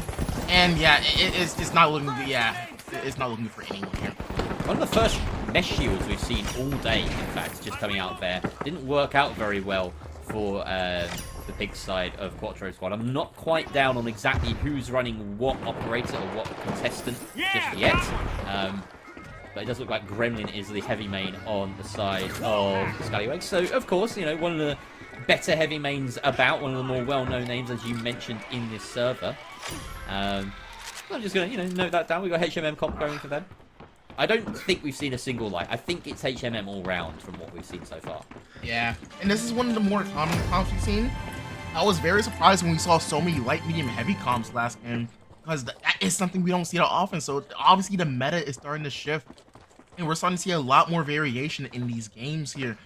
And looks like Scallywags is going to get a free insert into C. I'm not quite sure we can see what's going on in Group D. Waltz, can one of us possibly on that? Box 3 looks like it's being held by the Pink side of Quattro squad at the moment, so they're going to get that plug in D if they go uncontested, but they aren't going to go uncontested, and you can see they are battling out with the Purple team, who did, it seems, manage to nab that off them and plug it themselves at the last moment. So very nice play there by Basement Dwellers, doing exactly what their name says they would do, just dwelling in the basement, waiting for that box to come to them. Frag grenade sent. Frag out! Reloading! This is nice from Scallywags, though. They're happy to pressure D in the meantime, even though they've got that cash out in their control. They're just, you know, playing from the periphery, trying to snag some kills, not getting in too deep. This is Salvo going in for some murdering. In fact, he's got some backup as well. In fact, this is, I spoke too soon, the whole of the Scallywags side jumped on in there to try and get that third party, and they've done so successfully. Funnily enough, they've traded places with, I believe, the Purple side, who have gone the other way and stolen C.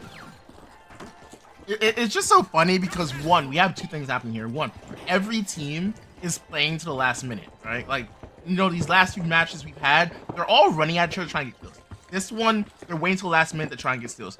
Then second, now we're trading places like we did with like, what was it, Burks and another team. Oh, hang on, I just spotted something underneath these guys. The pink team are waiting again. Quattro squad are like underneath the camera right now. And then and then we have red team just chilling by sea. Wait, they're fighting now. They're fighting now. Let's see if we can get a close up on that. Potentially, the purple team are taking a lot of damage, it would seem. And here we go. The pink have engaged. They have come to the rooftop to try and take this fight. They are waiting till the last moment to go for these. Elmans are taken out by Salvo, who's been performing spectacularly so far, but the rest of his team has been felled. And the problem now is that the pink squad have presumably managed to get that res to come through and will go towards the uncontested. All three of them, one of them moving towards the steal and the other one hunting down Salvo. Walio has spawned back in the meantime, but I do think they will get this steal successfully unless that bird's covering. Oh, a huge jump pad deposited right underneath the cash out, causes chaos for just long enough to force the steal to fail. But now the pink squad are in here. I don't know what that was. I think it was probably a charge and slam. Quattro squad coming in for the steal, but they don't get it. And in fact, Scallywags somehow hold on to that. And Salvo, the last man standing during all of that, I don't know. I don't even think he was the one that put the jump pad down. It was Wally that came in with the jump pad. So that was ridiculous. I don't know how they did that. Yeah. Big Wally pad. W Wally pad, as they said in the chat. Yeah. Basement Dwellers just gonna go ahead and start at 5. They're gonna go ahead and start their rotate right now. As we see, we have Abyssal Assault starting their fight with Scallywags. We do, and Redka, the mesh shield heavy that we mentioned earlier, who is providing a lot of cover for his teammates to fire through. This is a decent way to be using the mesh shield now, is to create a position of power rather than using it defensively, as you used to be able to kind of toggle it on and off, to actually set up with it in mind. But of course, it's a bit more limited now that you have that kind of cooldown on being able to toggle it on and off. It does feel a little bit weaker, and of course, the health or the meter of shields it provides is a lot smaller than it used to be. We got a lot of people jumping towards this end of the map now, as the two cash-outs are not too far away from each other, but they are in different buildings, so we might see some cross-contamination in the next few fights. As we see that Quattro squad is going to go down, Scallywags coming in, taking this good fight against them. That's going to go ahead and be a wipe here. Chashao is going to be stolen right above them. I'm not sure if that is, yeah, that is Salvo stealing it. So yeah, that is in a good way of Scallywags. Scallywags doing a great job of controlling the map, taking their team fight smartly, and not putting themselves in bad positions. If you've noticed, every fight they've taken, they found a way to isolate themselves. So it's really nice to see. So far, your prediction of them being on top is coming good. You see a fight here between Abyssal Assault and I believe that is Quattro Squad. Oh, sorry, no, Basement Dwellers in purple. Batman Jack! The ones that are coming on top. Batman Jack landing some meaty shots there. The res does come through, but only half HP. Won't keep you alive very long. In front of the Model 1887, that thing rips and tears through any of those little holograms that pop up as a result of the defib. Great defense coming out from Basement Dwellers. They don't need to be defending basements, it turns out. They've got this roof unlocked as well. Yeah, and we'll just go ahead and switch over back. We have Quattro Squad just running straight through Scallywag. Never mind, Scallywag, turn it around. It's going to be a 3v1 out of nowhere. Vega trying to get a steal, and it's not going to happen. What a turnaround for Scallywags. Only 10 seconds left, and I don't think that the one remaining side of Abyssal Assault have enough time to launch an assault towards that purple point. It will be Basement Dwellers in second, right behind the Scallywags, as you rightly predicted, in first. Yeah. I love this as well. I love a team that can get the synergy going. The Scallywags in the triple pirate costumes, just, you know, fresh out the bag from the recent event. I looked at those pirate costumes and I said, maybe. There's so many good skins from the Halloween event. And then I flicked a little bit further on the store and I saw the kind of onesie that's just like a skeleton onesie, and I thought, nah, that's the one. I love the skeleton onesie. I've got the skeleton onesie on like my light at the moment, and it's really fun. I love using it with the kind of pixelated face as well. I don't know, from like from the Sis Horizon event ages ago, but yeah. Anyway, that's beside the point. Synergy is good, and it's also strategically useful because it means that enemies can't identify you as easily. So think about that. Also, it's also strategic. Think about it. whatever all our top teams, minus 223, but all of our top teams, you know, Frog 3, Ulto's finest. What are they wearing? They're wearing the same skin. Yeah. Yeah. You got to get the team skins going. It's important. Anyway, interesting moment in chat there. I just looked down and Grey Matters mentioned Pyke is still perfectly viable. We haven't seen the Pyke at all. This is the first. It's just hit me. Like, you know, when we were doing the LCQs, that was pre-Pyke nerf, and now it's barely visible. We've seen a few mediums running the F car, some on the AK, a lot on the Model 1887. It's sort of going back to that shotgun, which feels so powerful at the moment. But yeah, we've seen barely any Pyke, and it's been an interesting one because that felt like the gun to lean on for a short while. The LH1 is still very popular, very similar gun in the hands of the lights. But yeah, we'll have a look at these points. Scallywags way out on top, 8 kill points during that game. Fantastic tally for the Scallies, and 18 points overall.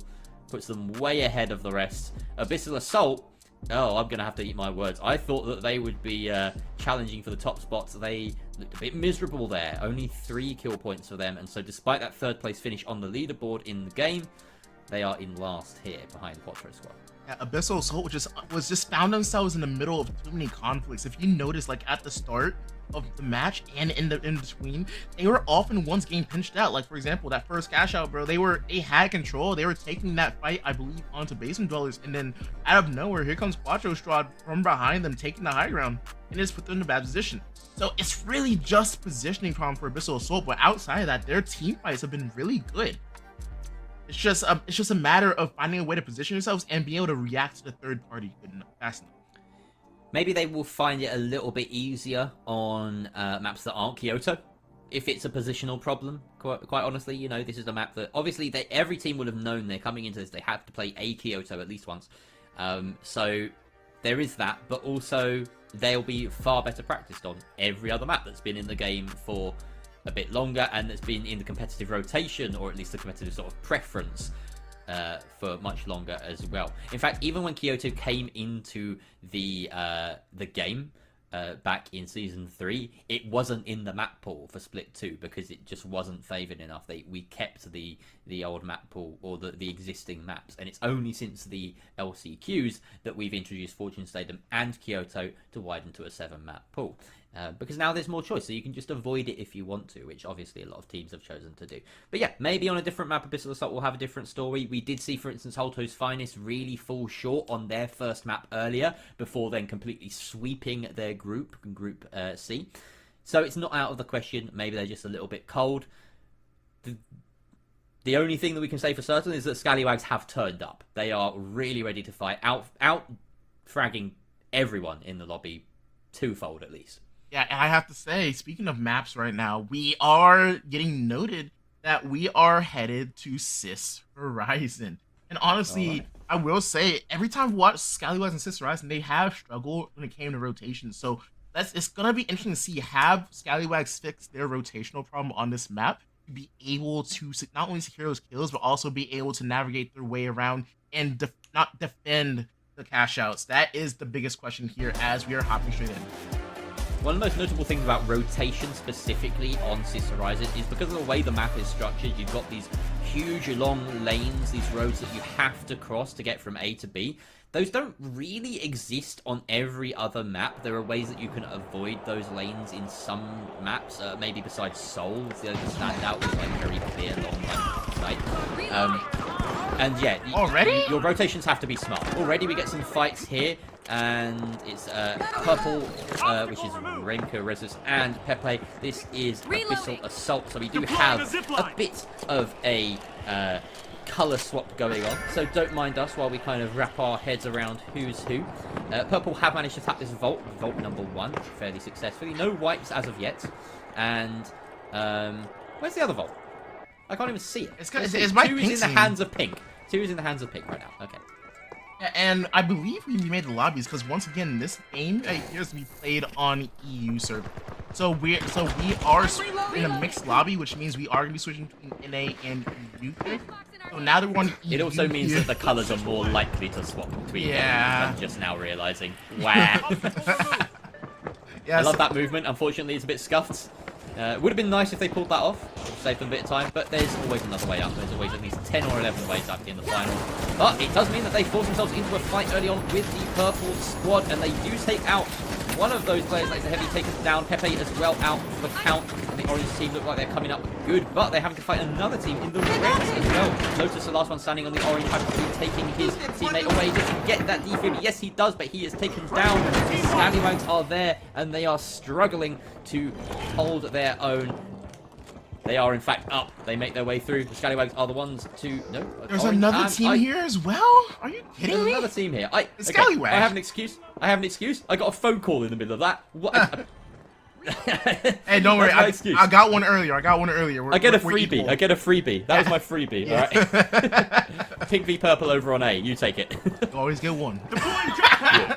Yeah, so anyways, right here we have the Scallywags here set up for A. They are doing good control. They are going to go ahead and bounce up. Bubble does come out from Abyssal Assault here, trying to live here, but they just get absolutely deleted here, and it's not looking much better even with that res here. Wow. Scallywags coming out of that fight relatively healthy. They got dunked on. That's all I have to say. Oh wait, here we go. Oh! We have Quattro Squad coming in hot, trying to cause some action here. Scallywags trying their best to stay alive and do damage. It's not going to happen as they are going down. Wally-O is down to 1 HP. Salvo, wait, never mind. They're able to get the kill on Amanda. Are they able to reset here? That is the question. Otis, last one up. Lotus. And he's taken out. Unbelievable. But no, in fact, Abyssal Assault do. What's happened there? Scallywags, Quattro Squad of the orange team that got wiped, so they did manage to hold that. Unbelievable Peckers there, and we have a steal coming out from the red team with Basement Dwellers. How have they done that out from under the noses of everyone else during all of that? Basement Dwellers, they get away with an absolute heist. I have no words at this point. It's literally just bounce pad. Boom, dead. The next thing comes with the bounce pad, RPG, boom. Just pure damage explosion. Like, are we just in this? Are we called? In Fortnite we call it explodes. Are we in explodes meta? Oh, I don't like that. We're not going into that. Also, I don't know if we are really. We're definitely. I don't know if we're even in like a particular meta. At the moment, we could say like where HMM is kind of meta comp, but we've seen some HMLs and we've seen some working. You got the model, you got the SA to basically a shotgun meta has kind of worked its way back into favor with the fall of the pipe again.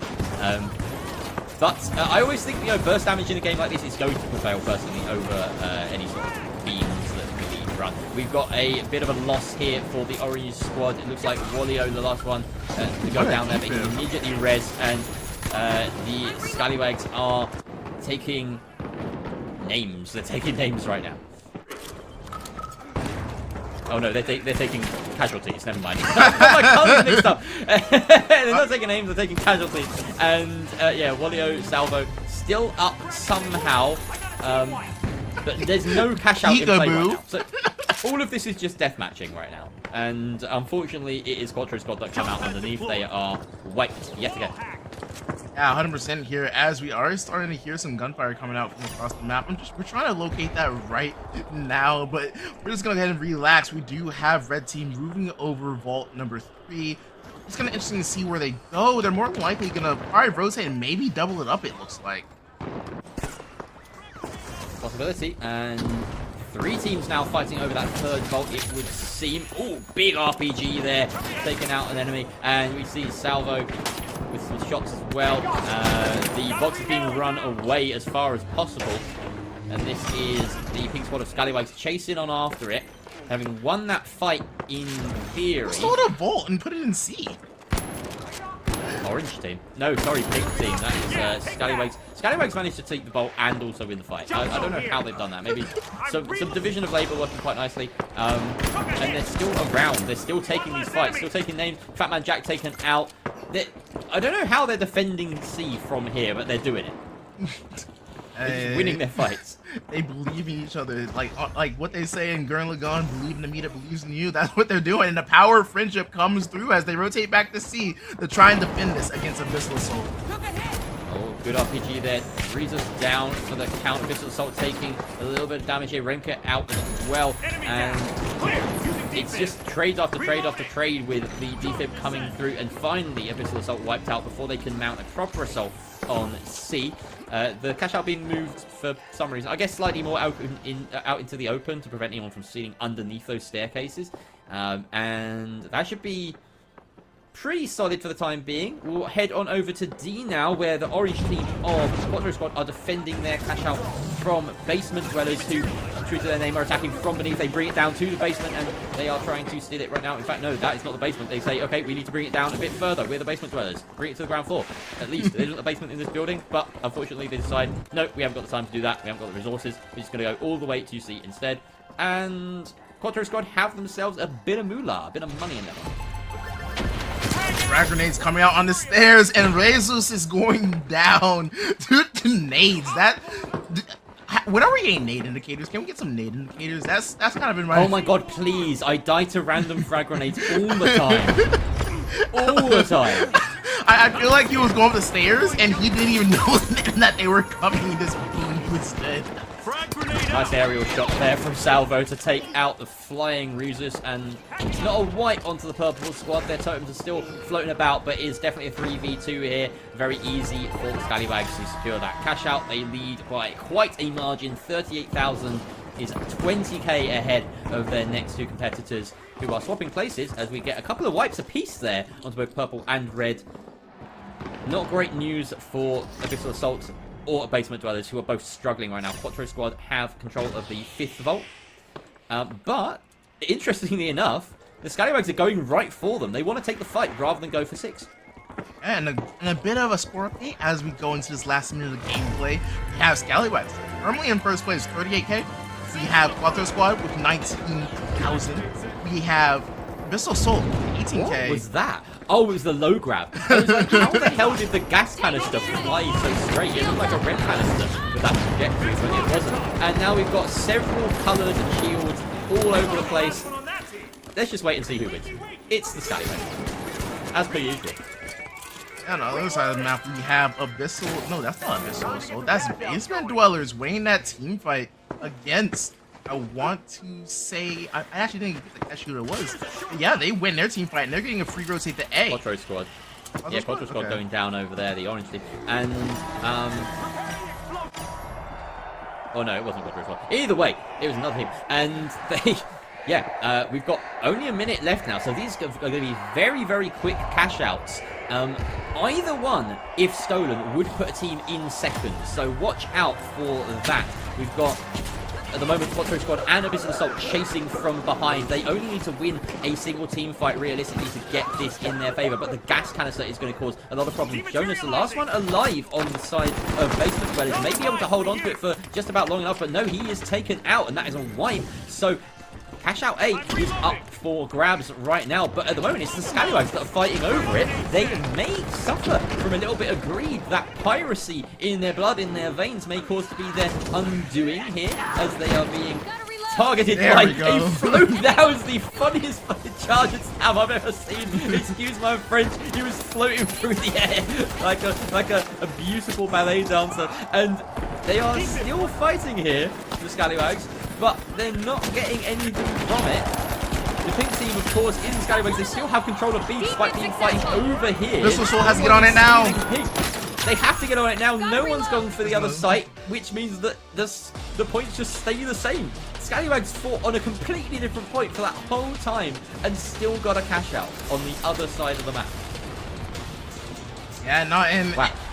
It's a crazy fight to have, because like, why do y'all keep going to the same? Like, stop third partying. Take your true 3v3s on the other side of the map. Y'all will get points. You guys, I hate to say this, but a lot of these teams today have been played from behind because of the fact that they don't want to take a 3v3. They want to try and third party, and they're losing out because of it. It's an interesting situation. I feel like we're just seeing Scallywags outclass a lot of these teams, to be fair, at this point. The way they're playing is, again, they are exerting an aura. We've seen it a few times today where people just don't want to fight them or don't back themselves in the fight. They seem to be winning every fight they need to. There's not much you can do against that, right? Scallywags now set the trend as being the most dominant side that we've seen today, winning both their first maps. No one has done that yet today. So a really impressive impression that they've left on us so far. And they get the glory, the privilege of choosing the next map as well. They're just getting to play their favorite maps at this point. And finally, we get to see that kind of momentum factor come into play.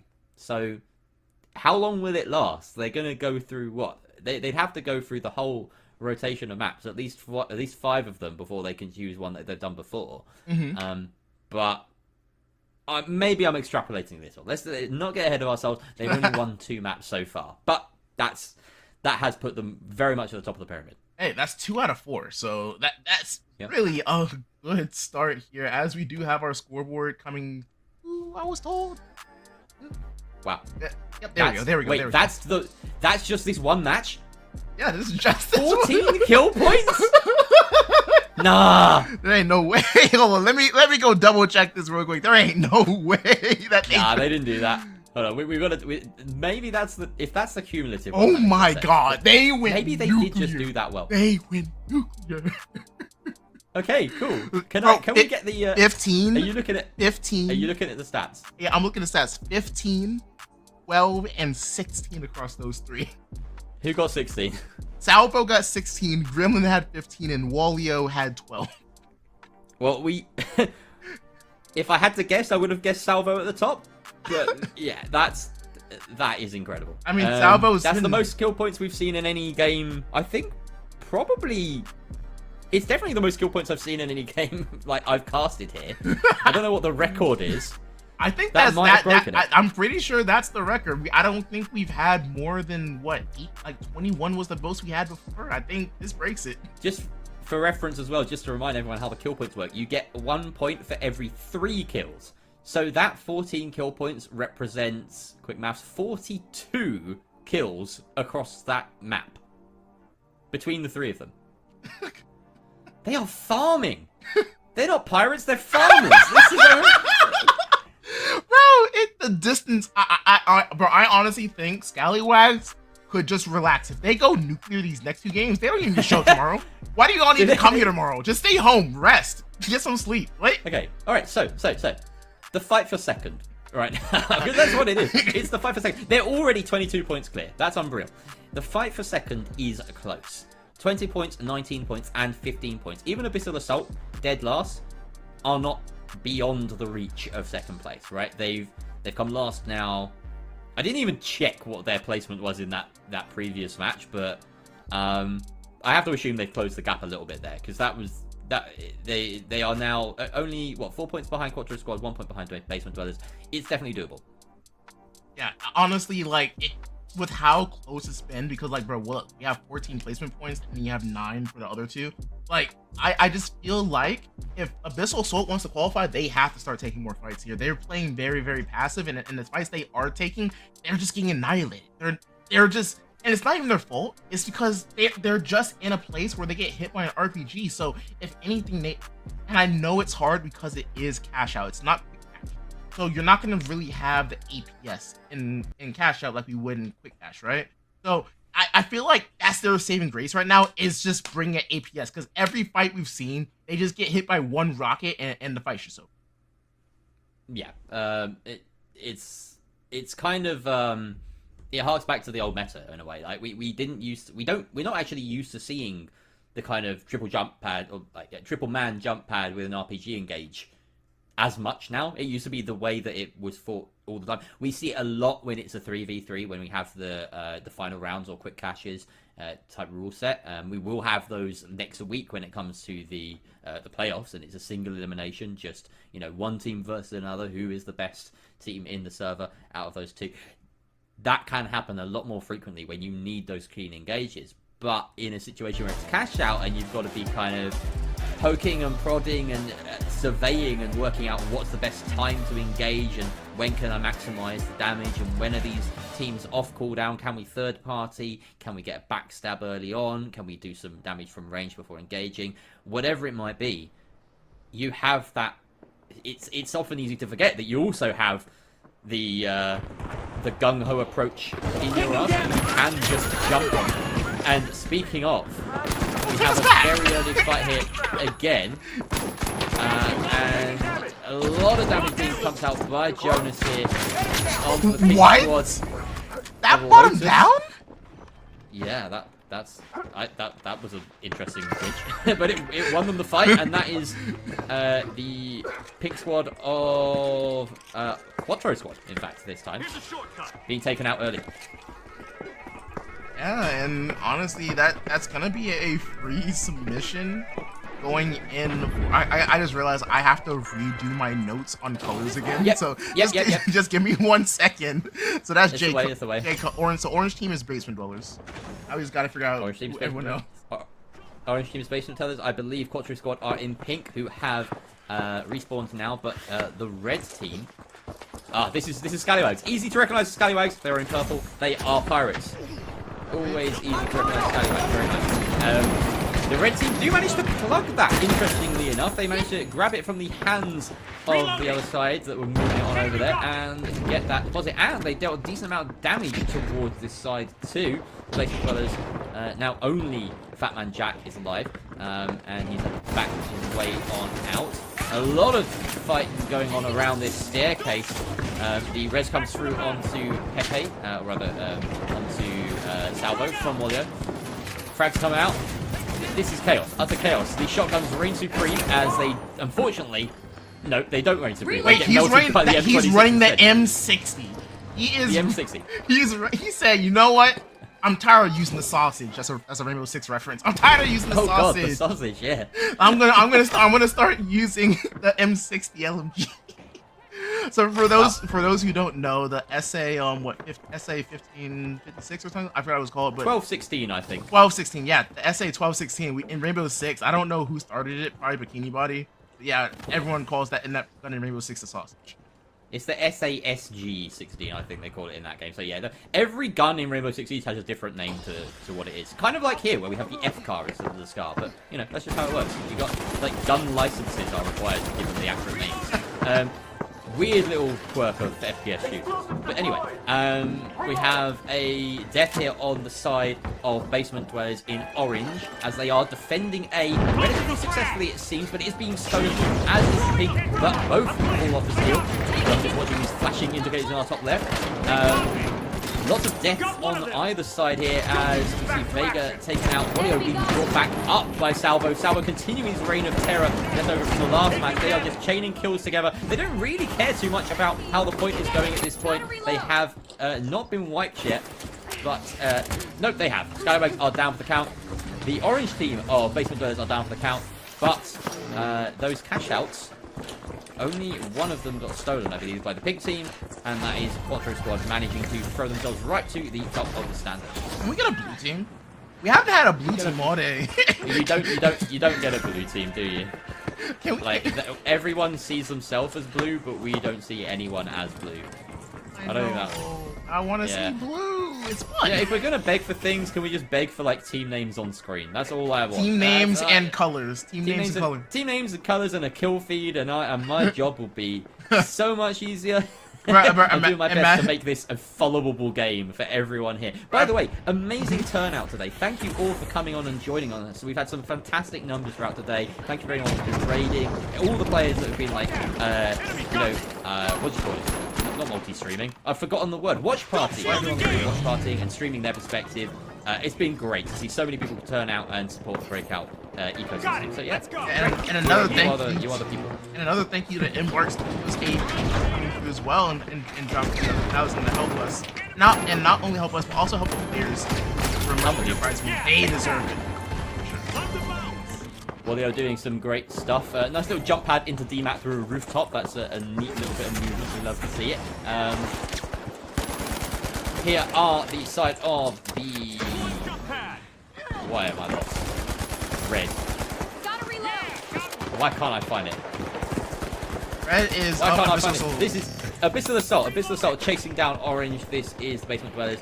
They do manage to get the press through, and they are defending D right now. They're having to be forced into a close range engagement. They can't run across this open area to defend the site from the site. They're having to take a building nearby. And unfortunately, it puts them right into the path of the Scallywags, who will demolish them. And now that D site is free pickings for You anyone just who wants to go lobbed over a there. grenade. However, Oh, wait.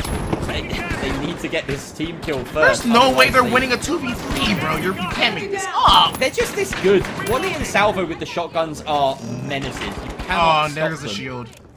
The shield comes up, and that is going to cause some problems. And throughout all of that, the pink team are the ones to go over the D and steal. The Quattro squad didn't have to do any fighting. They just benefited off the fighting of everyone else, and now they are actively defending the village. Scallywags is going up and now going down. They were a full 3 and now they're down to 1 person. So they're just gonna run it. Basement dwellers want their site back. They want to take hold of this house. Oh, unfortunately that RPG doesn't really connect us, but self-damage in fact. And that is going to be lights out for Pink Squad of Quattro Squad. Easy steal on the back of that for basement dwellers to reclaim D. Very important, but the Scallywags are coming in hot to try and take it back, as are Abyssal Assault. Everyone running on in to try and take down the basement dwellers who have moved that cash out to the bottom floor, as is their prerogative. They've been almost wiped out though, and this is a very nice steal going on. The red team all around just body blocking, trying to do their darndest to keep this on top, and they do it. They manage it. Abyssal Assault needed that, and they got it, and that is a cash out in their favor. Second cash out as well, 10k to their name, puts them well in front. Saw that? Saw what they have now? They have an APS. We were talking about it before. Yeah. They needed it. Abyssal Assault needed an APS in their comp because they literally explode every team fight. And what are they doing now? Running an APS. It's doing no wonders. They had to forego cash out C in order to push for that one.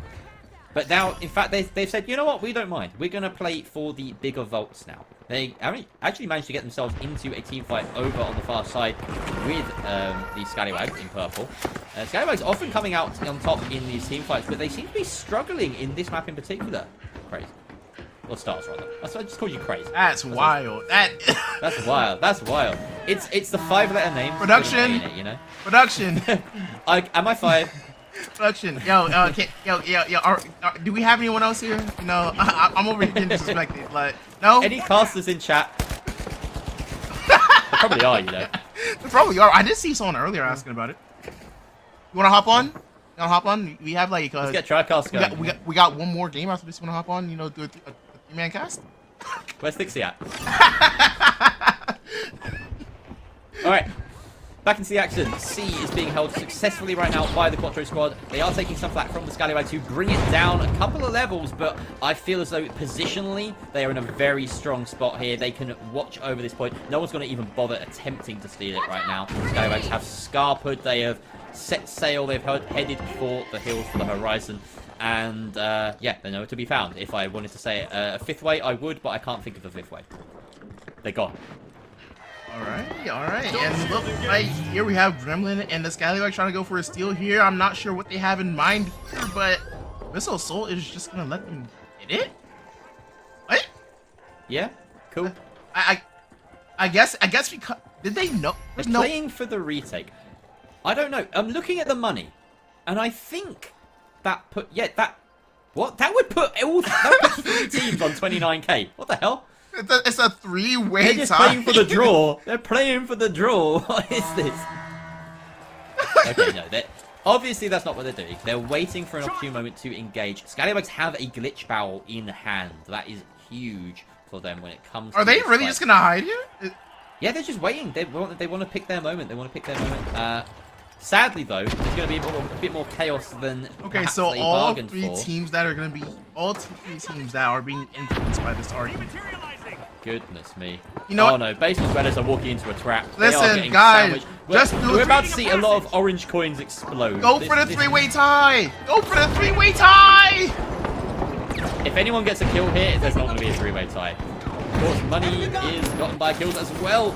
So here they come, and unfortunately for everyone that was sowing master plans to wait and bide their time and find the best moment, of course, it's just the Scallywags who had the cash out from the start. We're just waiting. And a rather anticlimactic finish to that map, as yet again the Scallywags come out on top. But we have to say, you lose every fight you don't take. Why did they wait so long? so obviously they don't have the information we do. They didn't know how clear it was to just go in and take the 3v3. They had so much time with every other team respawning further afield. But I really do feel as though Basement Dwellers were the team that came in later. Abyssal Assault, the red team, just missed the trick there. They really should have just gone in, backed themselves in the 3 versus 3, and tried to hold in the post. It felt painful to watch that ending. They honestly, I just think they should have made a gentleman's agreement and said, all right, purple has it. Let's just all get first place so we get first place points here. There's no need to throw it. Let's just all get first place points. It does divide you up though, right? It decides based on kills, I believe, in game, who comes first, second, or third. So if you have that 3-way tie, then it would probably have gone to Scallywags based on what we've seen. We will get to find out though, because we get to see the kill points from that map, and we'll get to see what could have been if it was a 3-way tie, who would have come out on top. So Scallywags, sorry to cut you off. Scallywags opting to go to Fortune Stadium for map 4. Well, I mean, they've won 3 in a row, so they can do whatever they want really. Like, I don't think it matters what map they go to at this point, right? They're dominant on all of them. And how many kills like we did said, they get? it's the battle for second place that's mattering most right now. Yeah, it's so crazy to say that we're battling for second place after 2 games. 3 games. It was 2 games in, and we were like, "What's the battle for second place?" It's unbelievable. And you're like, the way that you were like, "Yeah, Scallywags" at the very start, and I was like, "Abyssal Assault." Nah. I don't know how they've done Abyssal Assault so far. We had a 4th place finish on the first map, a 2nd place finish here on, a 2nd place finish on Sis Horizon.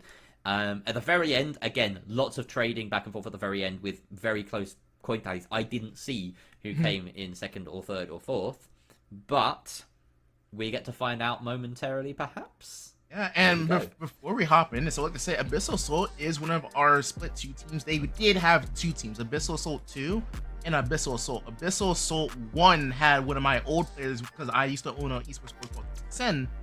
It had some of my old players from one of my Valorant rosters playing on there. So it was nice to meet up and talk with them again. Cool. Yeah, Abyssal Assault 2 with this roster, they did relatively good. I don't think they got more than 16 points per qualifier, so they weren't gonna be close. So I guess they knew, hey, we have to go to LCQ, and they qualified through Last Chance qualifier. So good on them.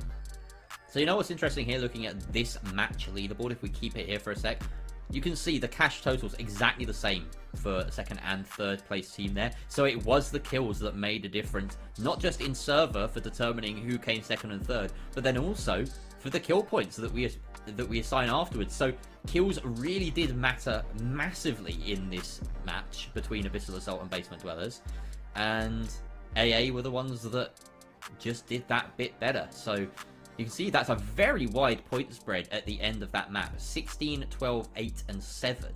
And we're just, Scallywags obviously going to be way ahead because of that. But Abyssal Assault maybe jump up the leaderboard if we see the cumulative totals in a moment. Yeah, and we're talking about widening the point gap. Boy, it's getting close. The race is close. If we want to take a look at this leaderboard, the race is so close. Wow. That is tight. You're right. Look how close that is. 28, 27, 26. So if we're looking at, a dominant... This is such a strange group, because every other group it's been like, yeah, relatively evenly spread. Maybe we know that a team is like probably going to get first place. Here it's like, Scallywags, they're getting first place. Like, no matter, like, look at that kill points total. 28. Everything about this screams dominance. But the 2nd, 3rd, 4th is tighter than any other group we have. Hands down. By far, and I honestly think it has to do with Scallywags. Like, bro, look, 28 kill points. Who does that? 28 kill points. Like, am I watching Apex Legends right now? Like, is this a battle royale, like a true battle royale? Like, am I just watching Prime TSM play? They're playing like that, and it's working for them. So, yeah, you got to give props to it. So, we saw a bit of a mix-up there. Who was it that decided to rock the M60 during that game. We saw a heavy switch to it. Was it Abyssal Assault that did that? It was either, I think it was either Scallywags or Quattro that did it. I don't think Gremlin swapped. Yeah, it was probably Quattro Squad. Okay, all right. Well, that didn't work for them, did it? They came bottom. So yeah, that's a downgrade from their 2 third-place finishes before that. So we'll see whether they decide to swap back onto the trusty sausage, as we've been calling it now, or not. But here we are on Fortune Stadium, and we get in before the very first action of the game for this match. And that is, let's see, Salvo, I believe, in pink. We're getting close enough to read the names. Wow. Well, whoever it is in pink, they're getting bodied. Right now. I really can't read these names. And now we switch to the other side of the map. Jonas taken down. That is a team 1 against the orange side of Basement Dwellers. Oh, wow. Basement Dwellers. They've kept their orange colour, which is nice. Lovely. However, Scallywags are not purple, so they're right. Wait. We got 2 teams on the same colors. You know. Oh, wait, no, never mind. Pink is now Scallywags. Never mind. Pink is now Scallywags, and they were the team bodying the other one. So yeah, there we go. Salvo Molio giving chase after their heavy has been felled. But, you know, we've seen these two just play without their heavy. Like, and be fine. Like, Gremlin is just a kind of one-man army, and then these guys are also one-man armies that love to be holding hands, I guess. And, yeah, the deposit has been made by the red team over here. So, the question is, I mean, do the Scallywags want to engage immediately, or do they want to wait out the timer a little bit for a more advantageous hold so they don't need to defend quite as much? You'll see right here. They are playing a little bit slow here. The question is, where is Benjamin at? That is going to the Quattro Squad. Coming up back from the distance. Damage is being taken with the explosions from the nades in the rock. And the C4 now comes out, dropping the cash out. You can go ahead and a couple of sightlines here. That's a nice sightline to have in general because it lets you look down across all of the room and fire with cover on your side as well. But they aren't finding anyone on the other side of it going fishing. You know, I like to think of it as ice fishing, right? They've opened a big chunk out of the floor. You can see through it, but they can't get anyone to bite, unfortunately. An easy steal here, it would seem, for the orange side on the other side of the map, as there's an attempt at a third party over here. And I think Scallywags are honestly the team that are going to come out on top because they are the ones that waited to engage the longest. And once again, we can see Wadio uncharacteristically missing his shots here, and it's costing them. And unfortunately, that is not a wipe, but I think that is probably the opportunity gone. There is the wipe. They did get the steal. Am I missing something? So we went back to the other fight. We went to the other fight because Quattro Squad and Scallywags started fighting. And now we have Abyssal Assault coming in after Scallywags finish their fight to try and clean up and get this cash out here. But this is still Quattro Squad's cash out as well. So if this lasts long enough, Quattro Squad respawning in a couple of seconds, they may make it back in time to defend their own cash out from the two teams skirmishing here. As Pepe manages to get the res, but he goes down himself. Rhesus is now tagged in, and he's the last one alive, trying to get the res on his own teammate, but he is taken not out. In fact, he does manage to escape. The pink team is steal. Scallywags come out with the B site. Of course they do. Unfortunately, for Quattro Squad, they weren't able to get their way across to the site to defend it for the final few seconds. And now that is pink on top as the Scallywags, closely followed by orange Basement Dwellers, who had a relatively quiet time over on the other side of the map. Yeah. And we're just going to go ahead and see no reset. Here we have Basement Dwellers just resetting, going in slow and picking up that vault. After it's finished done, we go ahead and we see Quattro Squad go ahead and starting up vault number 4 as we are starting a rotate. Angles are being taken, dropping frag grenade just behind, does damage, and that is a huge kill on the Gremlin.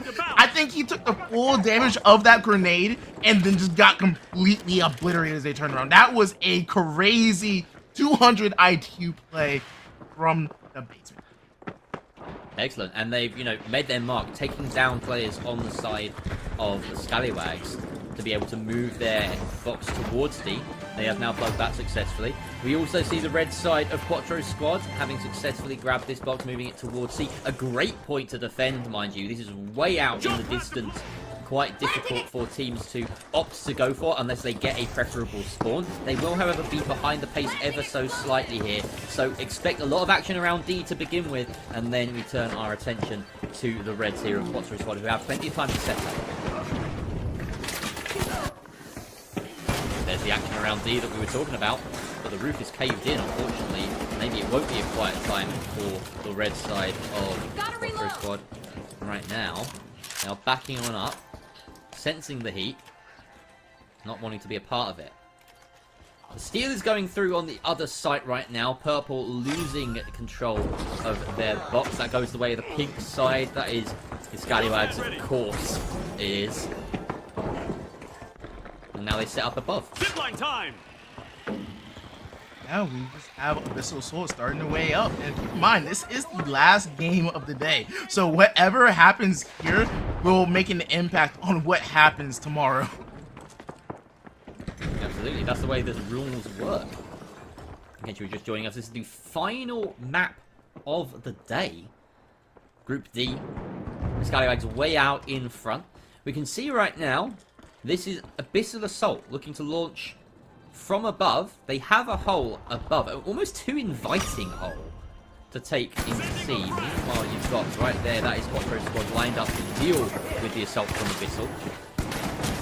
Some frags going down on the other side of things. This is pink of Scallywags dealing the damage towards the orange team, and that is a clean wipe against the basement dwellers. Quite successful.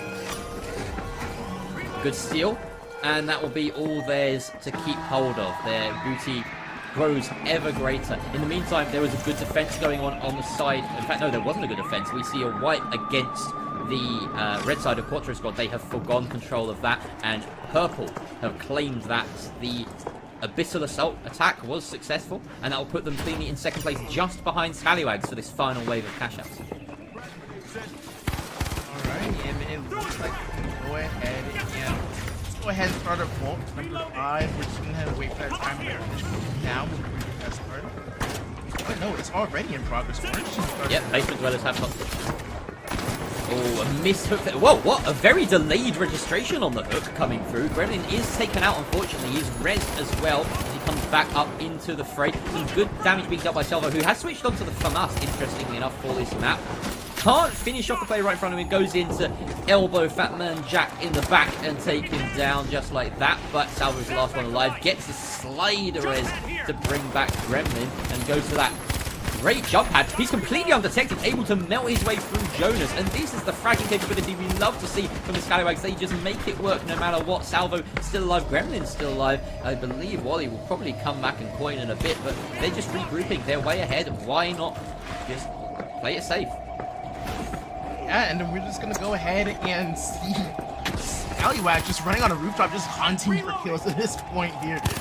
2 minutes left on the clock. 1 minute in regular time and 1 minute in overtime. They're just doing their thing, running around. They don't even care if they win this game. They already know they're in the driver's seat to qualify for playoffs.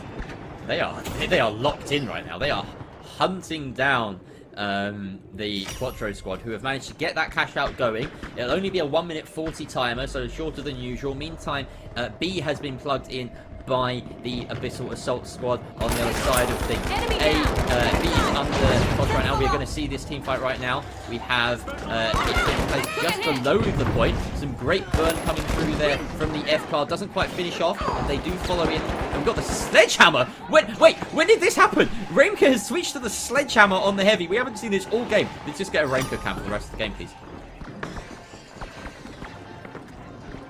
Alright, we're going to do something. Gets that C4 up on the ceiling. Going to try and bring it down. The swings aren't landing. Does find one. Huge plays. Orange team coming in to try and steal it, though. Renka has control of this point as the sledgehammer heavy. He's just, dominating this position. It's a really nice spot for them, and they will come out on top of this assault if they hold this position long enough. But the steal was coming through on both points at the same time, in fact. Can they recover? It is being stolen. The D-Man at the last moment. It's not enough, though, as he continues to steal. And they can't even secure the kill. Huge plays coming through from the orange team. But immediately, Abyssal Assault hot back on the return to try and steal it back. They can't get it. And they are forced into a scrappy team fight. They're still all up. They maybe win this. Who knows? They get the kill. They get the wipe. They get the steal. The Sledge Heavy and the F-Car of Rezus doing the heavy lifting there. That puts them well on top. Abyssal Assault finally gets something done. And they, for the first time today, claim first place in a map. Fortune Stadium goes their way, with, of course, the Scallywags following closely behind. And I'm just excited to see this next scoreboard here. It was a very, very close match. And I'm not going to lie, Barry, I've had a lot of fun today with you. But what do you make up for this group right here? Who do you think we're going to see tomorrow coming on top? I think I'm very happy that the final game didn't go to Scallywags. Because that opens it up. That opens it right up. And we can see now as well, that battle for second place, finally, Abyssal Assault have come good on my prediction, right? They started with a 4th place finish on Kyoto, 2nd place finish on Six Horizons, 2nd place on Sky, and now they finally get that 1st place finish. So, they're proving to be the best of the rest, at the very least. They may make their way through to playoffs if they continue with that trend. And that was just an excellent performance. Who'd have thought that switching to the Sledgehammer was going to be potentially the game-changing thing that makes it so that they can finish on top in a game? I haven't seen any like sledge play in ages, and not since Frog 3 and what was it? The Split 1 Masters or was it Split 2? It was Split 1. The Split 2 Masters with Frog 3 switching last second. And here's a little bit of information from the background. But Ramkey dropped 10 kills with that sledgehammer. So it's a little tidbit for y'all to know. All right. The winch back in play, you know, we hadn't seen much winch play because it was banned for a substantial portion of Split 2. Mm-hmm. But the winch and the sledge is basically a one-hit kill on most things, if not in like a death sentence to a heavy at least. So, yeah, you got to respect it, and it clearly made the difference there. 10 kills from Raimke. A massive turnaround based on his previous performances, and look, it shows up in the kill points as well. 6 kill points for Abyssal Assault puts them firmly at the top, and pardon me, it wasn't Scallywags in second, it was actually Quattro Squad who managed to get the steal against Scallywags on the other side of the map right near the end, but they finished with the same total of 10 points because Scallywags, they go fragging. It's just what they do. And it was great to see, like, Scallywags has been doing crazy. I feel like they decide, you know what, we're gonna take more of a backseat this game. Like, when you look at the gameplay, they were literally just running at everybody they saw. Like the one moment I talked about earlier where he was chasing basement dwellers, he hopped down, basement dwellers dropped the nade behind and just absolutely blew him up. That kind of just shows how they were playing on Fortress.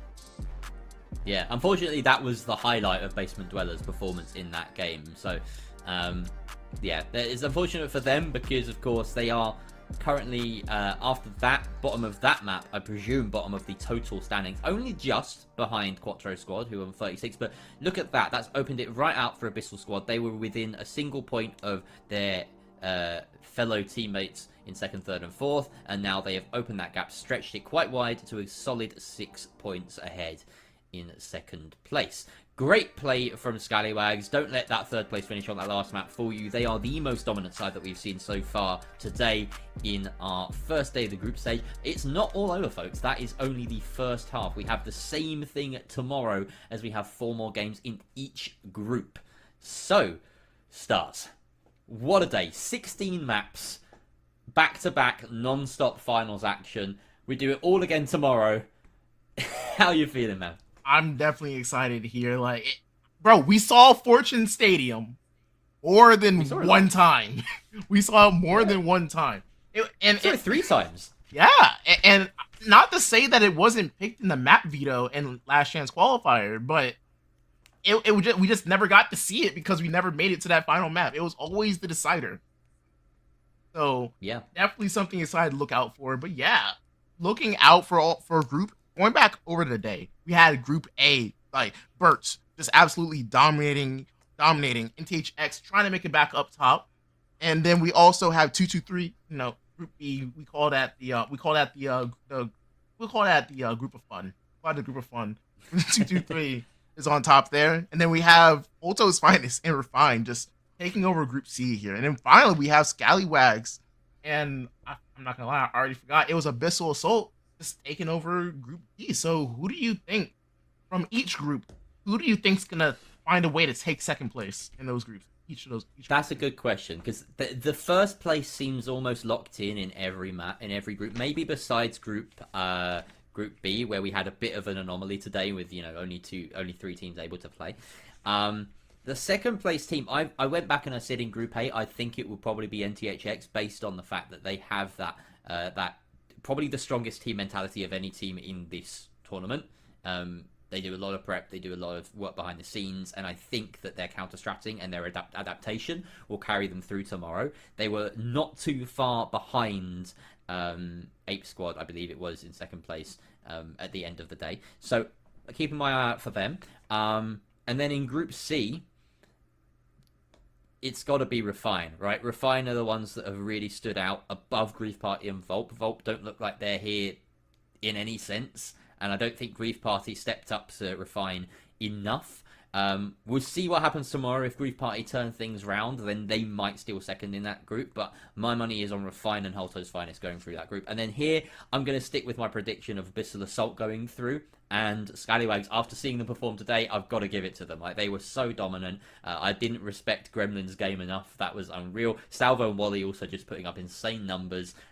Salvo looked weaker on the FAMAS, and he still looked like a beast. So, I don't know, like, just give this man give him the riot shield. He'll probably I'm a nerf myself, and I'm gonna still do exactly. Yeah, I want to see him on the riot shield tomorrow. That's my challenge to Salvo. I think the biggest win today, though, has to be just the numbers that are shown up today. We've had so many people coming in to watch the stream. We've had Embark devs coming in and dropping in the massive, like, doubling our prize pool. There's just been a massive dub, like, today for the final scene in general. Like, we went from a 500 prize pool to a 2K prize pool in the space of an hour. No one predicted that, and yeah, everyone's come out in force. It's been great. It's been really, really fun all around. Yeah, and if you want to also help contribute to the prize pool, just use !donate in the chat. We have a bunch of extra sponsor quests, so you don't have to spend any money out of your pockets. It's just a few clicks here and there after you make your account, which will and it's like, what, 25 cents for each sponsor quest you want to do there to add on to the prize pool, nothing out of your pocket. So feel free to do that whenever you have free time. And once again, thank you everyone for coming out today. It was a really, really, really fun.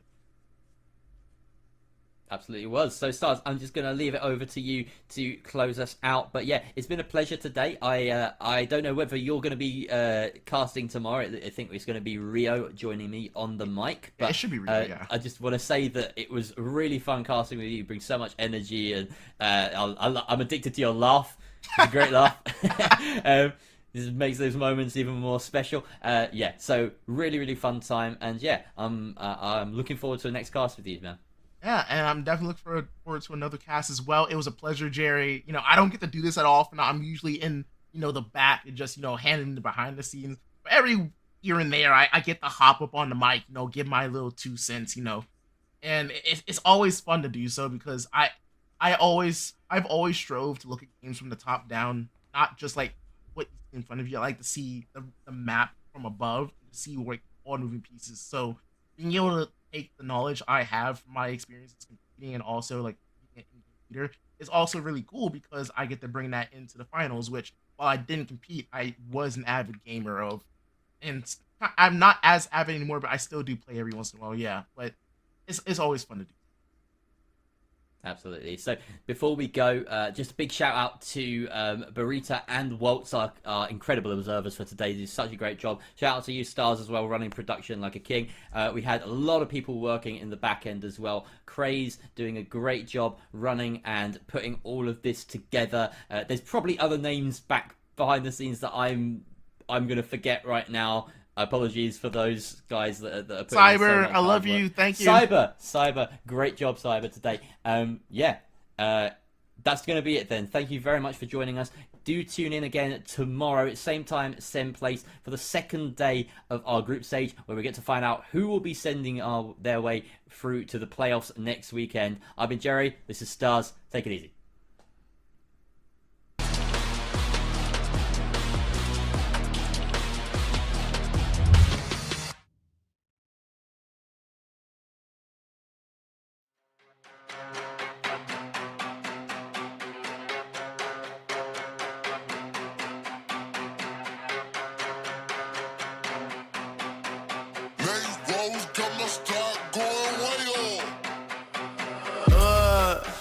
I heard they checking for me, no one checking on me, so I had to go run up a check. I got the message on me, ain't no flexing on me, my attorney gon' call and collect. Blessings on blessings for me, my successes only made them envious, they got upset. I had to put all their egos in check. I want the money, the power, respect, and I heard you know so-and-so, you not a threat, cause I really know so-and-so, they like my family, so they go pretend that they cool till they busted your motherfucking chest. I'm getting gutter, my flow been like butter, my check in the bank, they see the number. All of my haters feel one of two ways, really upset or they show some respect. I can't even think about it, I've been up, so read about it, no beat around it, straight to it, no ring around it. You coming for me, we'll see about it, we'll never see it when I get my feet up. 100 meters where I run the fee up, and go ka-ching and I'm on a pia. I had to re-up on a reel, so you stay the feeder, and put it back into the bit, cause I don't really need it. I heard they checking for me, no one checking on me, so I had to go run up a check. I got the message on me, ain't no flexing on me, my attorney gon' call and collect. Blessings on blessings for me, my successes only made them envious, they got upset. I had to put all their egos in check. I had to put all their egos in check. You're not entitled to anything else. I get 10 years of this under my belt. Your art isn't art, they don't feel it, and nobody hears it. Initiative stay on the shelf. Your ego done got in the way. It gotta die today. It gotta go. You should be happy I lighten the load. The weight of your arrogance, heavy as stone. I make an appearance, they already know. That chip on your shoulder gon' crumble and fold, yeah. It's not a secret that you have been fearing the shit that I'm on, so you back to the brag and the boast. But I'm in a class of my own. I heard they checking for me, no one checking on me, so I had to go run up a check. I got the message on me, ain't no flexing on me, my attorney gon' call and collect. Blessings on blessings for me, my successes only made them envious, they got upset. I had to put all their egos in check.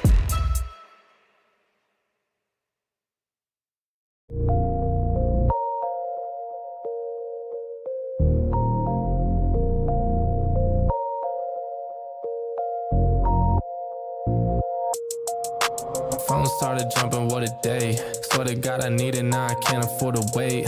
I just had a fan hit me up from Kuwait. Told him this would happen and we not a minute late. Seen him down bad, now they tryna hate. Same ones try to hit me for the raise. Got a mill, now they coming with a blaze. Check the numbers, fam, I swear I'm getting paid. I'm a Don just like the Perrier. It's my time when I'm looking at a face. On the low like I'm pushing up the bass. Come down and I'll meet them at a gate. Got a check and I bought myself a place. They get some money and they blow it on bait. I don't flex but I'm pushing all the weight. Told them all I swear I got it's what it takes. Phone started jumping, what a day. Swear to God I need it, now I can't afford to wait. I just had a fan hit me up from Kuwait. Told him this would happen and we not a minute late.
teeth, I got a lot of shine. Running up the numbers, that's a lot of grind. Try and take it from me, must be out your mind. Lot of shine. Smoky in the air, that's a lot of grind. Pockets running over with the dollar signs. Try and take it from me. Big time. Big time.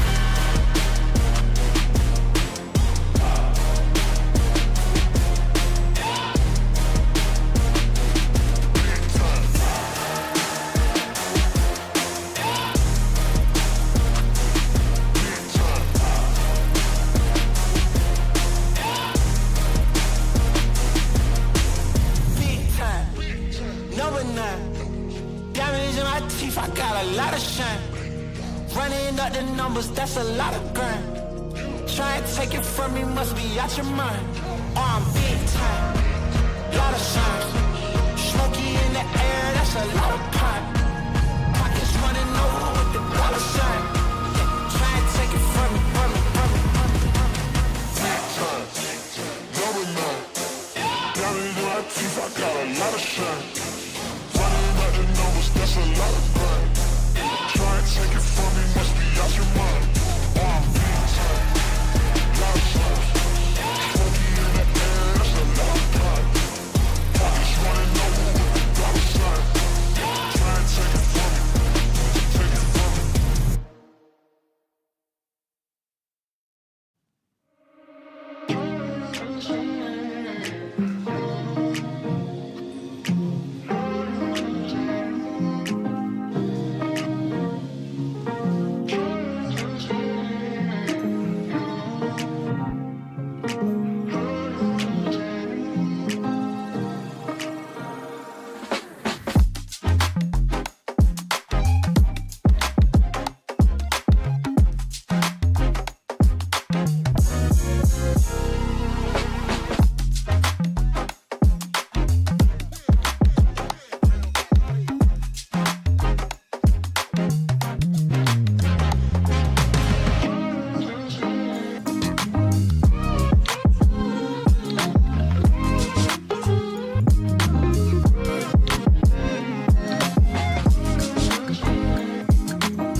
as the competition. But if you go against me, you the opposition. But if you wanna test to look like you can close the distance, I'ma give it A forever since you're so persistent.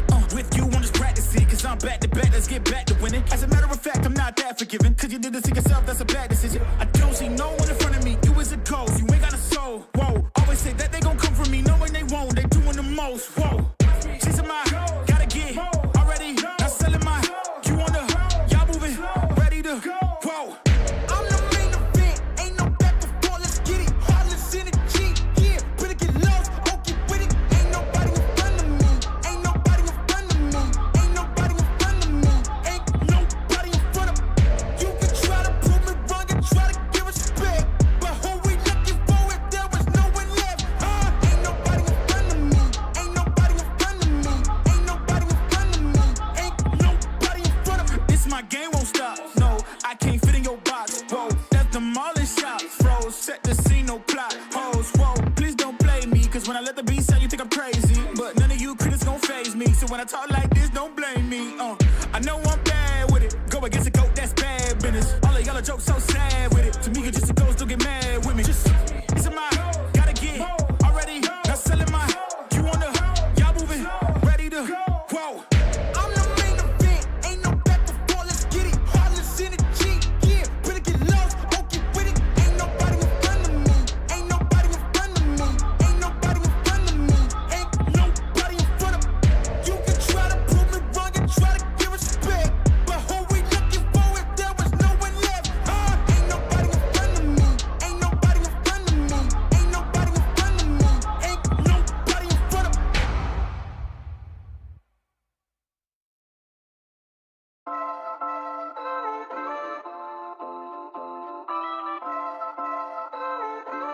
$100 grand.